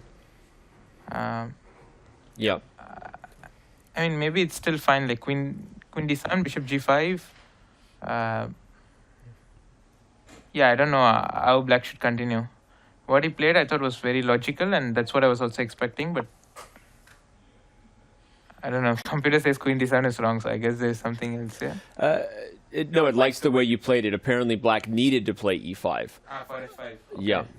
That's a very risky decision. I don't know. I go knight c2 and get my knight to d5. It's sad for Black, but maybe that's what I should do. Yep. Were you surprised? Sorry, Daniel, but I was just curious. Were you surprised that he went for the queenside development sooner than bishop e7 and castle? That he didn't play it very safe at this stage of the game? Yeah, actually, I was surprised with b6, but I was expecting bishop d7. And I thought that was critical, and then I wanted bishop d2 because I need to get b3, and if I go b3 directly, there is b5. So I need to protect c3 before going b3. So bishop d2, rook c8, b3, and I thought it's pleasant for white. I was actually happy to find this h3 move because there was a lot of lines where he was getting knight of g4, and it was quite annoying. I'm glad you took us back to this moment because I'm going to bring you into the commentary booth here. When Magnus played 95, you went into a really long think. And full disclosure, guilty as charged, we were like, okay, like Magnus has sort of gotten Pragg in an uncomfortable spot. He doesn't like that he's losing his bishop pair. I think you spent nearly a half an hour on the clock, or close to it. You were about a half an hour behind. Yeah. And so all the signs were pointing to a direction where the more experienced player had kind of taken you off guard, and that this might be a game that you struggled in. So how were you feeling? Take us through that, because you seem like you obviously won the game, and how were you seeing what was happening in the opening? Yeah, I didn't like how it went because, you don't really like to get surprised. And I was also playing quite fast still here, and I just wanted to play something normal here, and I started with trying to do the same plan. I don't know, f4 or something, but there is queen b6 trick, and again this bishop e3 knight g4 thing always hits. And let's say if I play instead of f4, I was thinking maybe I can just go king h1 and then go f4. But I didn't like something here. Yeah, Magnus actually entered the confessional, and he was surprised at your h3. He said, the fact that he didn't play f4 means Pragg's maybe feeling a bit hesitant, unsure. He did actually mention that queen c5 didn't work, but queen b6, very interesting here. But it felt like you started to outplay him after that, so h3 may be a good. Yeah, maybe decision. f4 is a critical move. Probably knew the line well.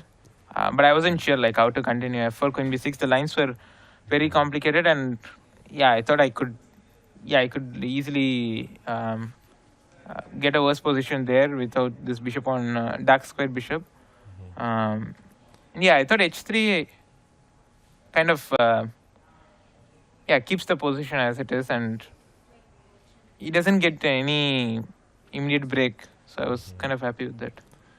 Where did you start to feel really confident it had turned in your favor? When I went queen e2. But around the point when I went rook ad1, I thought it's kind of very tricky because the line started to... I couldn't see anything direct for him. Like h6, there is fe, e5, getting this queen g6 in. And if he goes... nice. Instead of h6, if short castle, there is queen g3, which works.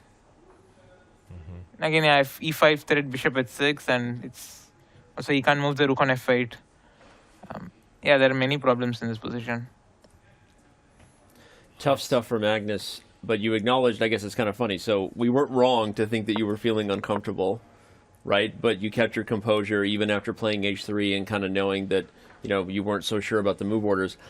But it almost makes it even more impressive that you were sort of taken off guard, a little bit surprised, feeling uncomfortable, yet you never lost your composure. You've now leveled your score in classical chess against the greatest player of all time. Are you thinking that you expect to win these games now at this point? Are you just comfortable at this stage? Or because we talk about you as the youngest player, the rising star. When does that stop? Do you feel like, hey, I expect to win these games? Yeah, I kind of feel that I have enough experience at this level, and I can beat these players. But I have to play my best for that, and that's what I'm trying to do. So that's kind of the mindset. It's not like you seem to be doing it pretty often, right? Yeah, not so often as I would like to, but still at a decent level. no intention to jinx you. I'm just congratulating you on a victory. You do seem to have your composure, and you look like you belong there. I can tell you that from watching it from here. Yeah, thank you. It does seem to be working very well for you and Gukesh. We were just saying, if we are correct, it's his birthday today, and we were even saying this is your present to him for his birthday, beating Magnus Carlsen. Yeah, I remember 8 years back, I became my international master on this day, and we were playing the same tournament in India, and we were celebrating by both. Yeah, we were having. I mean, he was giving me some cakes. So apparently, some players struggle on their birthday, but apparently Gukesh's birthday is good luck for you. Yeah, maybe I should play more on May 29th. Did you wish him happy birthday yet? No, not yet. Okay, I already did. On what? You want to wish him happy birthday? Yeah, happy birthday to Gukesh. Happy birthday to Gukesh. I'm just trying to help you out there. But all right, man. Well, you are currently the clear leader in 2024 Norway Chess. We know that there's a long way to go here, and no intentions to jinx you. So congratulations on your chess so far. Thanks for entertaining us today, and we appreciate your time and hope to catch up with you again. Yeah, thank you. Congratulations. And I think David has... and actually, I also have more questions. There were so many cool moments. Can we ask more questions about the chess part? David. I've also been told we had crazy blunders in another game and more, and we've got Vaishali going on. So I was trying to give you your time. But if you want to stick around more, let's go. Yeah, I was going to ask what you think of your sister's let's position. do it. Let's dive if that's in. okay. Yeah, looks like a draw. I don't even know who's playing for when. I guess black. But with this time control, you never know. I mean, they are playing rapid now, so anything can happen. Playing bullet now, pretty much. They haven't reached move 40? Yeah, but only a 10-second increment, I guess.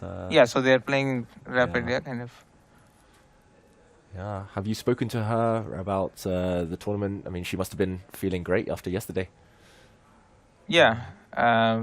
Again, like, there is lot of rounds left, and we don't really think too much about the previous game. Try to forget about it. I mean, even if it's a loss or a win, you have this emotion which will affect the next game. So the quicker you forget about it, it's better.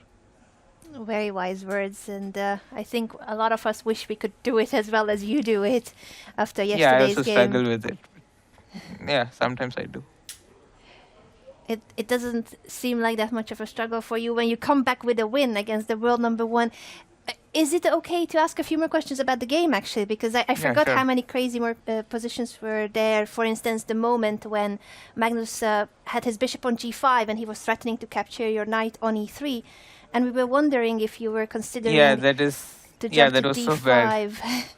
So that was maybe the one mistake in the game, right? Not maybe sensing the opportunity to go knight e to d5 here. What did you calculate on knight e to d5? No, it's just I was already looking at this position when I went queen e2, and I had already planned king h1, and I thought when I had this position on the board, I started with king h1, and then I thought bishop e3, queen e3, f6 it's not clear.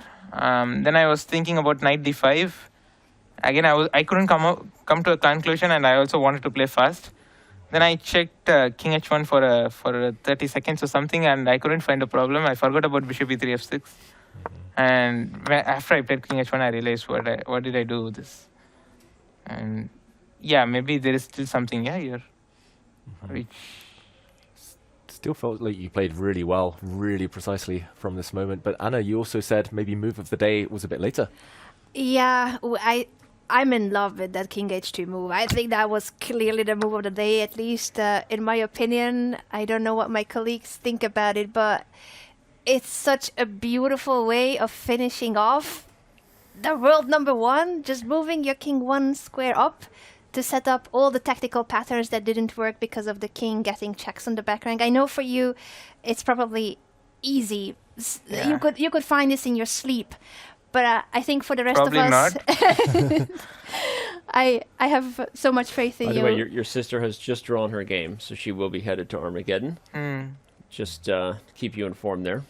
Yeah, but apparently king h2 was the only move to win on the spot. Everything else, black can survive for a while. So. Yeah. No, but before that, I'm just wondering if I was better throughout. You were. I was? The definition of a wire-to-wire victory, and I thought it was equal actually. No, you maintained an edge the entire time. It was. I should go and check. So both thought it was equal. Keep your expectations low. It's a good mindset. It seems to be working, but at the same time, we can confer that it was a clean victory, an impressive one, and this time we are going to let you go. We know you have to make more rounds. There's another studio waiting for you as well, and we're going to get set for another couple Armageddon games starting here. So, best of luck. Congratulations today. Congratulations I'm sure again. we're going to be seeing you again here. Yeah, thank you. Enjoy the Armageddon. Thank you. We'll be rooting for your sister, and thank you for joining us. All right. Well, we do have 2 more Armageddon games. I mean, just take your time. Whatever you want to do. Whatever you got to do. You can stay with us too if you prefer. We don't mind. It's live TV. No, he has another studio to get to, so we're going to let him be kind to our partners downstairs who are also broadcasting to some sort of global television network. Hey, everyone down there. Tell them we said hi. Yeah. All right. See you, man. Yeah, see you. Well, one thing I want to do before the Armageddons get going. So much happened while we were talking to Pragg. So awesome.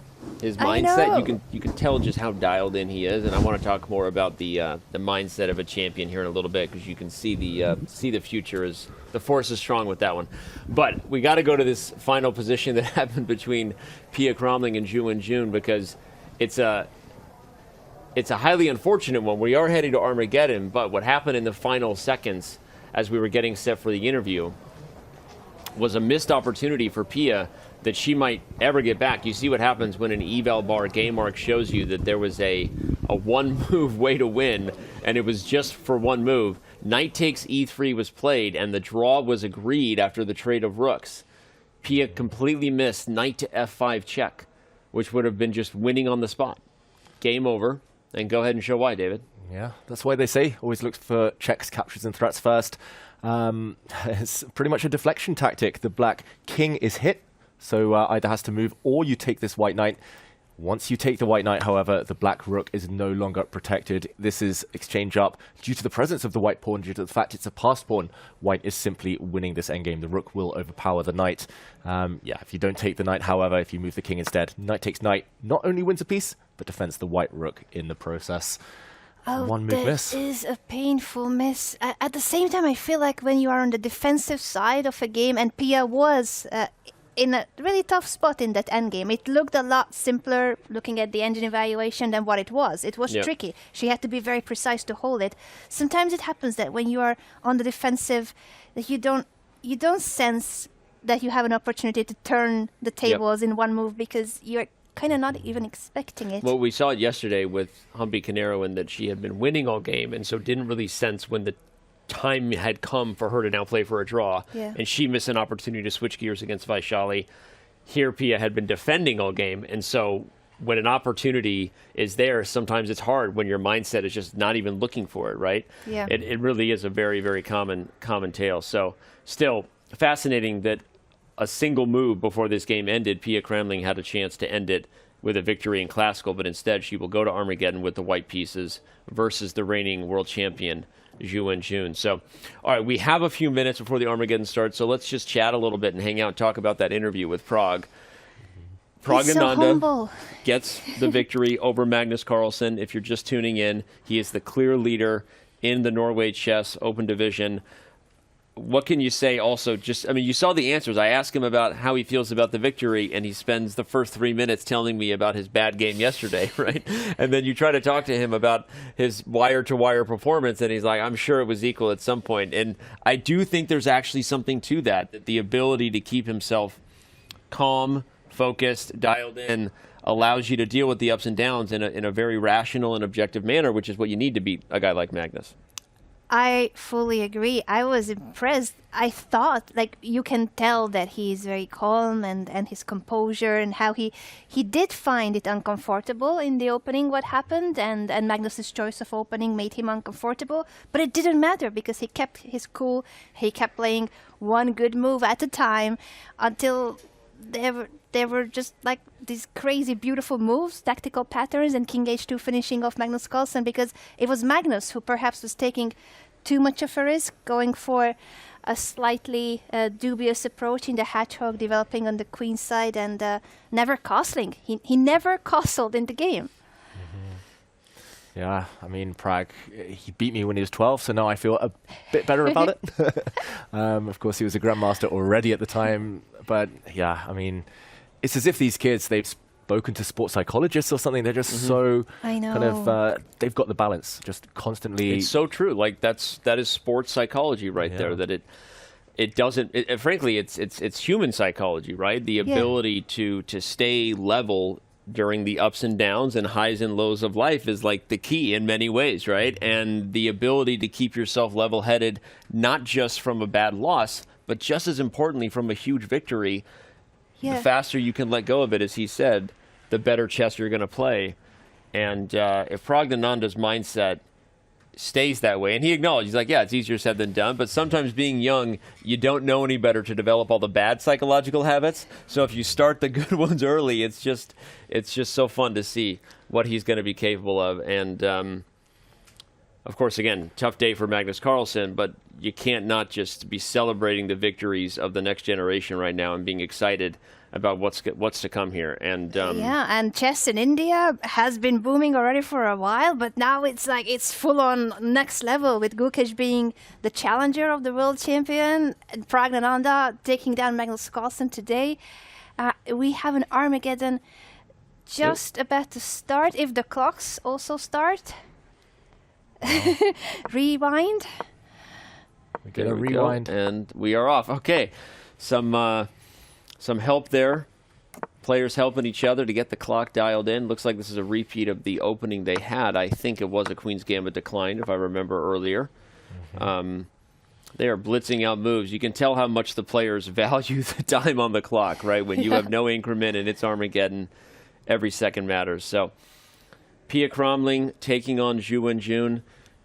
Am I wrong that there's also another Armageddon game about to start? So it hasn't started yet. My apologies. Yes, Vaishali's game will start in a few minutes against Anna Musicek, so we can fully focus on Pia Cromling versus Zhu Wenjun. Now, knight e4. Why is it getting a question mark, David? I'm not sure. I guess because it's a pawn sacrifice, Black can now just protect her pawn. I was going to say b5. B5 would have held on to this pawn. Pia, I will mention, first to launch a surprise. She put her queen on d2. That's not what she tried last game. That opening we saw, 82% draw rate historically. So Pia has done a bit of prep in the break. I really hope nobody showed her that missed opportunity in the break. I'm so glad you said that, because we focused on the interview with Pragg, rightfully so, really the biggest game, biggest moment of the day. But if you're in Pia's group, do you tell her she missed a win, or you just don't even say anything? Definitely not tell her. I think so, no, right? I think no if way. you were in her camp, the last thing you would do is say, hey, you literally just missed a win on the last move of the game. Like that, nothing would drop your heart more. But she will surely see it when she does have time to get back to the hotel. Glad we weren't watching Anna Cromling's stream, who's covering her mom's games in real time, because I'm sure she saw it, and I'm sure it was. And she wouldn't tell her mom. I'm sure it was drama over there in that chat. But okay. Either way, this opening has not gone in Pia's favor. She's still got 3-minute time advantage, so that's 1+, but she's raced to a position where Black is totally fine. Black actually has the bishop pair. Yes, White has more space in the center, but two tempting options. One is to just already try to chip away at that kind of stronghold on d4, open up the Black dart square bishop, or go for this, more ambitiously, changing the structure, asking Pia now, do you want to trade off on c5 and go for an equal position? That doesn't work in Armageddon when you have White. Or do you take risks, step forward? But look at this, a quick exchange. Zhu Wenjun's queen is coming out, the knight is coming out.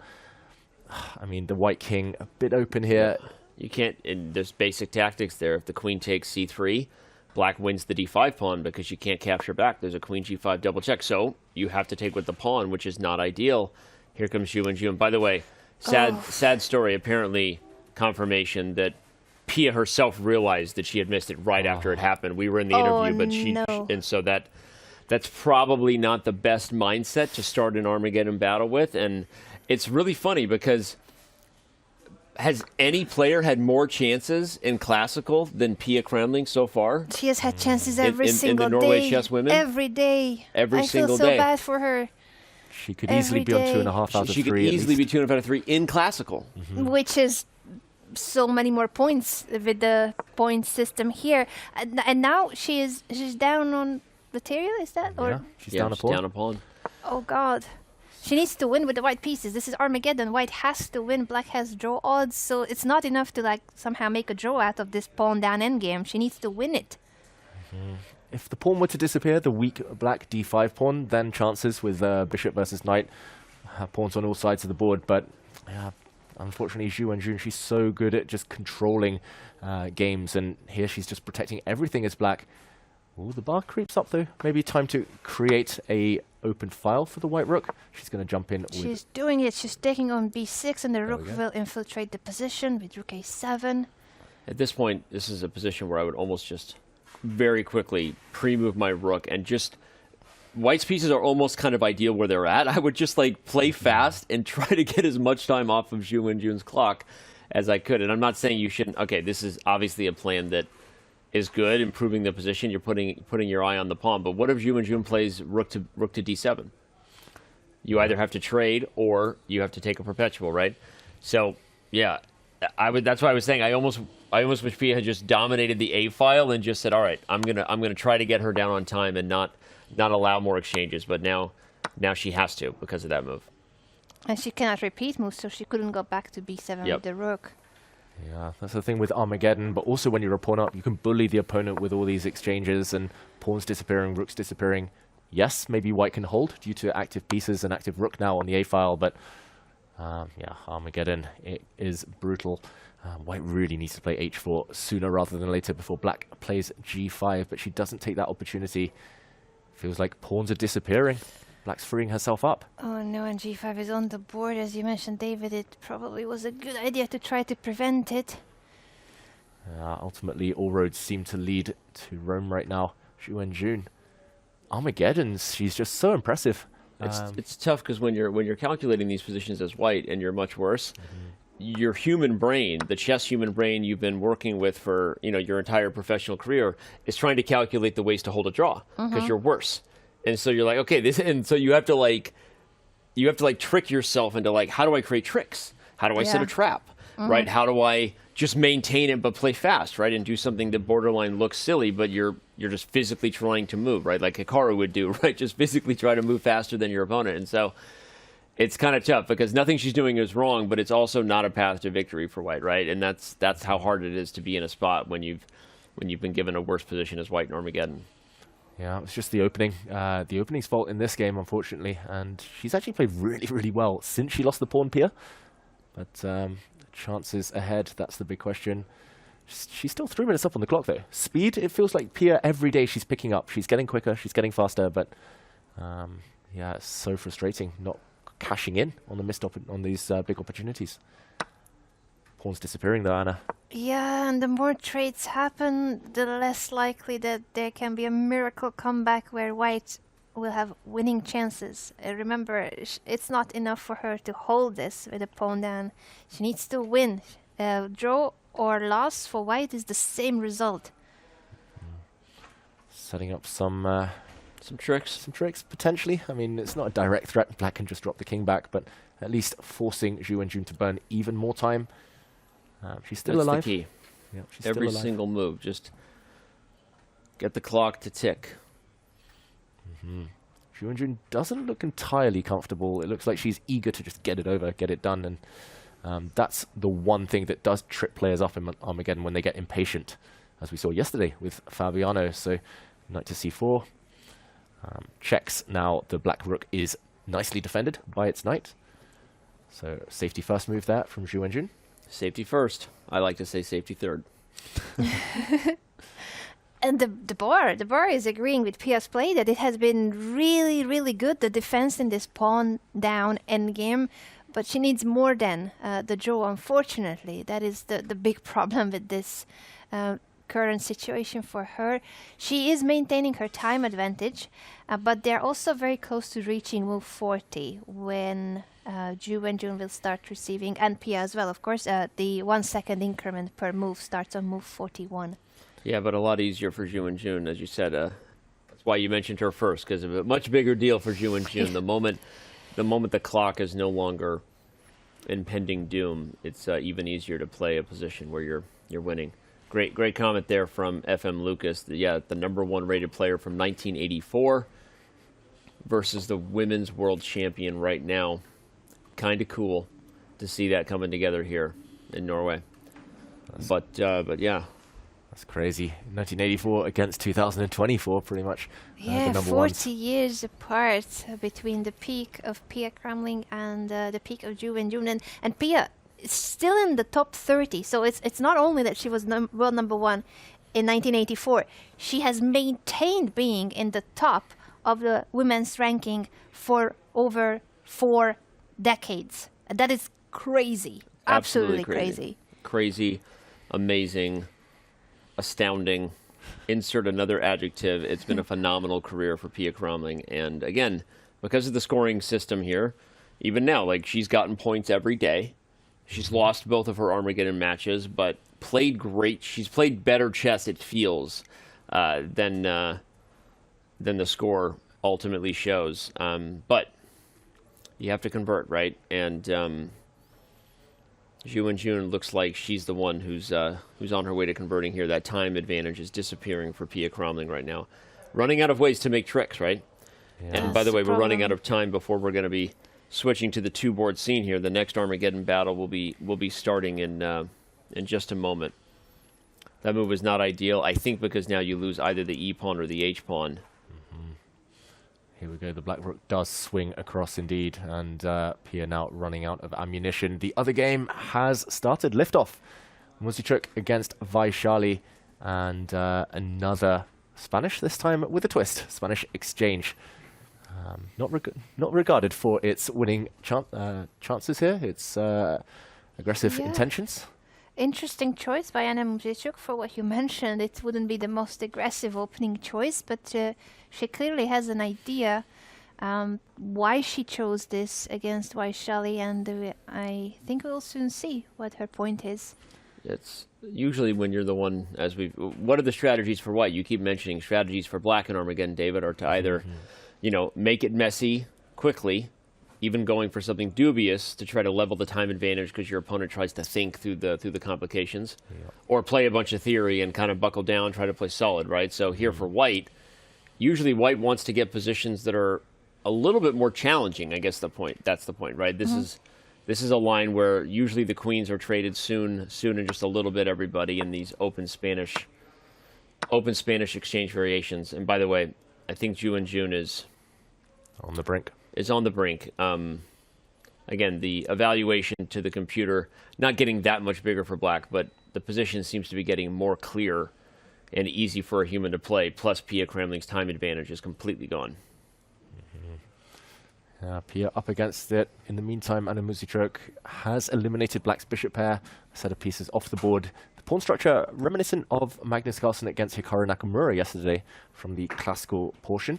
Very much, except there's no pawn on c3, but the knight on c3. It's better for Anna that way. Good news. Good news for Anna Muzichuk, but a level position nonetheless, and one that's heavily theoretical, one that's well known. So both players spending a bit of time, maybe nerves at the beginning of that Armageddon. Still a long way to go. Okay, Ju and Jun has slowed down now slightly. Yeah. Slowed down slightly, and by the way, there's suddenly some weird tricks on the board with the rook and bishop lined up on the f5 square. You have to be a little careful if you get sloppy. Okay, like knight f2 would lose a piece, right? Rook f5 check wins the knight.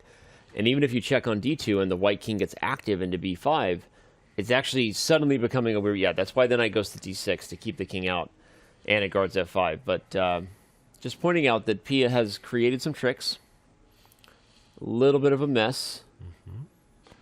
She's doing what she needs to do, but ideally for Pia, it needs to be a scramble with 20 seconds each in this type of position, so the opponent doesn't have time to kind of keep control. But only 2 pawns remaining as well for white. Oh, it's looking forlorn here. A check.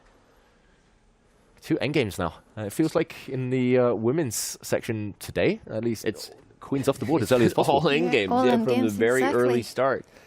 I think Magnus Carlsen wishes he had an endgame today and not his king getting checkmated. Yeah, for sure. I mean, Liren probably could say the same against Fabiano.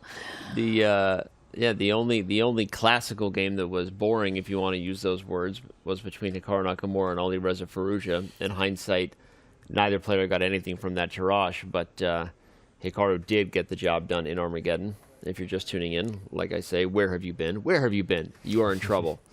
It's been a wild day here.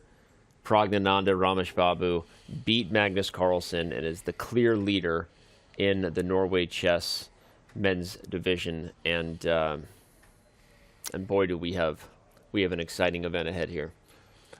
Definitely. And Pia Kramling, she's still fighting. The longer that goes on, the more optimistic she might be getting, the more optimistic the other Anna might be getting. Anna Kramling, also in the building, but in the meantime... Where is the other Anna streaming from?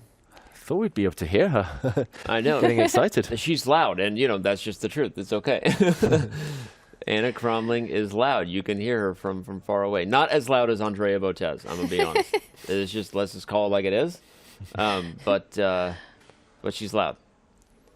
Okay, and Pia, the noise isn't over. She's still fighting. Rook F2, she gives a check, but just moving around at this point. It's just the clocks. I think that's her only remaining hope, but Pia not known for her speed necessarily. The other game, Anna Muzychuk, I don't think has obtained any opening advantage at all. Vaishali, I feel like she's the clear leader in the Norway Chess women's section, and we didn't get as much time on her classical game today, but if she gets the job done here, winning in Armageddon, we have a sibling duo leading here in Norway Chess, Praggnanandhaa and Vaishali, and wow, that would be wild. Yeah. The knight jumping to e3, by the way, with Ju and Jun. Knights are so tricky, and in time trouble, I think this is the worst thing to have, that there's so many knight forks, threats here and there, and so Pia has to spend more time trying to parry those threats and trying to avoid somehow the repetition of moves.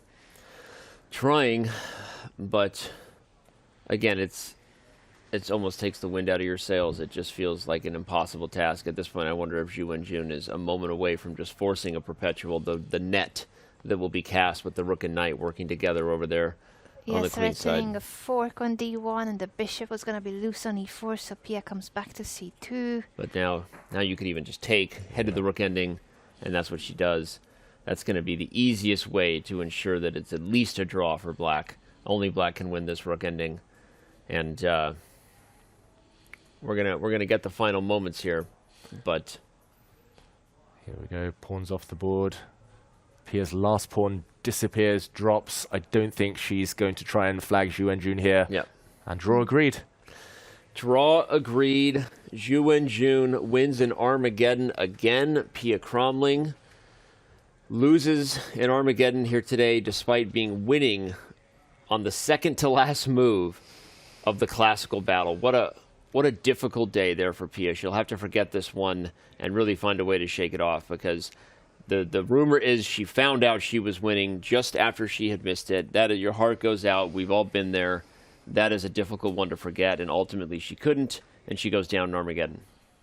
Very tough one for Pia. At the same time, kudos to the way she was defending in that endgame that wasn't easy at all to hold. So until that penultimate move where she had her chance to even win the game, she was the one that had to play really, really precisely to earn the draw. Anna Muzychuk with the white pieces also is in a must-win situation, but Vaishali seems to have everything under control. The time is ticking too. Vaishali only down 90 seconds now, having started out with 3 minutes.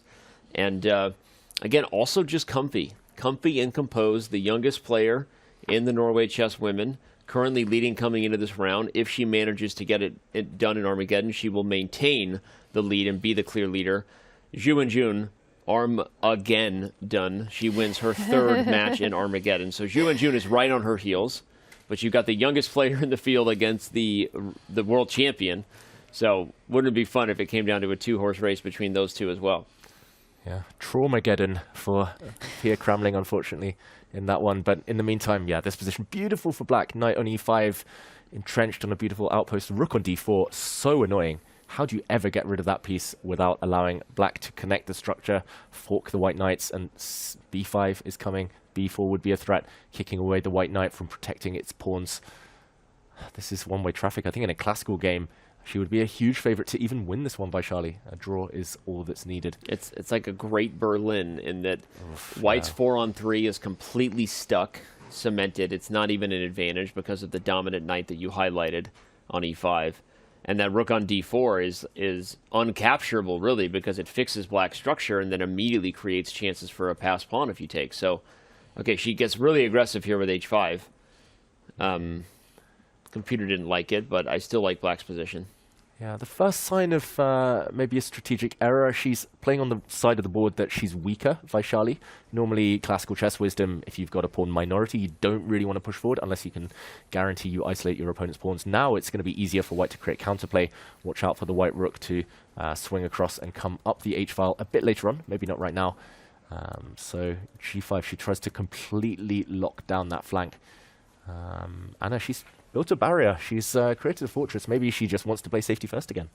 It seems to be the case that she's trying to lock everything down. Anna takes with en passant, or en croissant, as we like to refer to, and after bishop takes g6, at least the position is a little bit more open. At the same time, it's just so hard to see what could Anna do. Her pawn on e4 is really weak. She defends it with king to f4, so at least the white king is more active than the black king. Ideas of g5 to destabilize the black knight in the center. Yeah. Yeah, it's not over. Anna, the other Anna, is fighting hard right now. And Vaishali, can she keep control? That's the key. But it's tough, because even if she gets g5, unless it comes with a blunder for Vaishali, it's, you know, it's not creating that many chances, right, for Anna. And you just, unless time becomes a factor for Vaishali, she's en route to increasing her success, in at least very recent success, over Anna Muzichuk. You said she went 1.5 out of 2 against her. In classical chess, in classical chess at the candidates. She drew earlier today, obviously, or we wouldn't be here in Armageddon. So Vaishali, 2 out of 3 against a player who's been at the top of women's chess for the last decade in Anna Muzichuk. And again, these youngsters, they don't know any better. When will they learn to respect They their don't elders? respect their opponents. And that's what makes respect. them so successful. No respect. No Pragg respect. did not have respect for Magnus. And Vaishali is leading the Norway Chess Women event because she also is showing no respect toward her opponents. And that's how it's done. That's how it's done. That's how it's done. All right, the trade, David, does this help Anna at all, or are we just getting closer to a draw here? Yeah, white's corrected her pawn structure. White's pawns are no longer isolated, but still one big blockader. And how do you ever bypass that black knight? Look at this, a check drives the white king away. She's happy to repeat the position now. Yeah. And yeah, black's queenside pawns could start marching forward. Vaishali, I think, could be the more ambitious of the two if she wanted or needed to be. Even a rook trade, I mean, maybe that's what white needs right now for Vaishali to get itchy fingers and to capture on white's terms. But the rook on d4 just so strong. It's time to start pushing.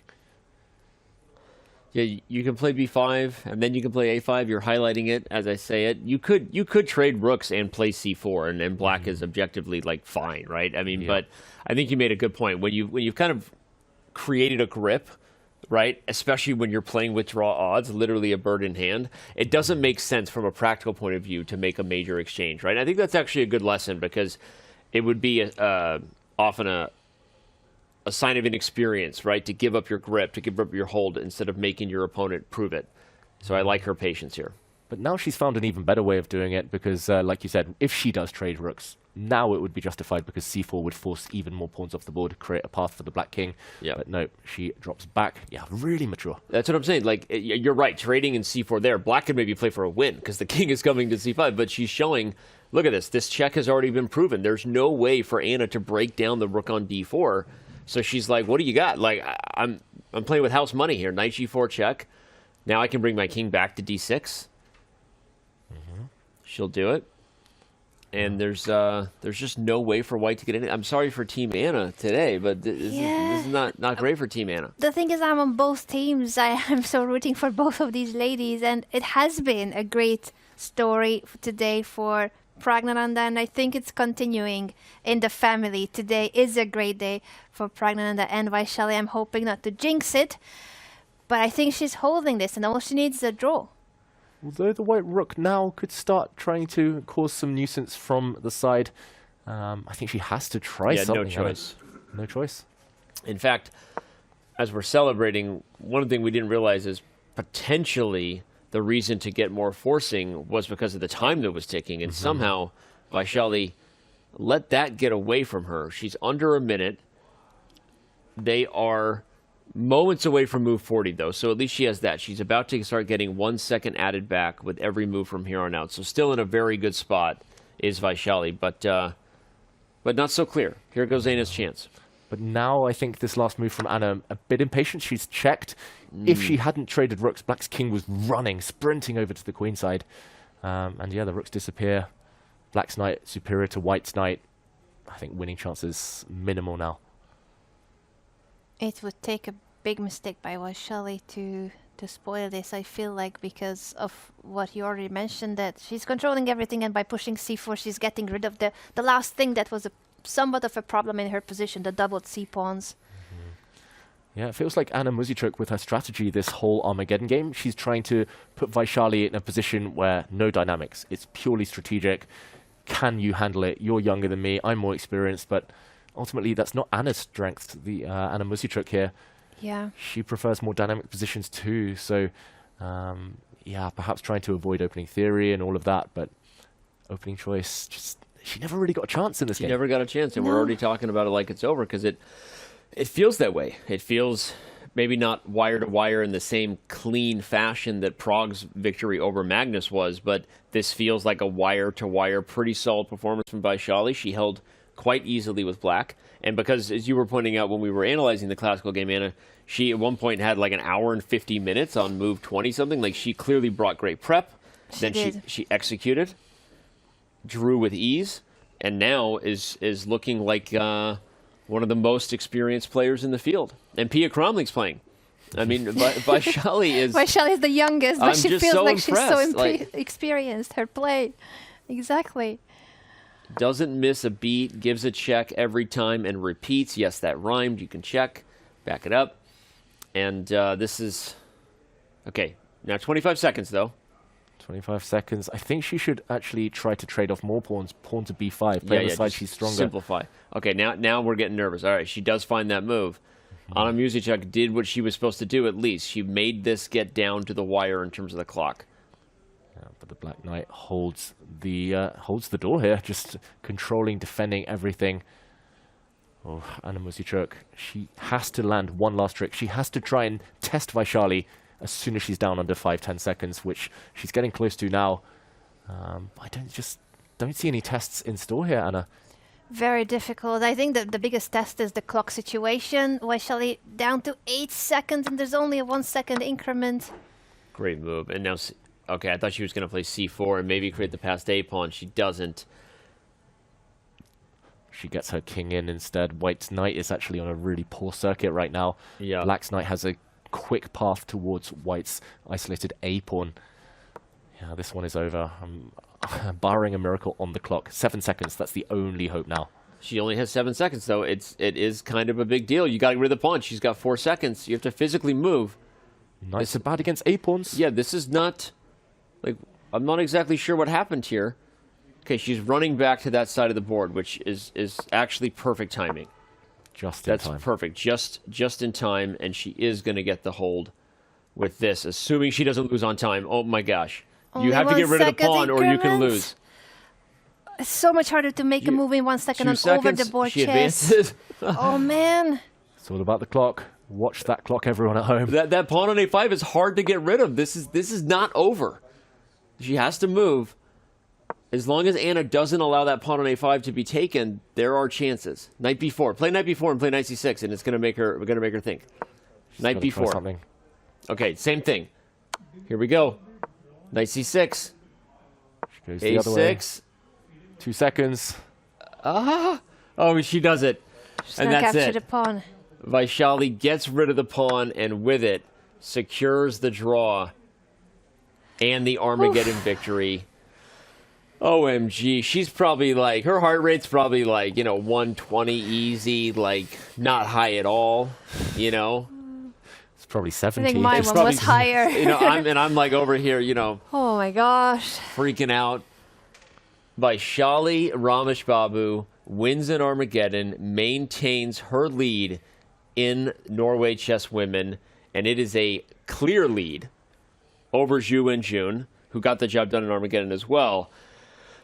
But what can you say right now? It's early. We still got a long way to go. We got 7 more rounds, 8 more. We got a lot of chess ahead. But the point is, right now we have a sibling duo. These are not superstars of the future. These are superstars of right now. Pick your favorite performance of the day, Pragg or Vaishali? I mean, it's really the family that's here in true force in Norway. I think Vaishali, super impressive that she was already taking the lead yesterday with a classical win and today maintaining the lead ahead of the reigning women's world champion. But Pragg, we gotta highlight how his game of dominating from the opening onwards throughout the entire game, wire to wire, as you mentioned, he couldn't even believe it. The guy is so humble, he couldn't believe. He completely destroyed Magnus Carlsen on the chessboard. Hopefully not in chess boxing, but just, chessboard. on the kind of chessboard. destroying, yeah. I agree. It's hard not to take Pragg for winning against the GOAT. But David, your thoughts on Vaishali's nerves there under pressure? Vaishali the destroyer, Pragg the destroyer today. Just incredible nerves. Keep it in the family, this winning habit. It feels like they're just so calm, so balanced, so centered all the time. Just nothing throws them off. Even setbacks, they move on. They get the job done. All right, well, let's go back to those results in the open division. We were talking and celebrating the sibling duo of Pragg and Vaishali and didn't give you the full breakdown that you deserve, fans. Let's just remind you of what every result was. You saw it. A couple of 3 points, crooked numbers being put up on the board by Praggnanandhaa and Fabiano Caruana over a world champion, a former world champion, a world number 1. I don't know, but they got the job done. Hikaru Nakamura also won his second Armageddon match of the event over Alireza Firouzja. Vaishali Rameshbabu, as you just saw, holds it down with black today, both in classical and then in the Armageddon. A draw was good enough for a win. Remember the Armageddon format. Zhu and Jun, right on her heels, beats Pia Cromling, and Hopi Canero rebounds from a loss yesterday to her countrywoman in Vaishali, beating Lei Ting-jae. So, all right, those were the results overall. Let's actually go to the standings in the Open. We've already mentioned it. Pragg is the clear leader, but Fabi, you called it at the start of the day, Anna, could go from last to first. He almost did just that. He almost did it. The man that stopped him from it is Praggnanandhaa, because he also won his classical game. But yeah, this is how the system is so exciting here. The format, 3 points if you win in classical chess and only 1.5 points if you draw in classical and then win in Armageddon. So there's a huge incentive on the classical games. Yet it's not easy to do what both Fabi and Pragg achieved today, especially Pragg. I know I should be praising Fabi a lot, but he's the world number 2. You kind of almost expect him to get something with the white pieces, but Pragg, 18-year-old superstar. You're excited. I'm just so excited. You're freaking out. I cannot highlight how huge. It's the biggest win of his career. And the guy's talking about yesterday's game, how he didn't do very well yesterday. Yeah. No, That's how modest he is. And by the way, he didn't deny that it was the biggest win of his career, but then casually started talking about his bad day the day before. I said, is this the biggest win of your career? And he's like, yeah, but I didn't play well yesterday. And how big of a deal it is that he knows yesterday he wasn't in great shape. He had to shake it off and then beat Magnus Carlsen casually. Yeah, some players never beat a world number 1 in classical chess in their lifetimes. Even world-class grandmasters, he's just achieved it today. I mean, in terms of the tournament as a whole, though, it feels like yesterday players woke up. They saw Vaishali get a classical win. Classical wins are a premium, of course, and suddenly Pragg, suddenly Fabiano, 2 classical wins today. Maybe tomorrow we'll see 3, 4. It feels like the tournament's just heating up. All right, well, we didn't get a classical win in the women's division today, but we should check out the standings in terms of where people are at. We already told you Vaishali Rameshbabu is the clear leader. It is a full point lead over the world champion Zhu Wenjun. Lei Qingjie went down in Armageddon, but is in clear third. And then we have a three-way tie for fourth place there with Pia, Humpy, and Anna all there together. So right now it feels like we have the makings of a two-horse race. Obviously, you can't really say that because you just pointed out, Anna, that if you win and you're in last place, you can quickly turn your fortunes around. So, but Vaishali and Zhu Wenjun have been very impressive through 3 rounds. Who will be impressive in round 4 before the first rest day? Fabiano Caruana takes on Magnus Carlsen. Those guys have played a lot of classical chess, and you see a lot of draws there, 12 of them from the World Chess Championship in 2018. We're going to have a lot to talk about tomorrow with that one. Hikaru with a 1-0 classical historical edge over Praggnanandhaa, but we saw that Pragg leveled the score against Magnus today in a similar situation. We'll see what happens tomorrow in that one. Alireza Firouzja with a 2-0 classical lead over Liren. Then we have Pia. Maybe the oldest player in the field can slow down the youngest player in the field. That'll be a good one. Humpy Canero taking on Anna Muzichuk. They've played each other more than a few times. And Lei Qingjie against Zhu Wenjun. Speaking of players who know each other extremely well, both players from China. Should be a lot of fun. All right, well, I'm excited for round 4. I want to ask one more thought about the day, but I already know your thought about the day. We're very excited about Pragg. King H2, Pragg. King H2 and Pragg stole the show. He's a star, no longer in the making. It's here. He's arrived, and I think that between the two of them, we're going to have a lot to talk about over the next coming couple of weeks. So. Yeah. But anyone can add more thoughts. I was teasing you, but I was just going to say, all eyes on those two players tomorrow. Yeah. The family. Pragg against Hikaru. Pragg beat Hikaru in the World Cup, knocked him out there. Vaishali, oldest against youngest. She's playing Pia Kramling tomorrow. That's going to be fun to watch. It's all about those two right now. The story of Norway chess so far. It is, and on the sideline we have the world number 1 against the world number 2. You know, it's not a bad day to watch chess on YouTube and Twitch, because that's where we're going to be tomorrow. Same time, same place. That's right, and it's also Magnus Carlsen's second game in a row with black after a tough loss today. Of course, we're focused on the positive side of that game, the victory for Praggnanandhaa. But Magnus Carlsen has some things to figure out right now in terms of classical chess and how things are going in Norway. So with his second black in a row against a guy who's been tough. It's tough for anyone in Magnus's career in classical. Fabiano has been. So that'll be one that we will be watching closely, along with all the other battles we know that you'll be watching closely. And we're going to let you get some rest before you do so. Shout out to everyone here for the team, crushing it behind the scenes, making it happen, the entire crew. And of course, as I've been saying, thank you on behalf of the players. Thank you to fans for watching. On behalf of the team, David, Anna, I'm Danny. This has been round 3 of 2024 Norway Chess and Norway Chess Women. We will see you tomorrow for round 4.